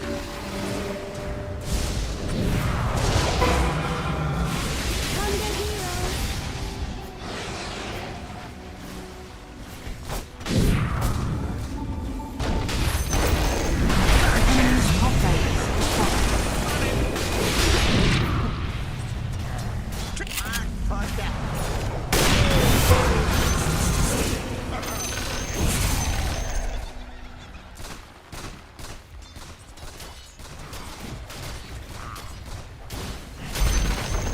The enemy's top barracks has fallen.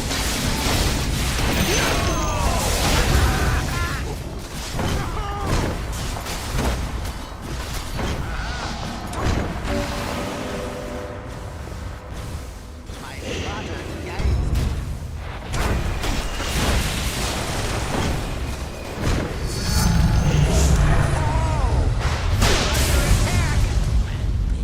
Mark for death. Let's have a go at it. As you say.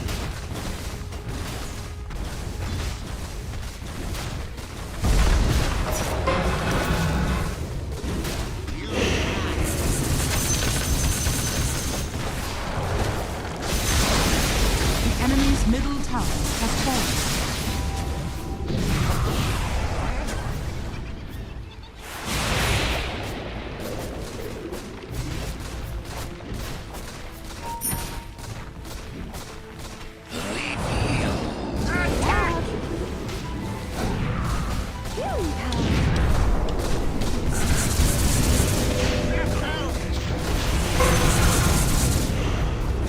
Going ballistic.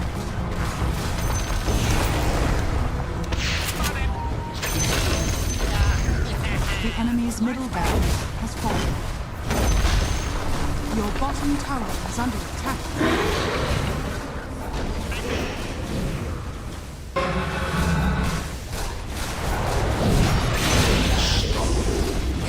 Radiant structures are fortified.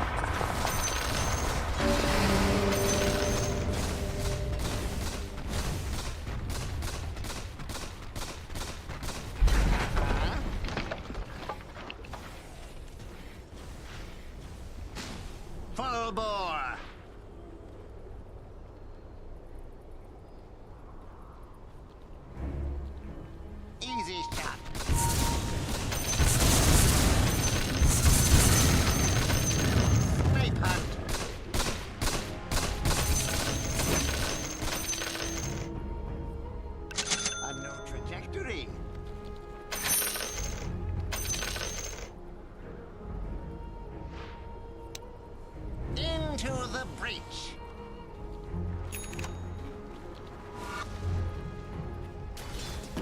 Gunpowder justice.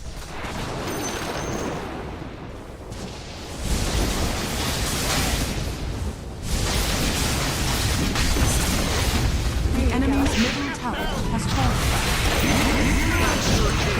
The enemy's bottom tower has fallen.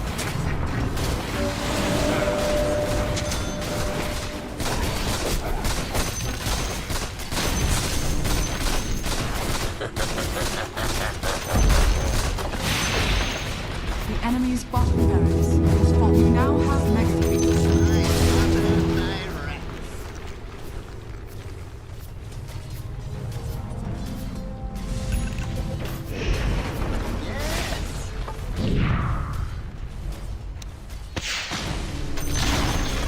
The enemy's middle tower has fallen.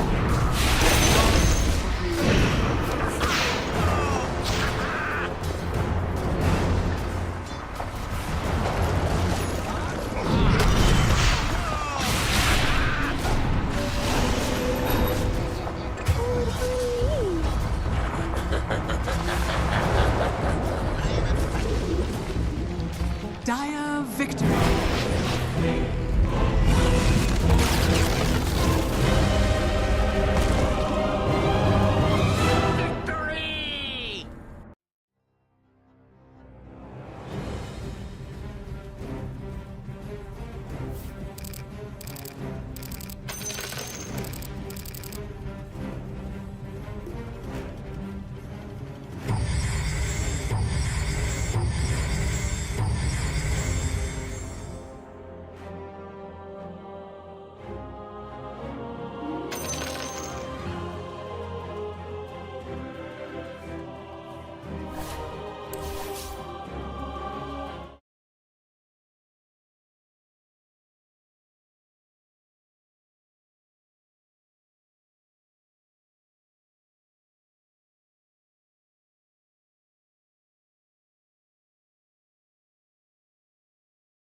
In their second game against Tundra today. It's a much better game style for Tofu to play a hero that's not going to be level 3, unit 7, something that can play with Quinn early on. And like I mentioned earlier, the Solar Flare as a means to buff up damage on Wind Ranger with that also Solar Crust that's going to be bought by one of the 2 supports placed on her with the sidekick, it's going to be ridiculous.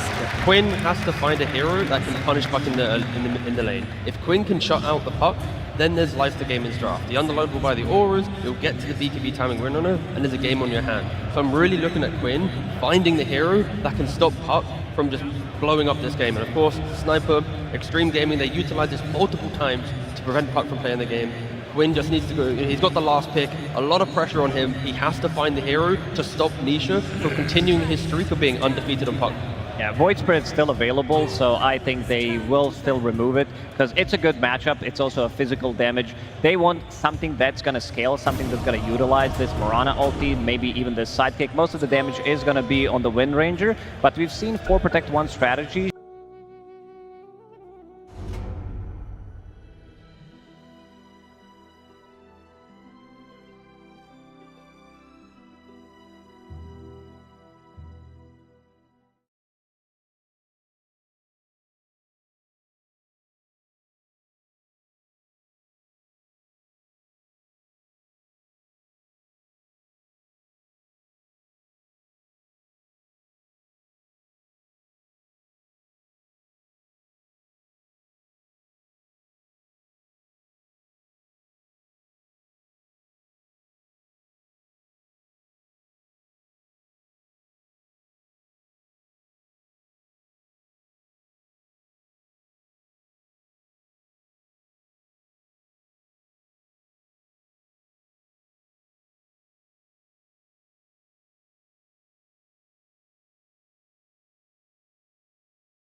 do believe in the hero. I thought that hero is going to be picked up so much more, but seems like there were other heroes available on the menu throughout the tournament.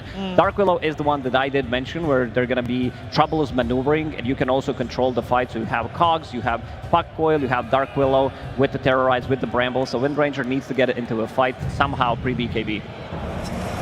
When it's time. Why not? Why not, T? Yeah, I was going to say, like, maybe they go for a Timber for another body, but the Quinn Pangolier wreaked havoc in 2023.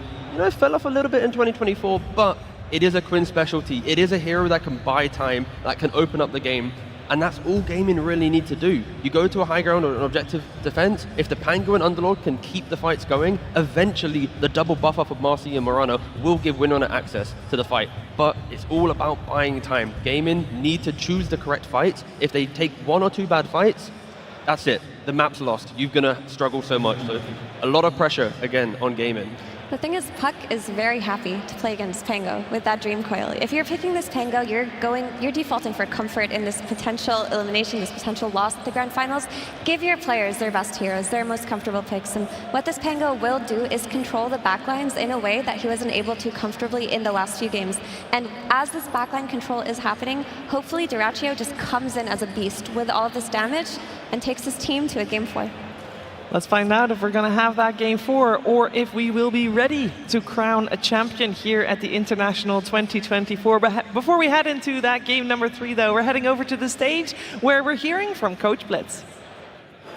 Thank you very much. I am joined by the coach of a team that is currently up 2-0. Now, this is unprecedented. Out of all of your matchups over time, you have never been up 2-0 against Gaming Gladiators. How do you feel right now? I mean, it hasn't really hit home yet because you still need to win the entire series. I mean, I've seen them get reverse swept by Azure, so it's just as possible. I'm trying to keep my guys as calm as possible and just tell them, like, job's not done yet. Which is what I'm curious about, because not only is it unprecedented in terms of the history, but like for a lot of these players, being this deep in Grand Finals, even making it to Grand Finals in the first place is a new feeling for 3 out of the players on your team. How are they handling the nerves? They're handling it great because they know that we have the best players in the world. We have Nisha. Like, they have no counter to that. I've been waiting for this guy to pop off against Quinn for so long and just rub it in the dirt, and it feels so good. But talk up more of them. I mean, the rest of your team's contributing. Tell me about Boxy.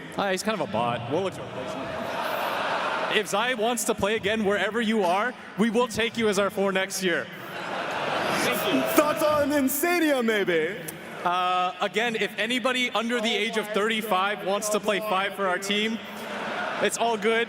You can just play clock every game. If you can do it, just DM me on Twitter. It's all good. Mickey? Oh, Mickey's irreplaceable, straight up. Hey, all right. And then 33, the only man in that booth to have his name on the Aegis. Twice. It's gonna happen twice, and it might just happen in this game. Let's send it on to game number 3. Well, there we have it there, Blitz. Coming with some jokes about his support. So the funny thing is, I guess this draft, so from Liquid, we are seeing indeed a bit of a change. It's not the tough Shadow Demon again this time. The cause that he was talking up there, Blitz, on his team Liquid. They're getting to play stuff that we've already seen so far this series, and it's looked pretty good, Fog. Yep, this time I would say their draft it's much more aggression. Last time we saw multiple different saves and stuff like that. This time it's all out, just go, go, go time. But Gaming, they've got a very formidable draft. They've got Quinn on his signature Pango that he's been waiting to bust out here. They've got this Wind Ranger with tons of amplification from the Solar Flare, from the Marcy. We should be in for a treat for this one. We Let's absolutely hope so. should. Hopefully indeed. 2-0 at the moment, Liquid. Just this one game that stands between them and claiming that championship title here at the International 2024. Can Gaming Gladiators turn these things around? And as you say, yeah, the Quinn Pango coming in last. I mean, as talked about by the panel, obviously a comfort pick for Quinn, but also on paper, looking at the matchups, a good game for the Pango in general, or what do you sort of see the future being for Quinn this game? Just has to really watch out for the puck coils for the most part inside this early game. Besides that, there's no real BKB piercing disable. Once he gets rolling in most of these fights, he's gonna just be able to kind of commit forward there. So just has to watch out for those early initiations that come out from the puck, the silence in particular. But yeah, it can look like a very, very good Pango game if he's able to get through that type of stage of these silences. Dyrachyo, let's see how he's able to sustain, because Boxy at 33, They've been menaces with this Visage combo. Yeah, look how low Dratcho is. He's got to be careful sneaking around the trees here. Boxy is hunting for him. He's got power. I mean, Boxy might just be able to find him. If he could get 2 more hits in, he'll pretty much have. And the Tango regen starting to kick in for Dratcho. I mean, either way, this is pretty painful. Being forced right back from the lane. All right, Celery, you're farming under the tower now. All right, Celery moving up to the carry. I mean, in the past we have had Wind Ranger support. I mean, we'll see how much of a hit that sort of takes to him at this early first wave or so that Dratcho just gets completely forced away from. He got every last hit, Owen. Celery got 8 of them. He's ready. He literally got every single one of those last hits. So even though the Wind Ranger got 0, he did ensure to get those. And he's level 2. Dratcho is only level 1, but they do have that power spike of the 2 now on the Marcy. Very well done there from Celery. And this bottom lane, they've got to be so careful against this Boxy 33 Dark Willow Visage duo. We've seen 33's Visage. If he starts to get these kills, get that gold advantage, this hero, especially in 33's hands, gets completely out of control.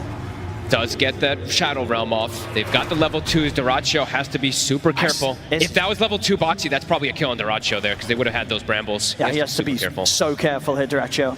Whilst Liquid have this XP advantage against him in the lane. It's tough to look away from here. We are able to glance toward the mid right now. We see Quinn doing very good in that matchup versus Nisha. Brambles come out bottom, doesn't catch the Dratcho, but Celery put low. A second Soul Assumption. It's a lot of damage. The hit from the Shadow Realm and the Soul Assumption. It's set up. First blood for 33. As I say, you've got to keep an eye on how much money this lad's going to be able to make from this lane. Getting a first blood, getting actions with the Soul Assumptions. This could be tough for Gaming Gladiators down here. It could definitely be tough to Dratcho in particular. When you mess up your first wave like this, and you have to just bring so much extra regen, it is tough to kind of recover when Visage just gets so much extra gold. You can bring all this extra mana regen to keep getting the spam going. And overall for Wind Ranger in this game, now that we can look at a little bit of hesitation for a moment that he's not dying, there's an insane amount of magical burst for this hero. Not the tankiest if you get off to a little bit of a tough start. If they just throw constant nukes onto her early, could be difficult for Dratcho. Quite the recovery required. 3 minutes in, just 4 last hits here so far that Dratcho's been able to find in the set.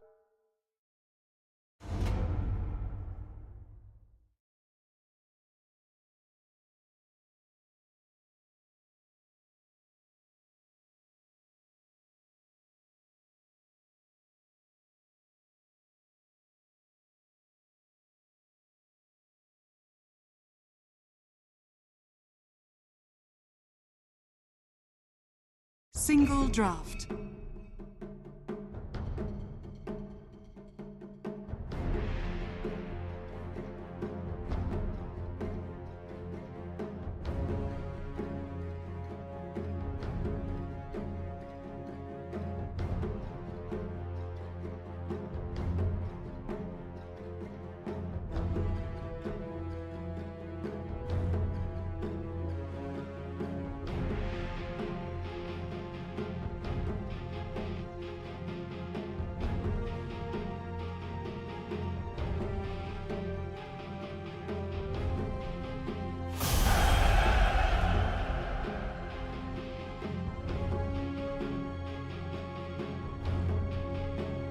Ten seconds remaining.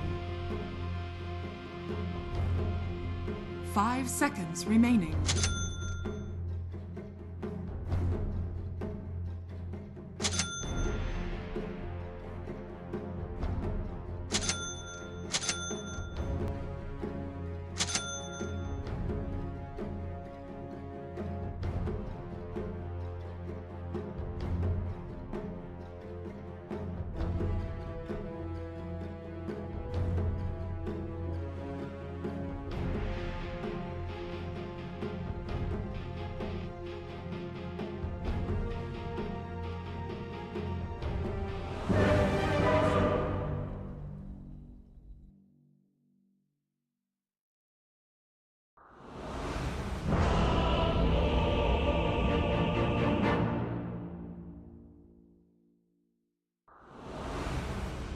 Legion Commander.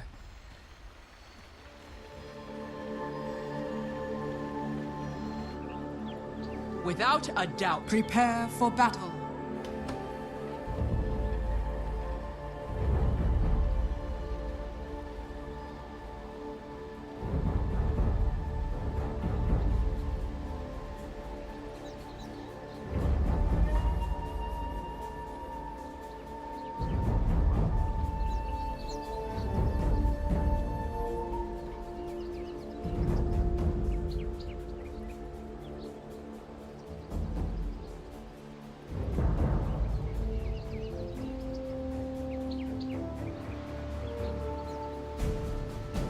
On it.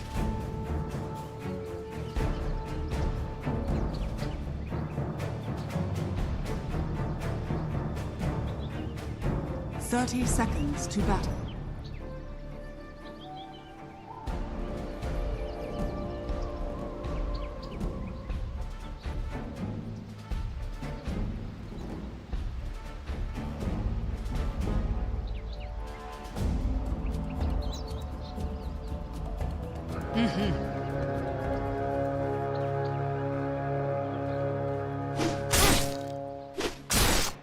The battle begins.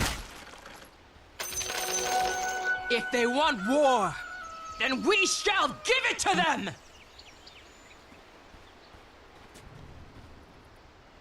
Sound strategy.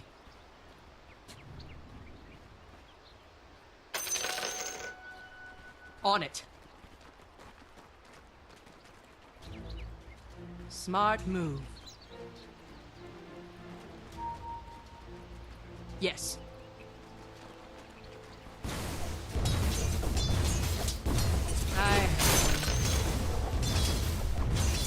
I'm under attack!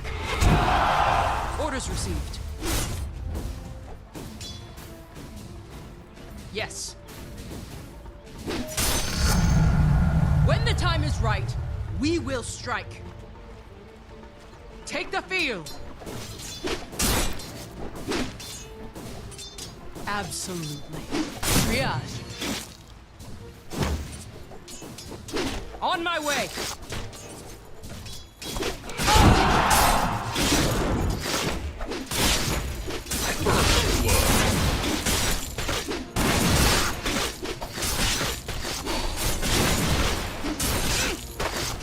Yes. Repositioning. Turn the tables. Tactical. Mm-hmm.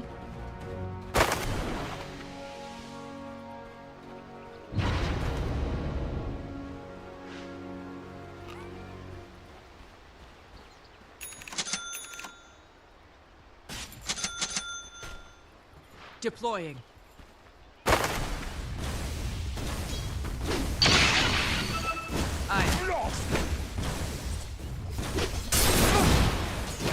Immediately.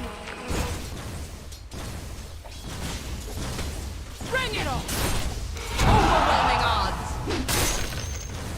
Flanking. Yes? If you insist. Sound strategy. Yes.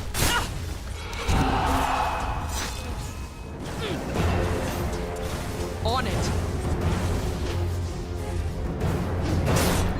On it.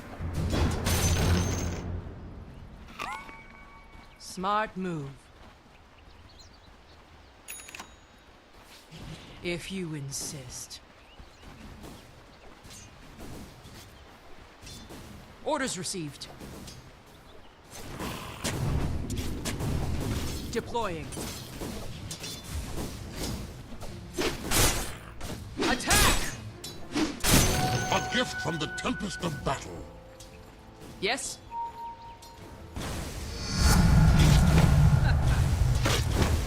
To battle!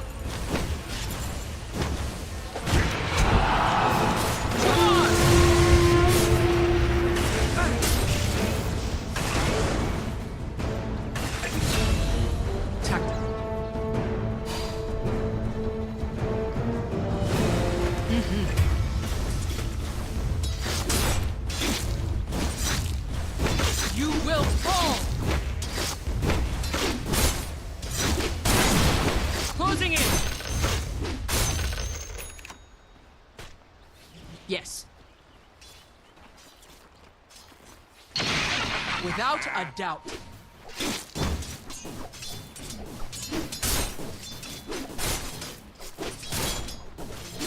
Repositioning. Aye.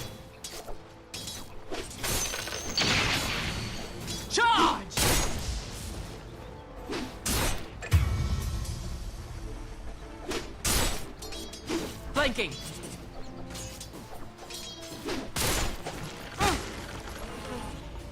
On my way. I'm under attack.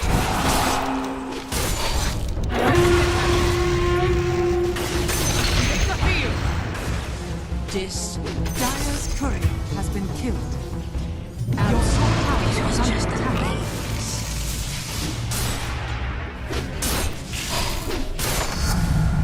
The plan comes together easily.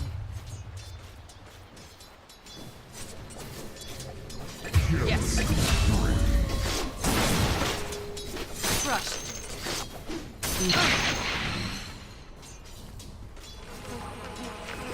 Immediately.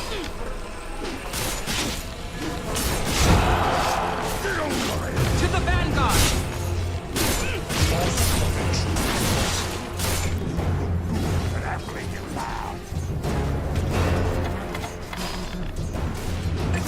Orders received. Engaging.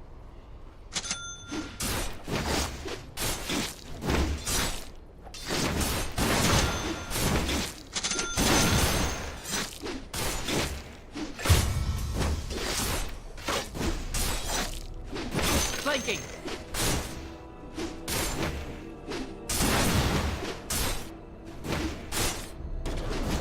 Aye.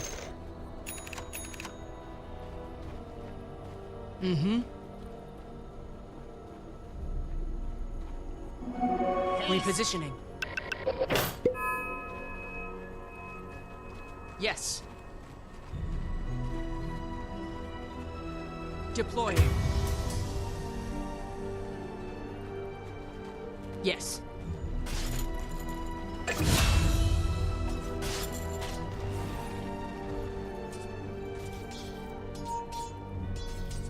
Absolutely. Yes? Take the field! On it.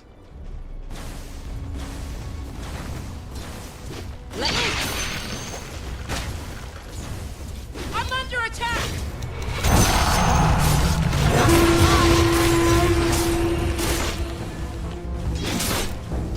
Attack! Immediately.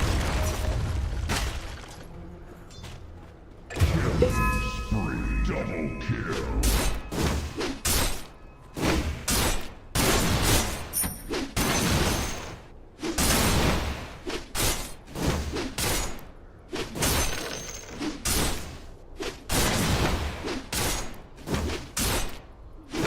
If you insist. On my way!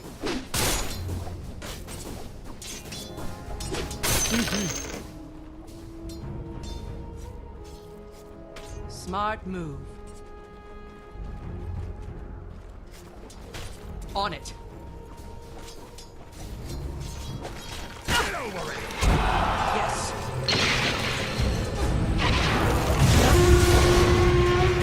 To battle! Sound strategy. Tactical.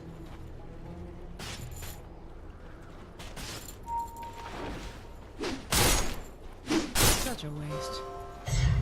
Without a doubt.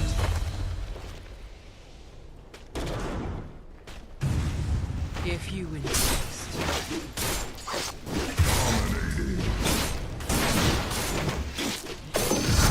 Listen, bottom! Charge!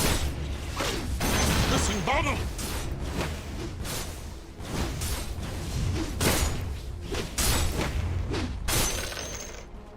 Mm-hmm.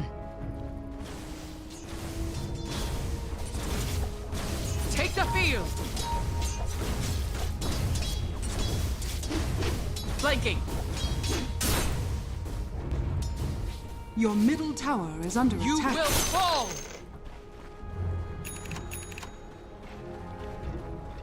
Mm-hmm. On my way! Yes. Another down. Oh! Sound strategy. Immediately.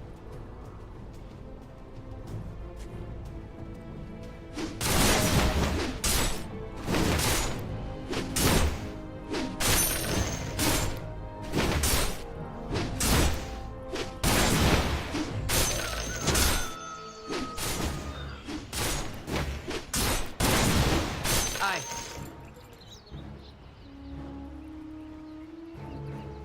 Yes.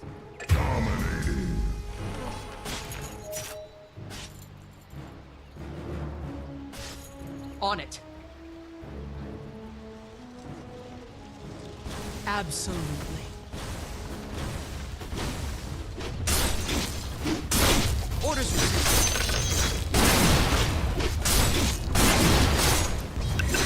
Your bottom tower is under attack.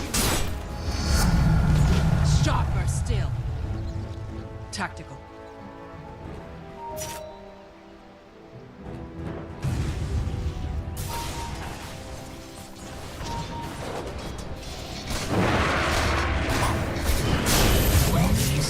Yes. Your top tower is under attack. Yes. I'm under attack! Without a doubt.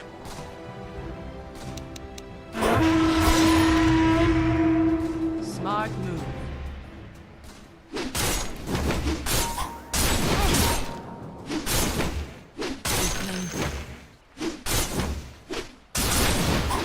Your middle tower is under attack. Radiant structures are fortified. Trash mate! Your middle tower is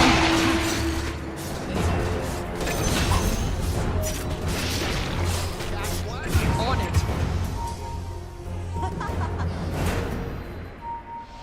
Repositioning.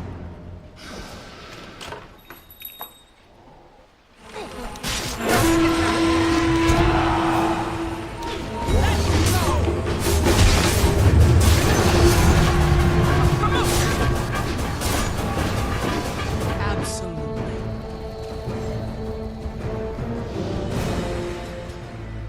Yes. It's not time yet.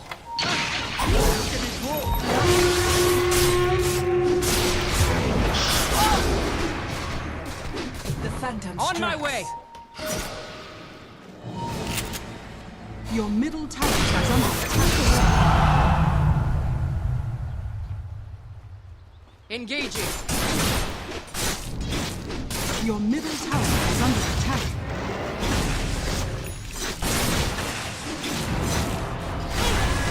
Your bottom tower is under attack.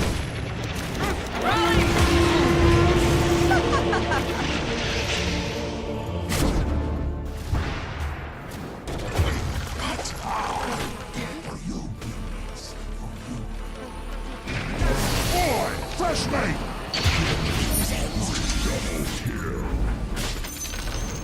The enemy's middle tower has fallen. Dire's structures are fortified.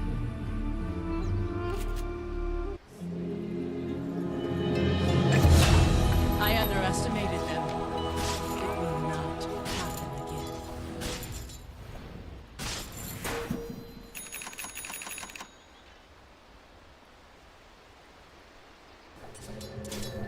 To the vanguard! Your top tower is under attack. They'll never know what hit them. Take the field!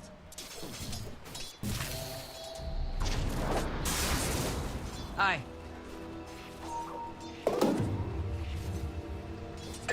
If you insist.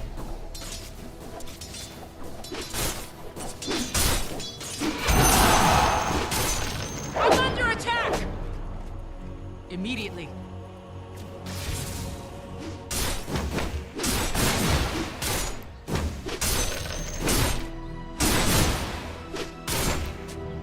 Smart move. Sound strategy. Your middle tower is under attack. Flanking. Yes. Mm-hmm. Yes. Deploy. Moving forward. Down time.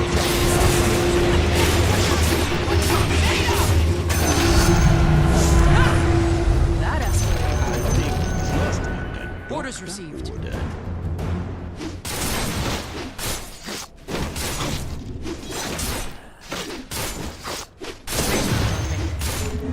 Bring it on.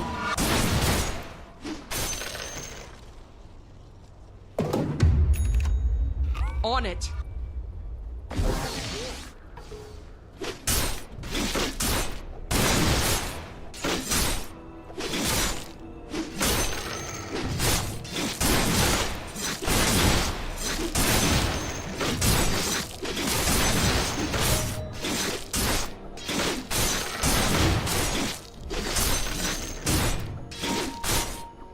Without a doubt.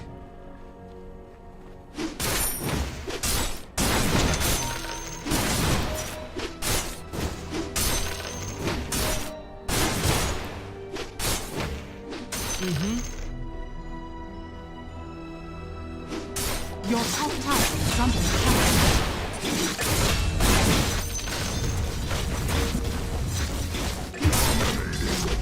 Your top tower is under attack. Blade mail. Repositioning. Your top tower is under attack. Easy. Victory is assured. Yes.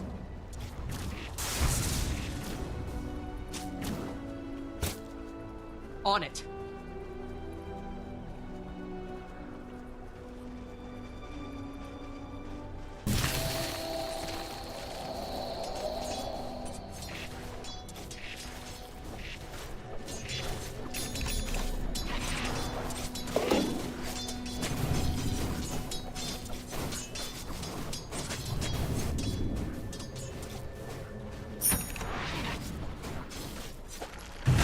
Take the field.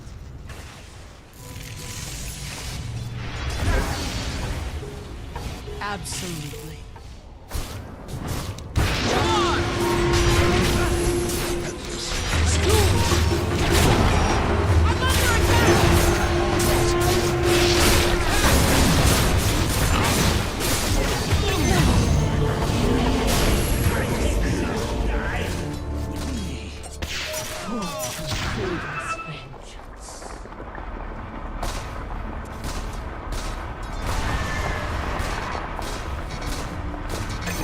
Radiant structures are fortified. Your middle tower is under attack.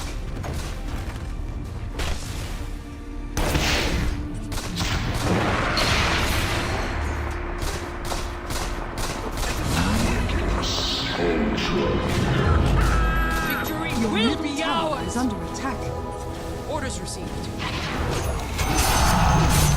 Strategic benefit. Next round's on me. Yes? A gift from the Yes. tempest of battle. The enemy's bottom tower has fallen. I'm not ready. Easily. On my way! Your top tower is under attack. Aye. I'm not ready. Flashman! Sound strategy.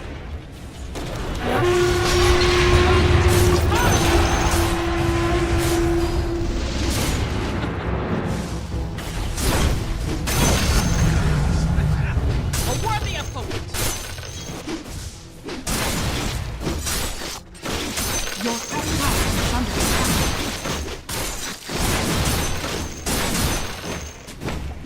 On it.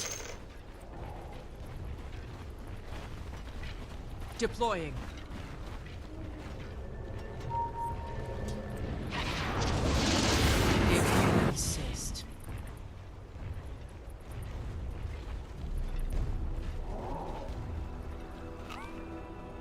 Tactical.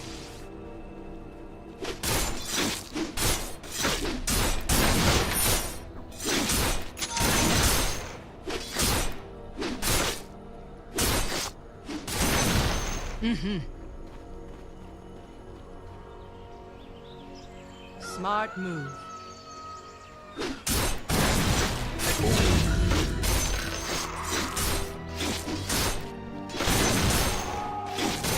Flanking.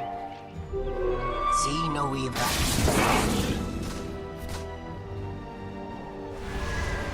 On it. Nothing beats the fray. Without a doubt. I'm not ready! I will tear you apart! Position. Wait, guy.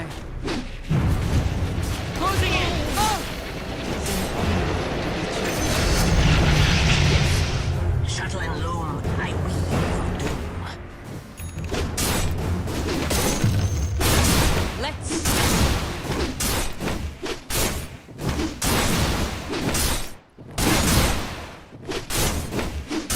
Another death.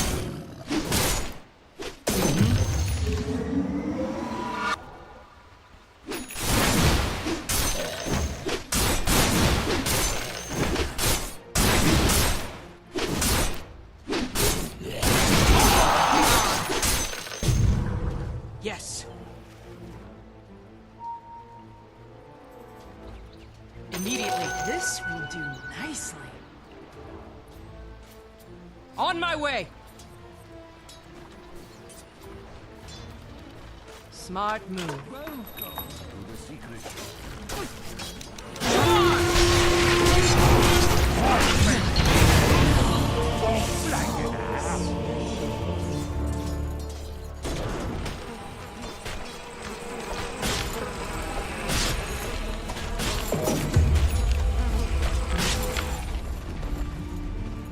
Your middle tower is under attack. Your middle tower has fallen.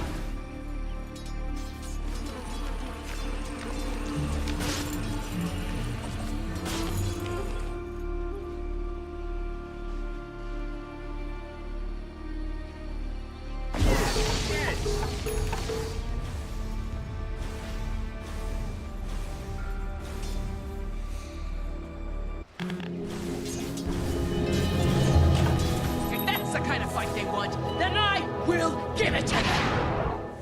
Yes. Press the attack! Fight me! Yes?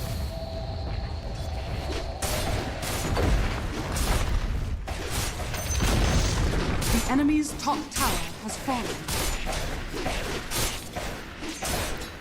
Yes.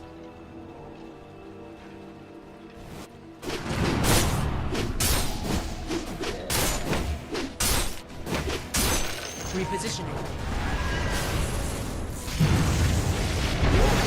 Bring it on!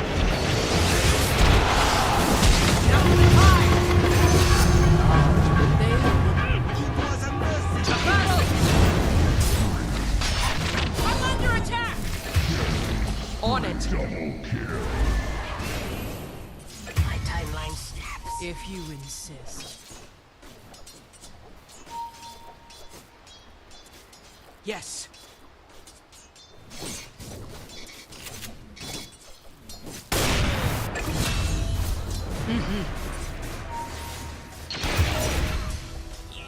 Without a doubt.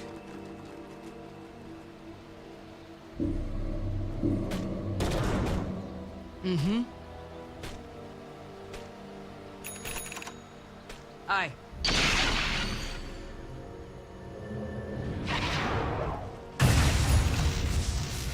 Flanking.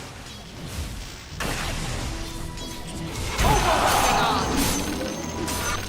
Sound strategy. They'll never know what hit them. Tactical.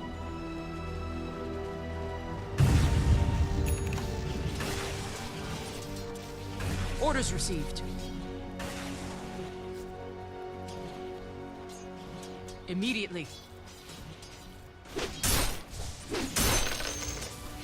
Deploying. Absolutely.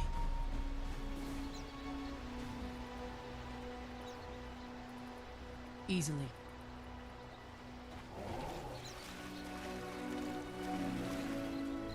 On it. Take the field! Orders received.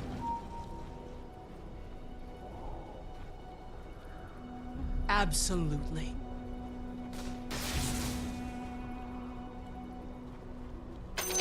Flanking.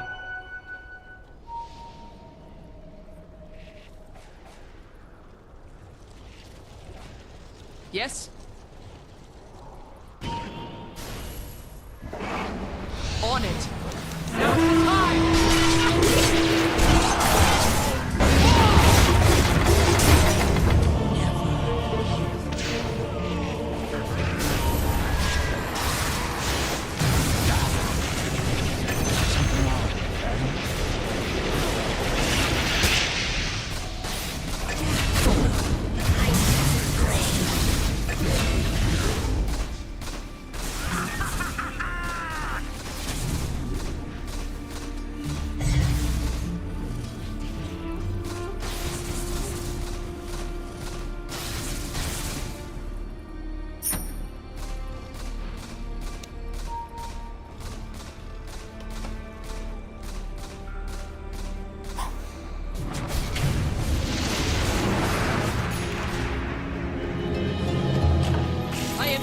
So easily put down.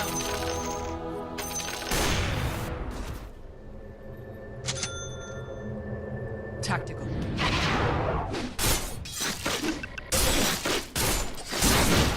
Small victories.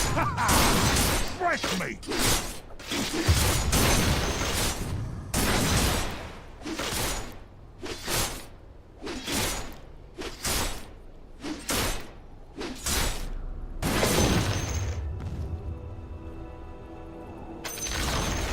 Your top tower has been denied.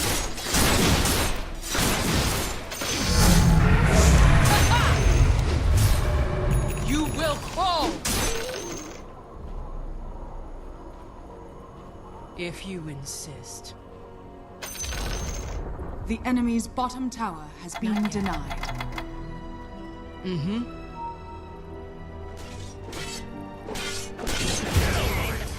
Aye.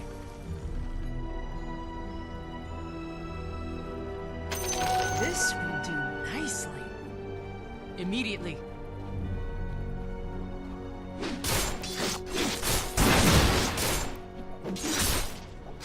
Warm up.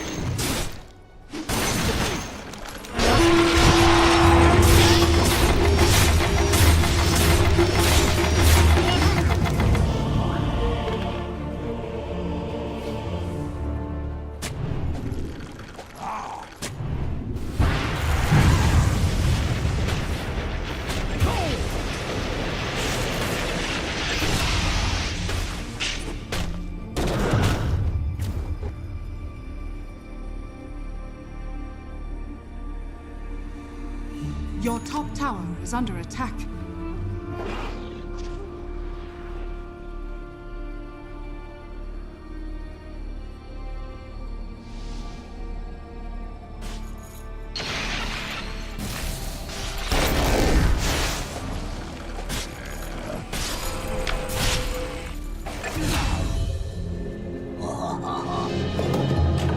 I crossed the world to win this day. I will not fail now. Let's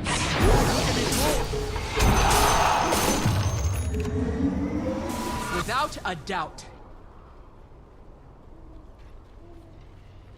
On my way.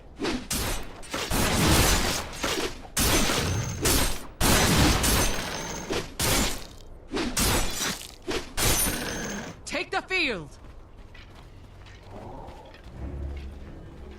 Sound strategy. Roshan has fallen to the diver. Smart move. Repositioning. Victory is assured.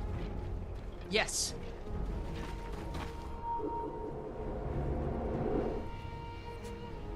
On it.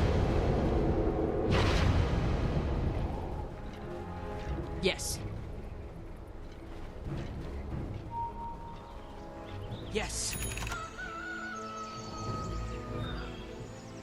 Mm-hmm.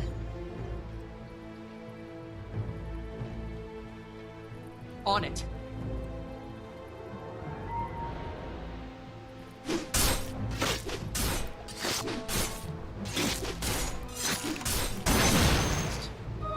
Just what I need.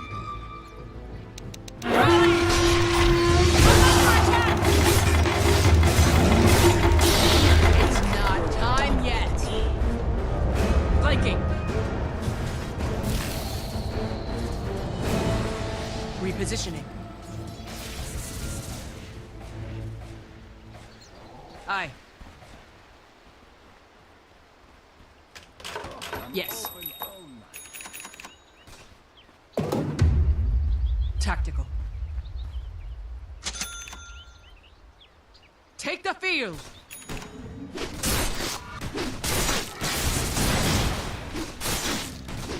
On it. On my way! It's not yet. Not yet! Absolutely. Without a doubt.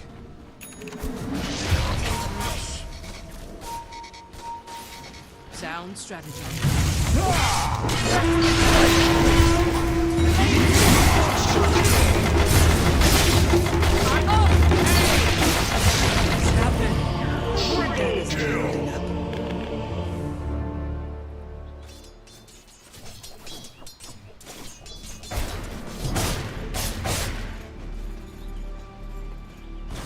Radiant structures are fortified. Your top tower is under attack.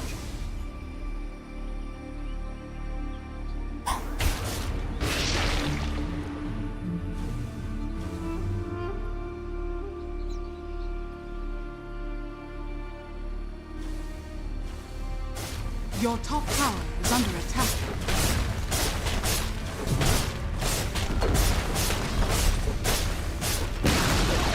Your top tower has fallen. If I cannot outfight them, I will outsmart them. Your bottom tower is under attack. Radiant structures are fortified. Yes? Your bottom tower is under attack. Yes.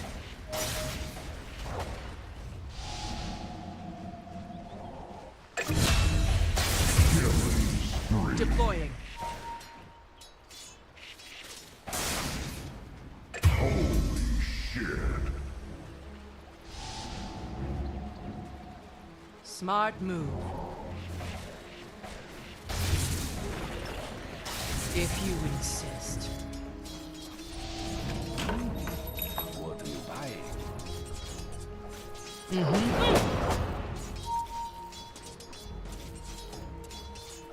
Mm-hmm. Your middle tower is under attack. Orders received.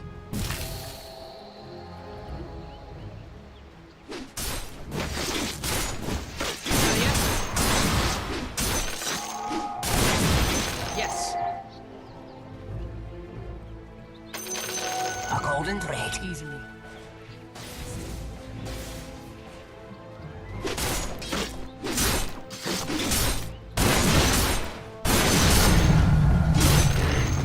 Sound strategy. Charge! I come under attack! We weren't finished! Onward!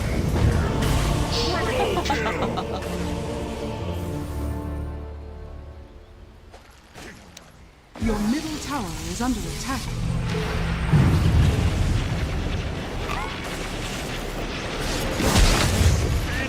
Your middle tower is under attack.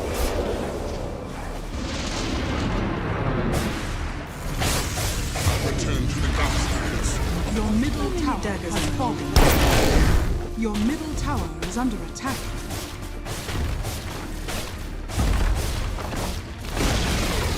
Your middle tower has fallen. Your middle barracks are under attack. Your middle barracks has fallen.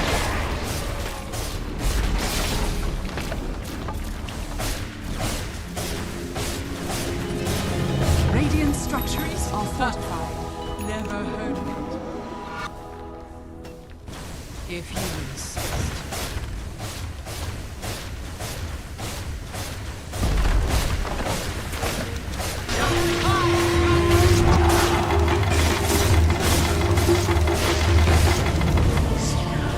Grand Oracle chose you.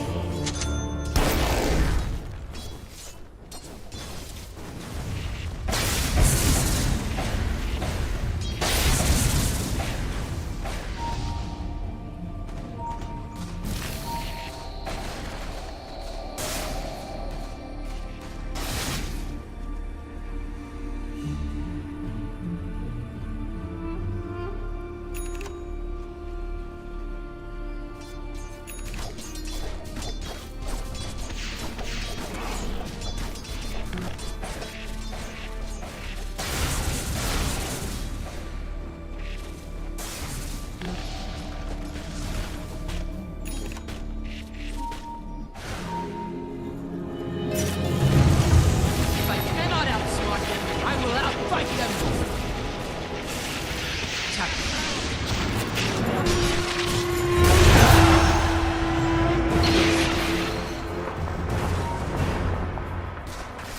Yes. Your bottom tower is under attack. Aye. Your bottom tower has fallen. Deploying.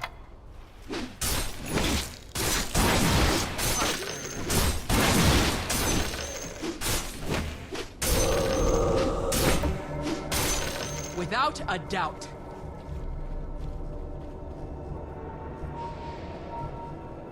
I have you now. Your bottom tower is under attack. Absolutely.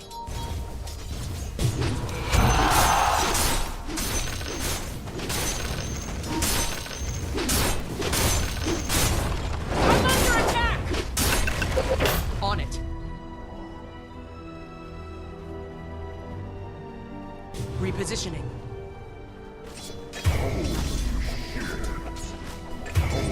Attack!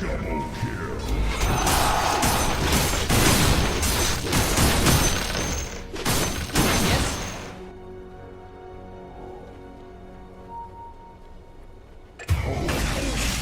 Triple kill. It's not time yet.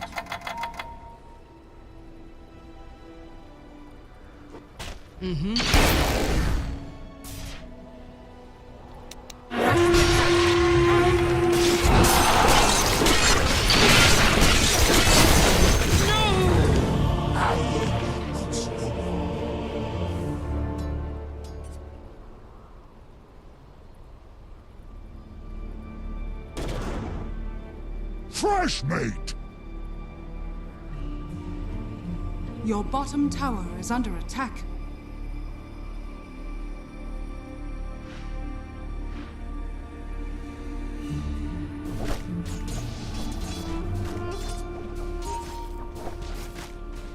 Your bottom tower is under attack. Your bottom tower has fallen.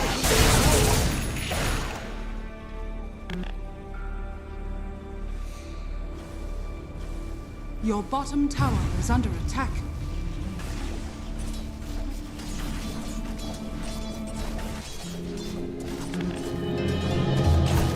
I do not take defeat lightly.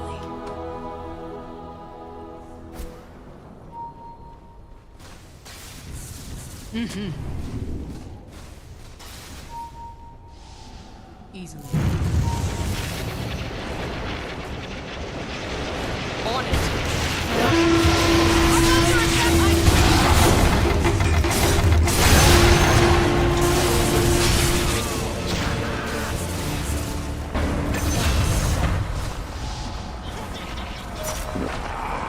Crush me!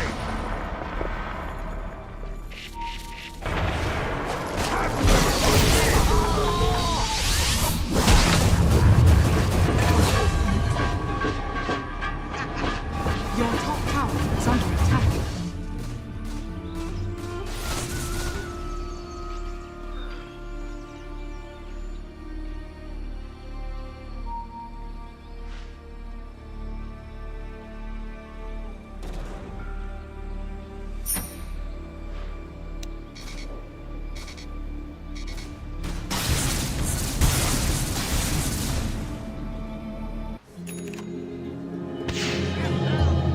The enemy will be destroyed, no matter the cost. Radiant's courier has been killed. Flanking.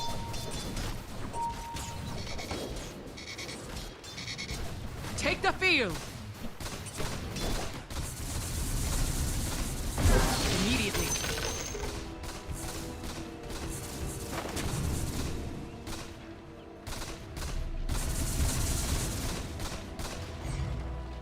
Yes.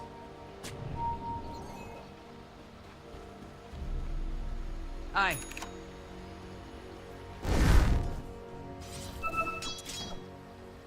Sound strategy. Repositioning. Yes.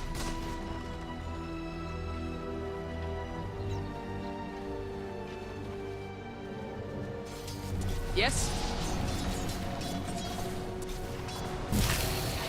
Without a doubt.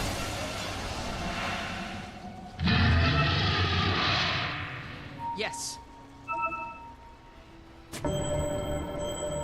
They're humans.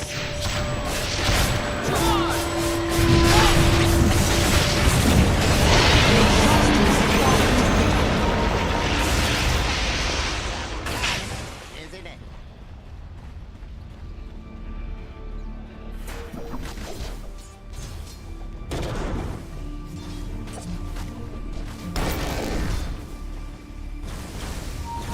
Your top tower is under attack. Radiant structures are fortified. Next time, I'll assess before I assassinate. Your top tower is under attack. Crush me! Your top tower is under attack.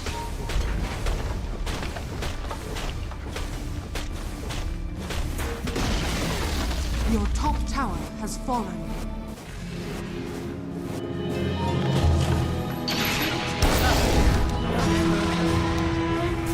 Your middle tower is under attack. I will crush you on the foot.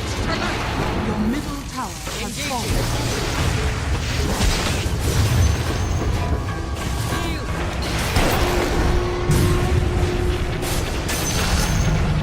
I'm just getting started. Yes.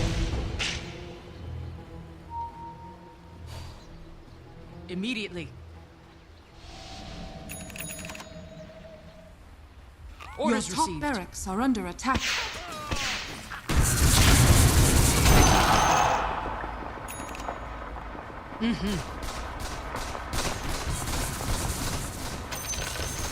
Deploying.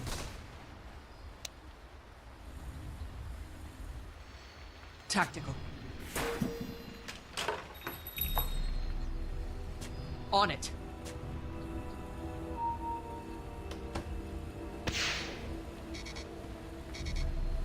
Take the field!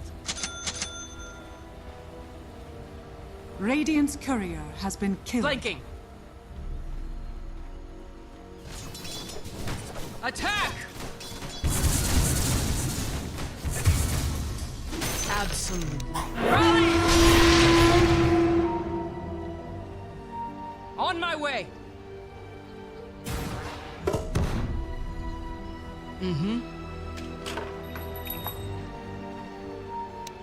On it. To ruin your reign. Easily.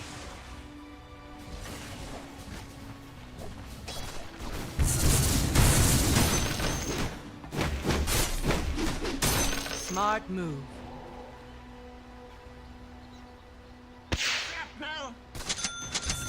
Yes.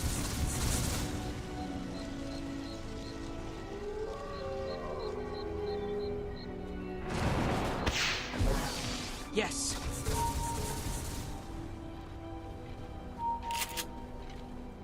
Smart move. On it. Rally!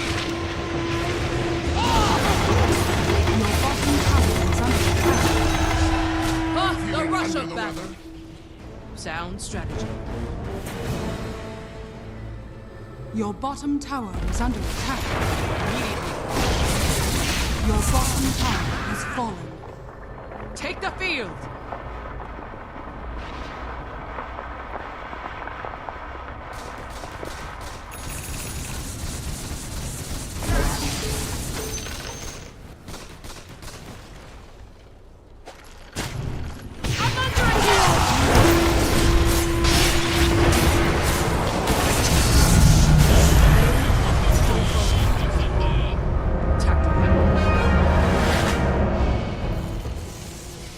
On it. Your middle tower is under attack. If you insist. Your middle tower is under attack.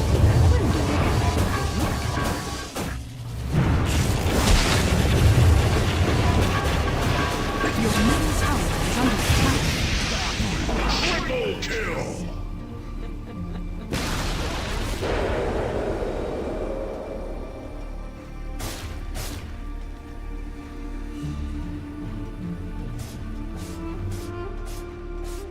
Your ancient is under attack. Dire victory.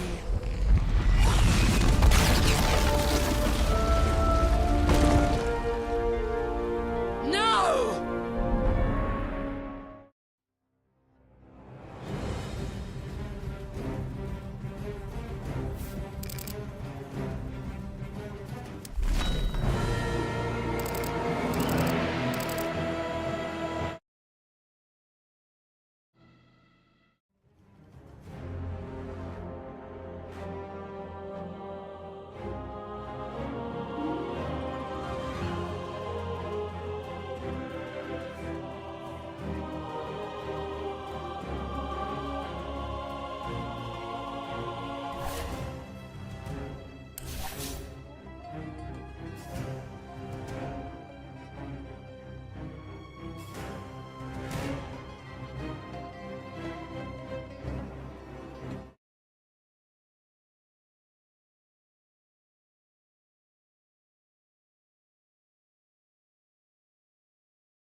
Back of that ages.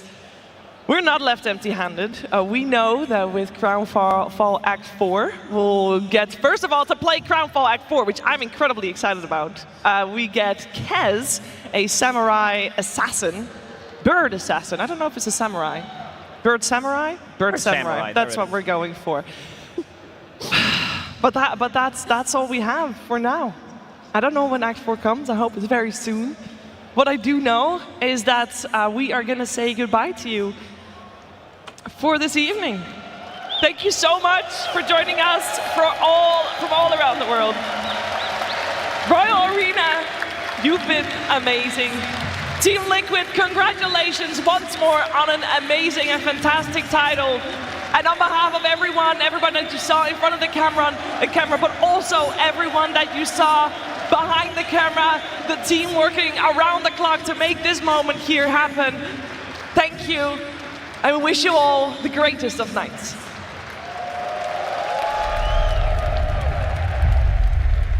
Ladies and gentlemen, and everybody here in the Royal Arena, please make some noise as we'll open it in style.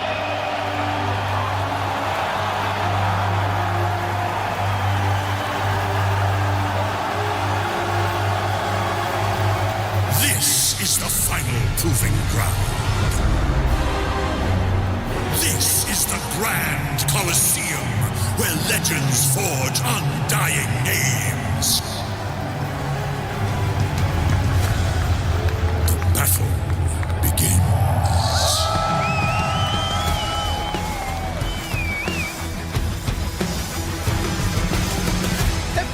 get onto Sega, but they can't kill him. He pretty much fully heals. Falcons survive. They'll tap out. GG is called. Falcons dominate game 1. They're gonna get 4! It's snaking against the world, and he's not gonna succeed! Oh my Triple goodness! kill for Saigon BB team! They're turning the game around, Fox! DY starting to fall. Ame there too. Hitting away. Time zone finally gets dropped. It's on to 23-7. He doesn't have any way to go either. XG, they're gonna win the game. It all comes down to this. Can they get Watson? They've got him. Watson dead. One fight is all it takes. Liquid will take the 2-0. He's got an Aegis. He's got some time walks. He's gonna have to make some smooth moves to get out of this one. His first life is already forfeit. Ame sitting up in the back, jumps through the trees. A Wukong's command, dead center is Pure, and he's already been hit by some stuns. They are all in to kill the low drone, but Pure got his BKB up. Muerta's gone. Ace does not have what it takes to take down the rest of Liquid. They are way too strong, and they fought out for this fight. Team Liquid closing this one out. GG! Falcons, they do not have enough left in the tank. GG is called.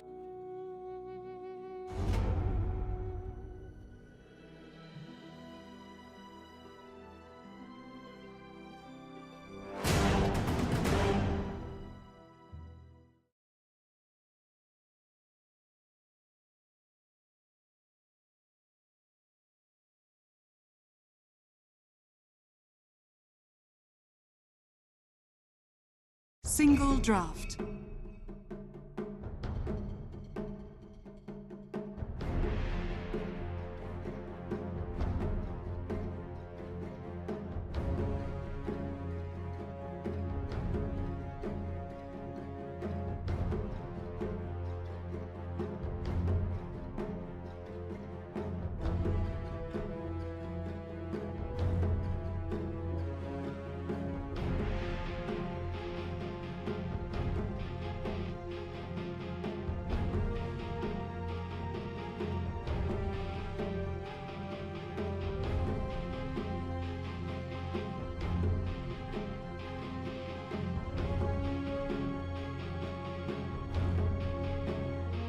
Seconds remaining. 5 seconds remaining.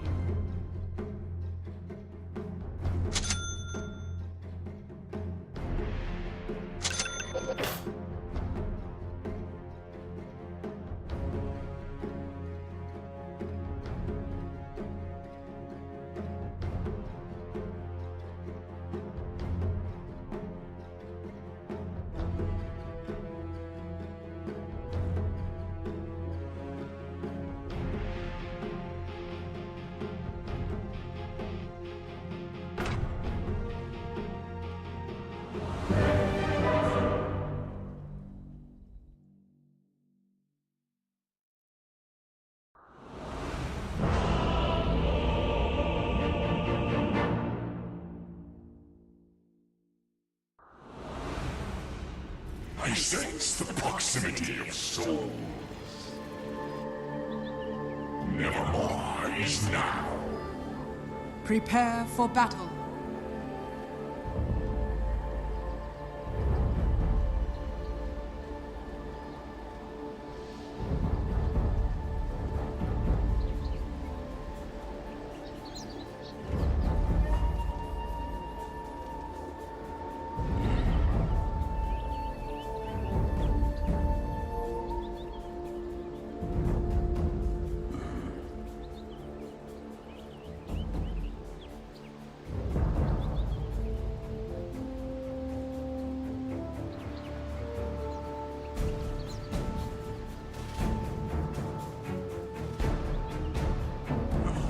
Yes.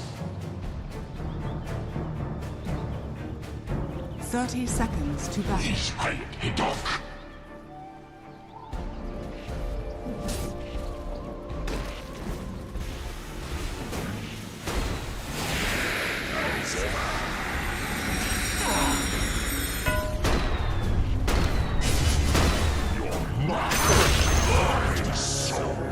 First blood, souls for soul.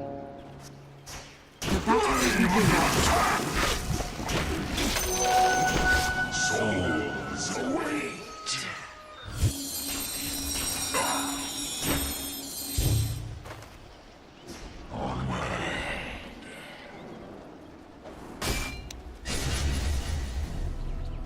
More souls for me.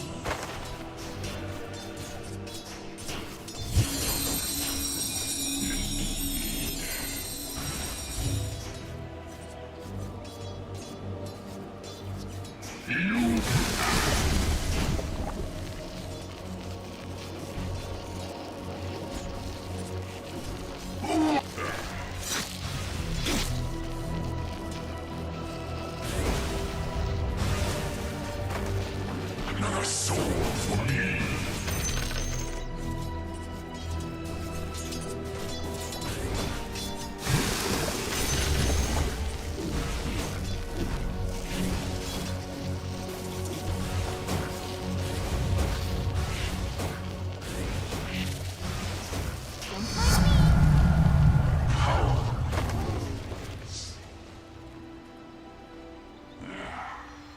Radiant's courier has been killed.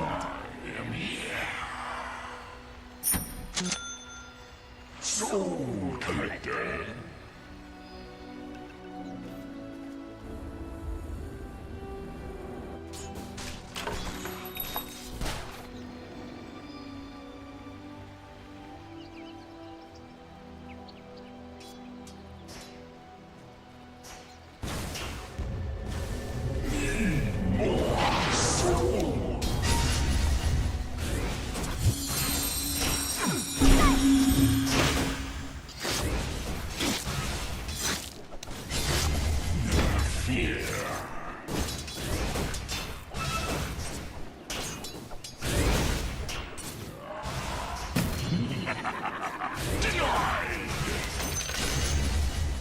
Of course.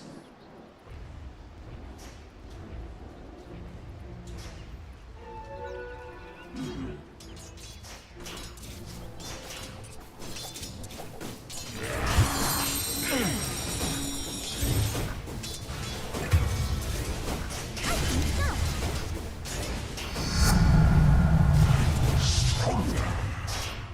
Into the fray.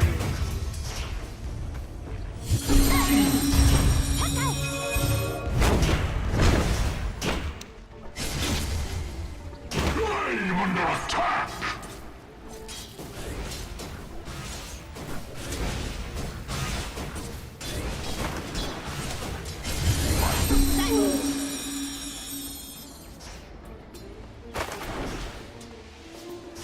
The tool is your soup.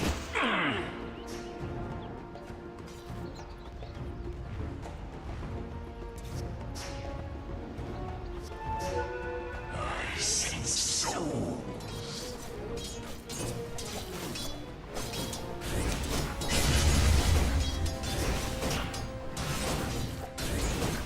You are mine. Not yours.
Dire's courier has been killed.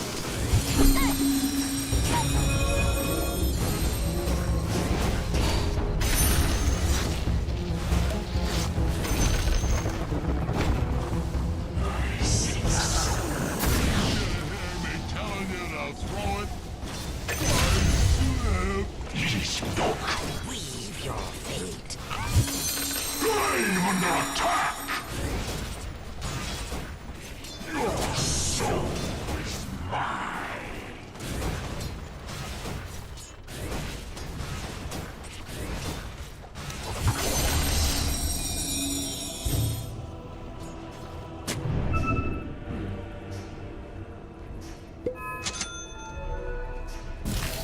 As ever.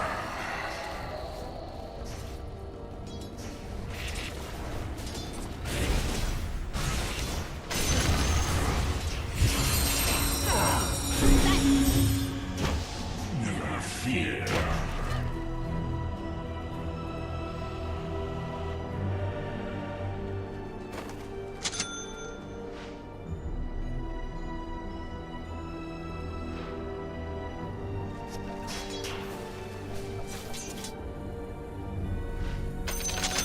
Where's my pension?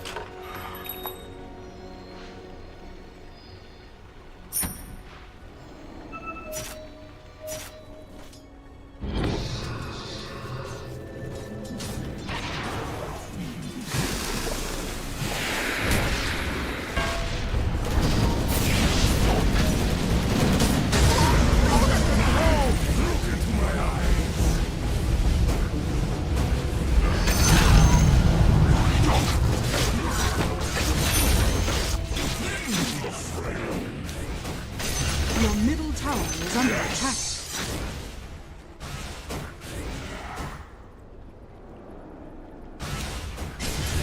Your middle tower is under attack.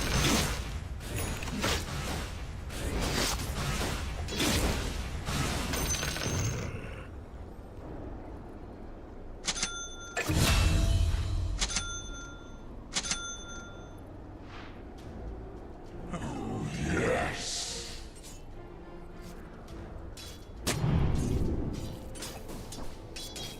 Dire's courier has been killed. Another soul for me.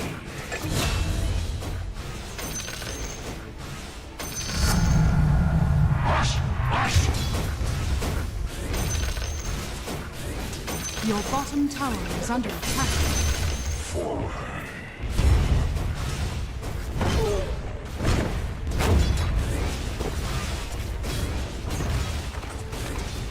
Dire's structures are fortified. Bring something else.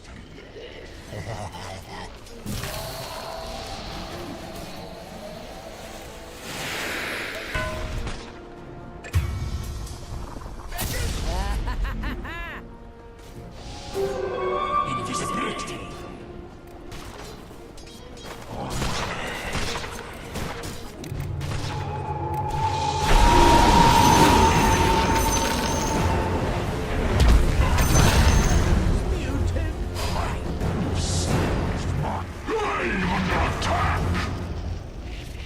Your middle tower is under attack. Swim in your debt.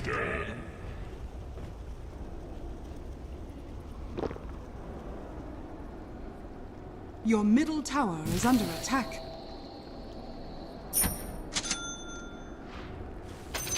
I'll take that. Your middle tower is under attack. Greater. Indeed.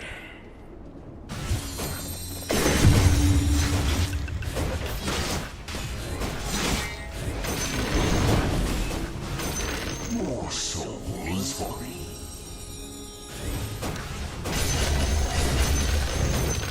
Souls beckon.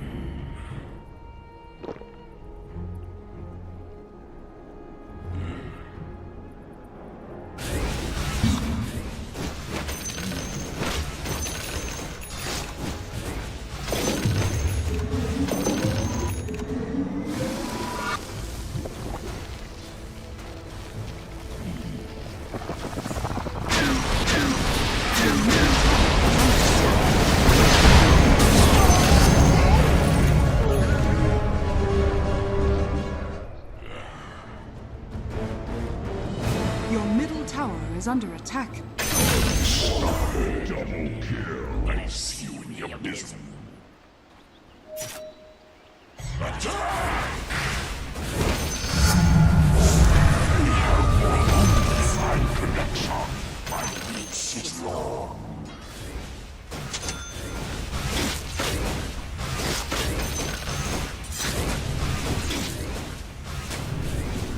More souls for me. Your middle tower is under attack. As ever.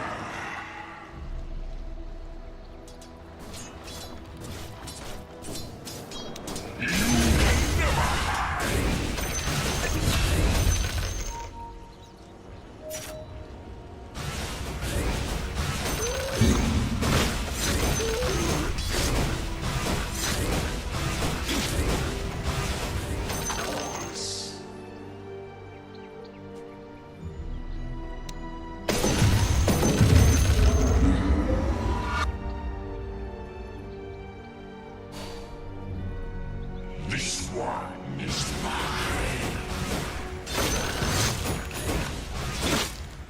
Your middle tower is under attack. Your middle tower has fallen.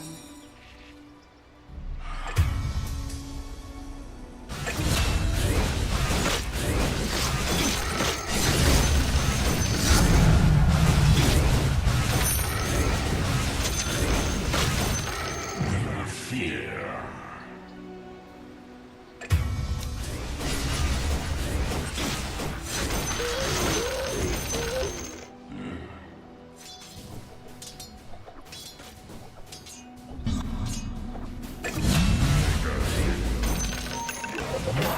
Shadow Blade.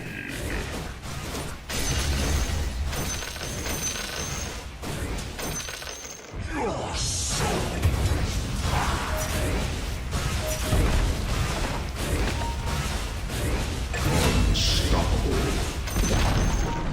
The enemy's middle tower has fallen.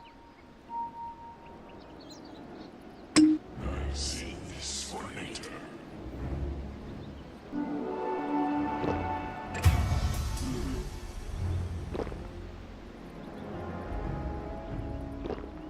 Something else for my connection. I'll take that. Souls beckon.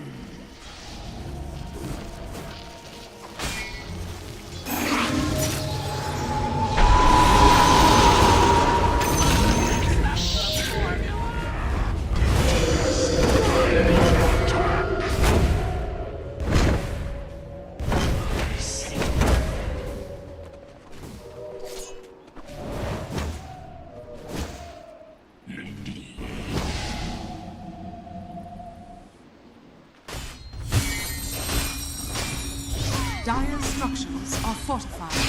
Where's my pension? Go.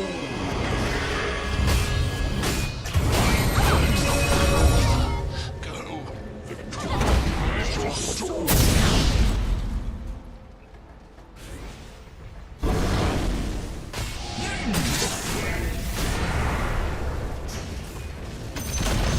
The enemy's top tower is fallen. Your middle tower is under attack.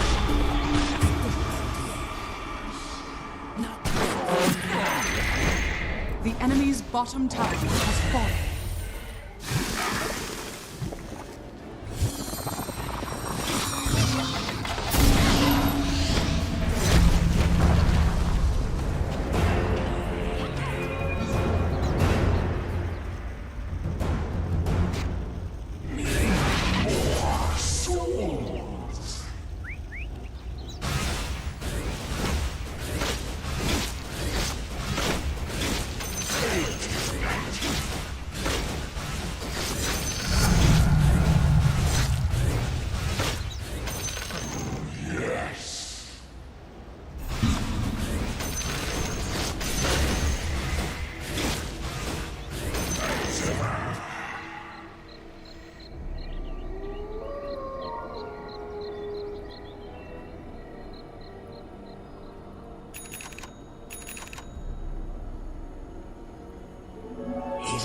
destruction.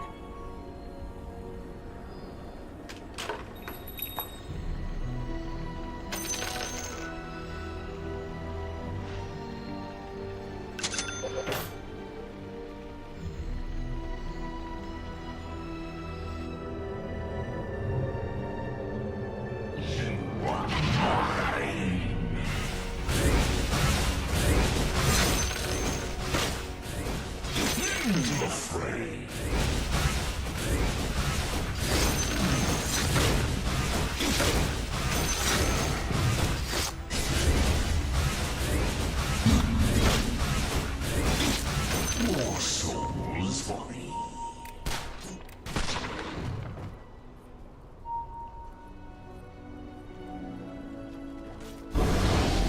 I sense souls.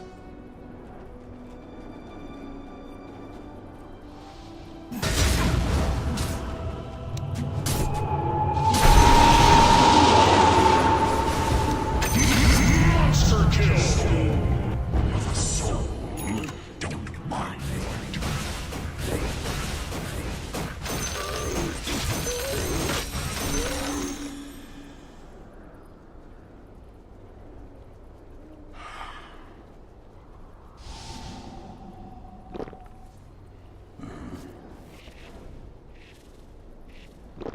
Something else.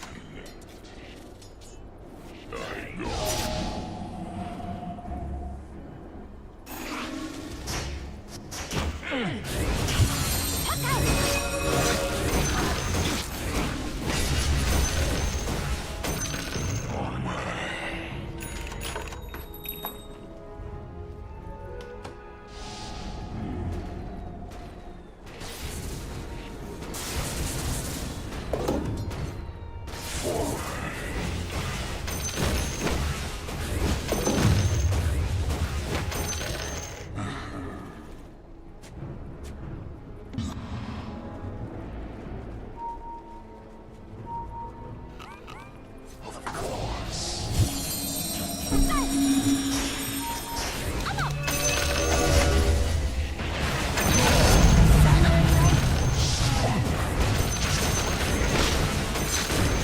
Soul Collector.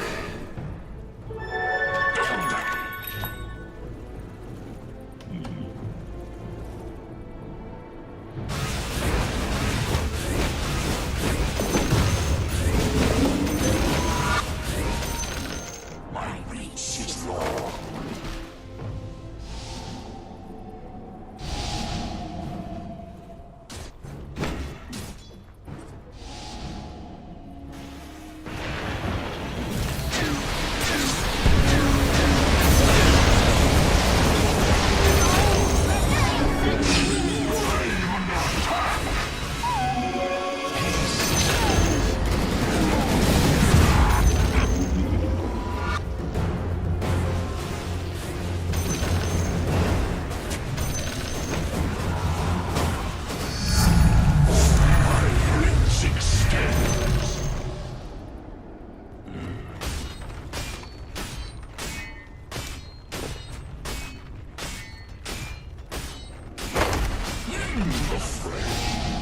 Dire's structures are fortified. Radiant structures are fortified.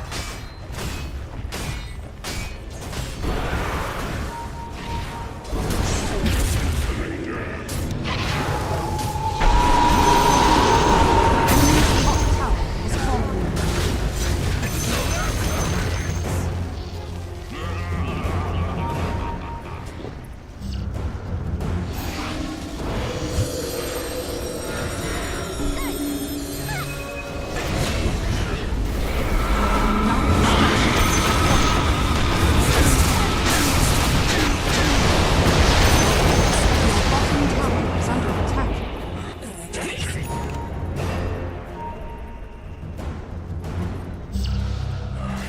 Your bottom tower is under attack.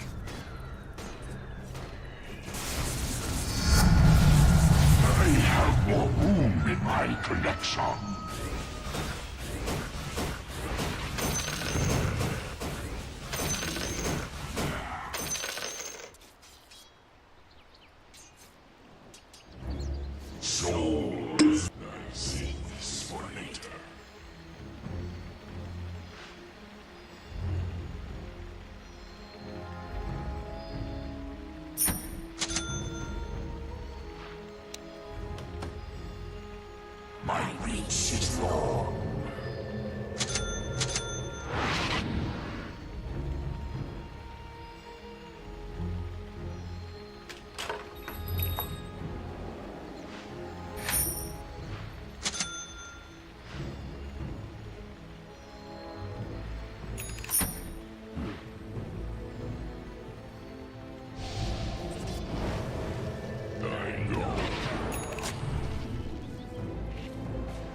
attention.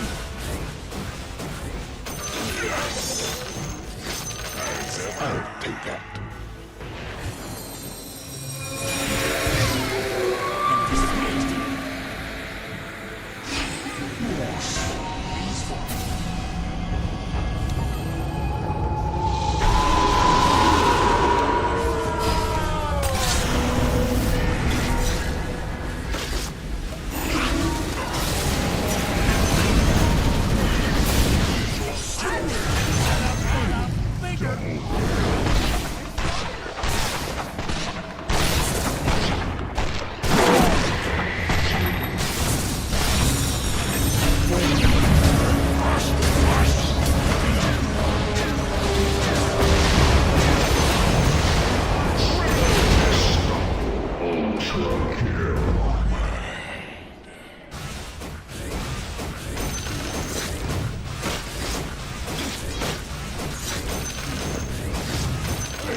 Your top tower is under attack.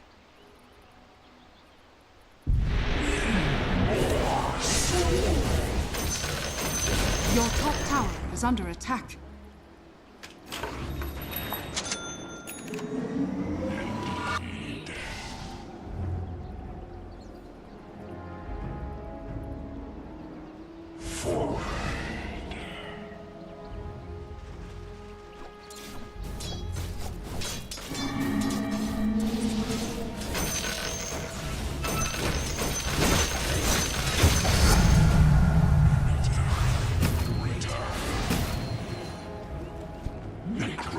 Souls beckon. Something else for high connection.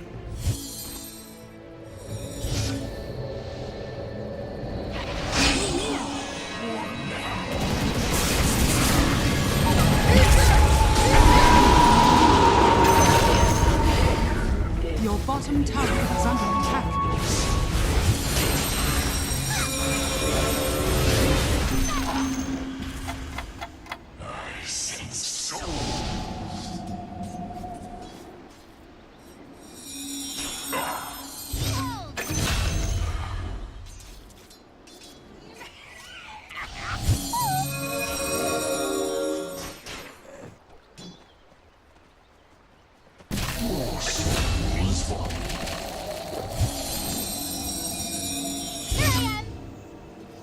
As ever.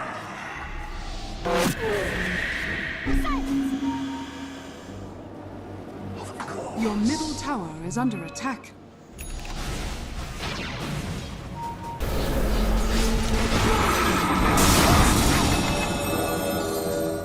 My reach is long. Your bottom tower is under attack.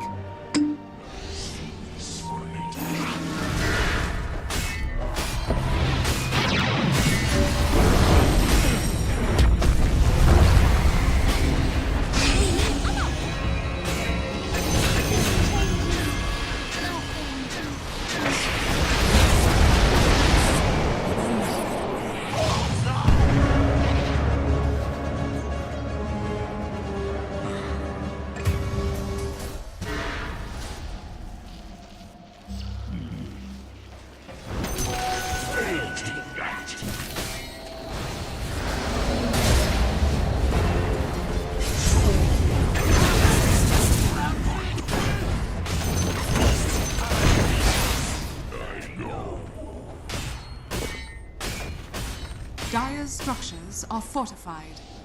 Another soul for me.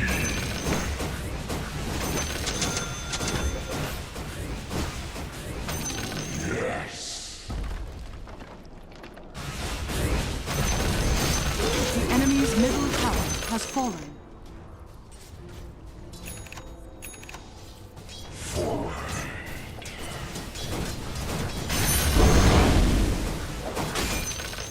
Never fear.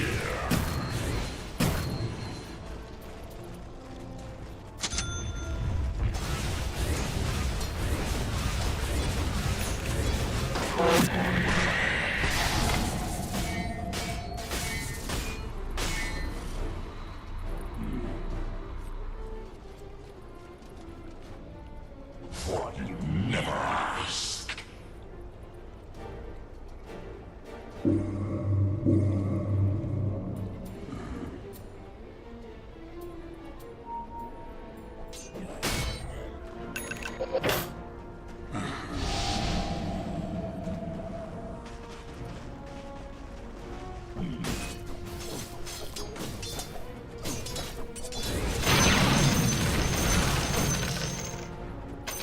I'll take that.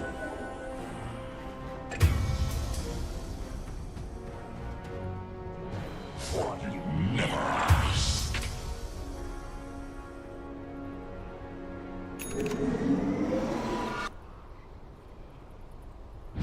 More souls for me.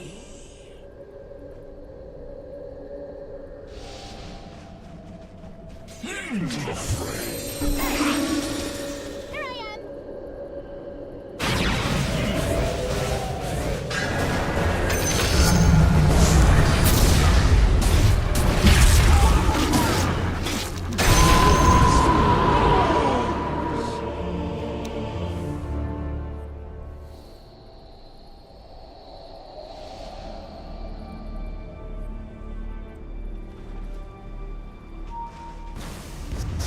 Your top tower is under attack. Radiant structures are fortified.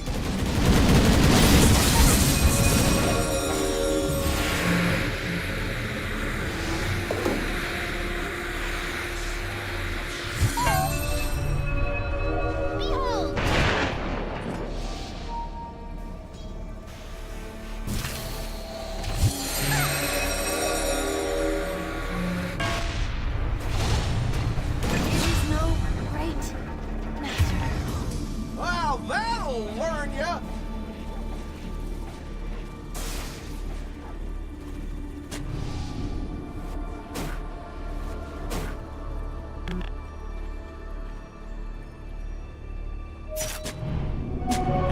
Your bottom tower is under attack.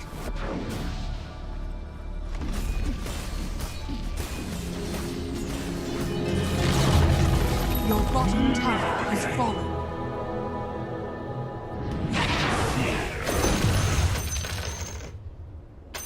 Here's my pension.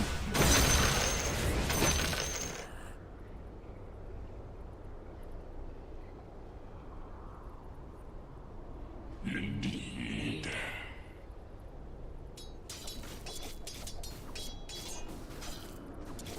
You can never hide.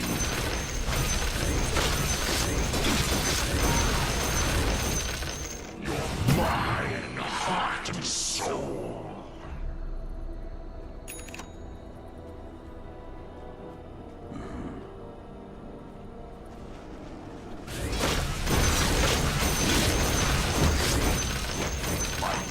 It's wrong.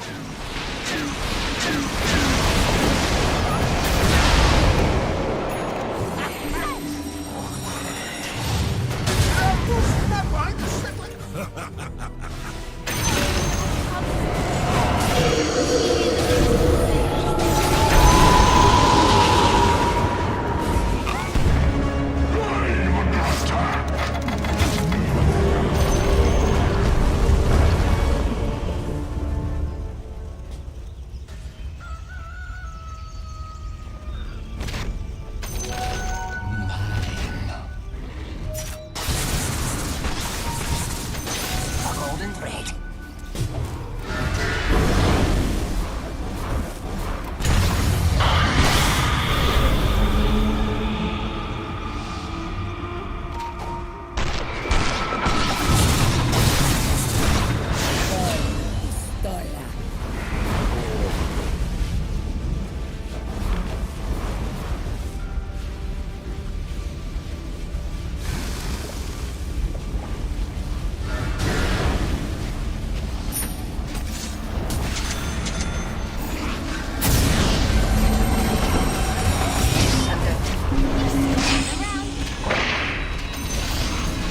The enemy's middle tower has fallen.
Dire's structures are fortified.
Extends.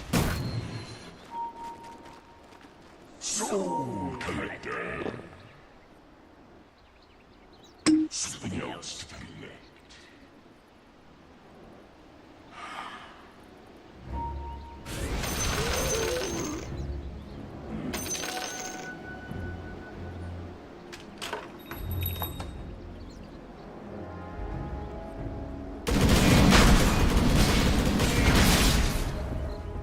Is now or never.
Your bottom tower is under attack.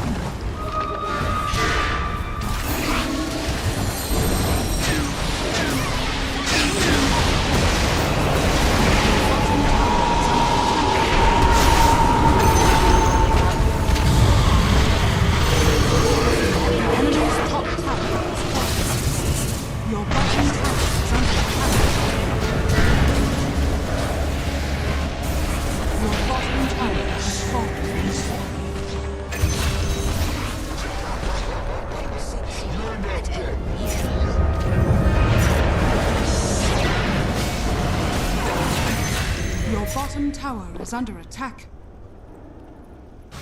Radiant structures are fortified. Your bottom tower is under attack. The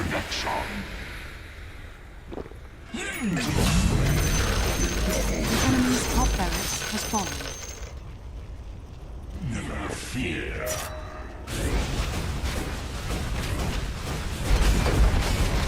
Dire's structures are fortified.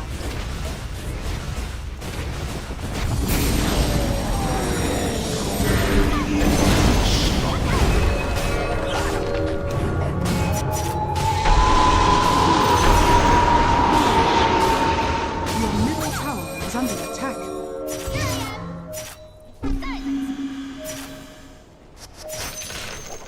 The enemy's middle barracks has fallen. Your middle tower is under attack.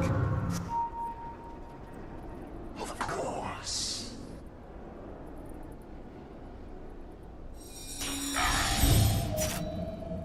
Souls beckon.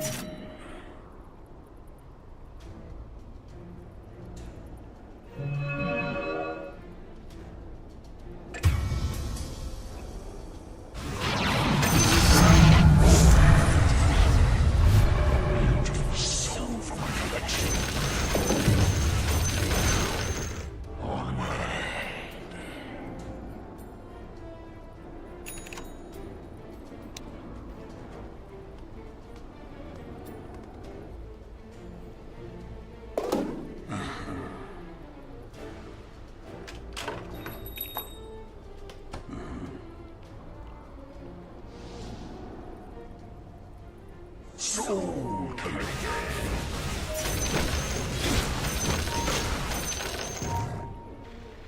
Souls beckon. Haste!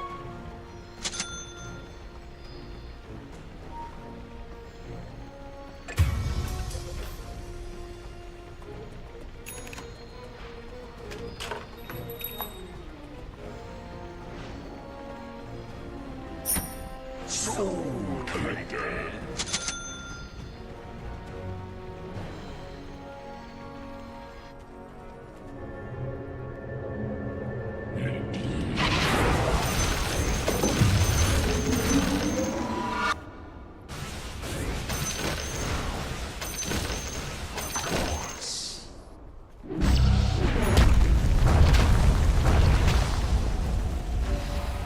Easy Dota.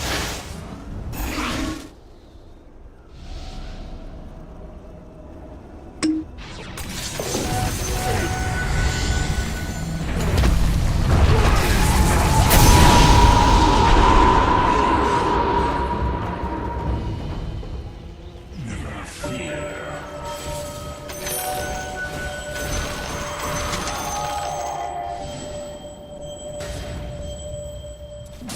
Not yet. Into the fray.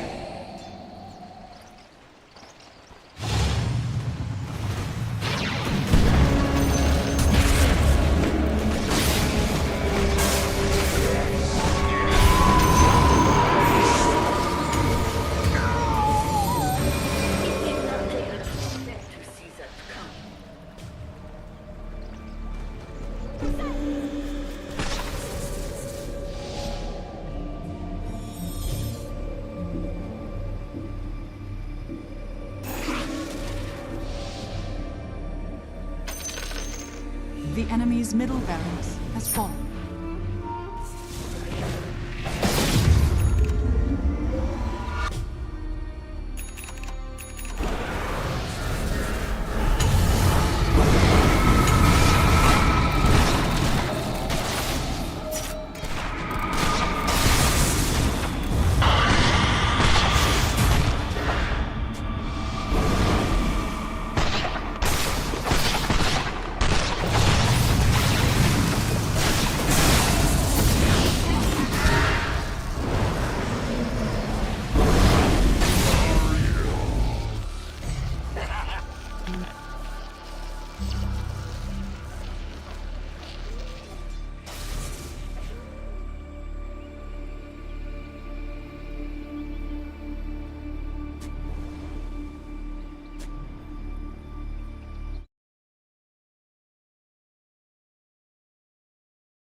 Rift rejects me.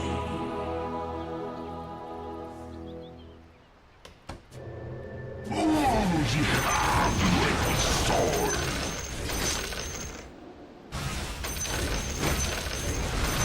My reach is long.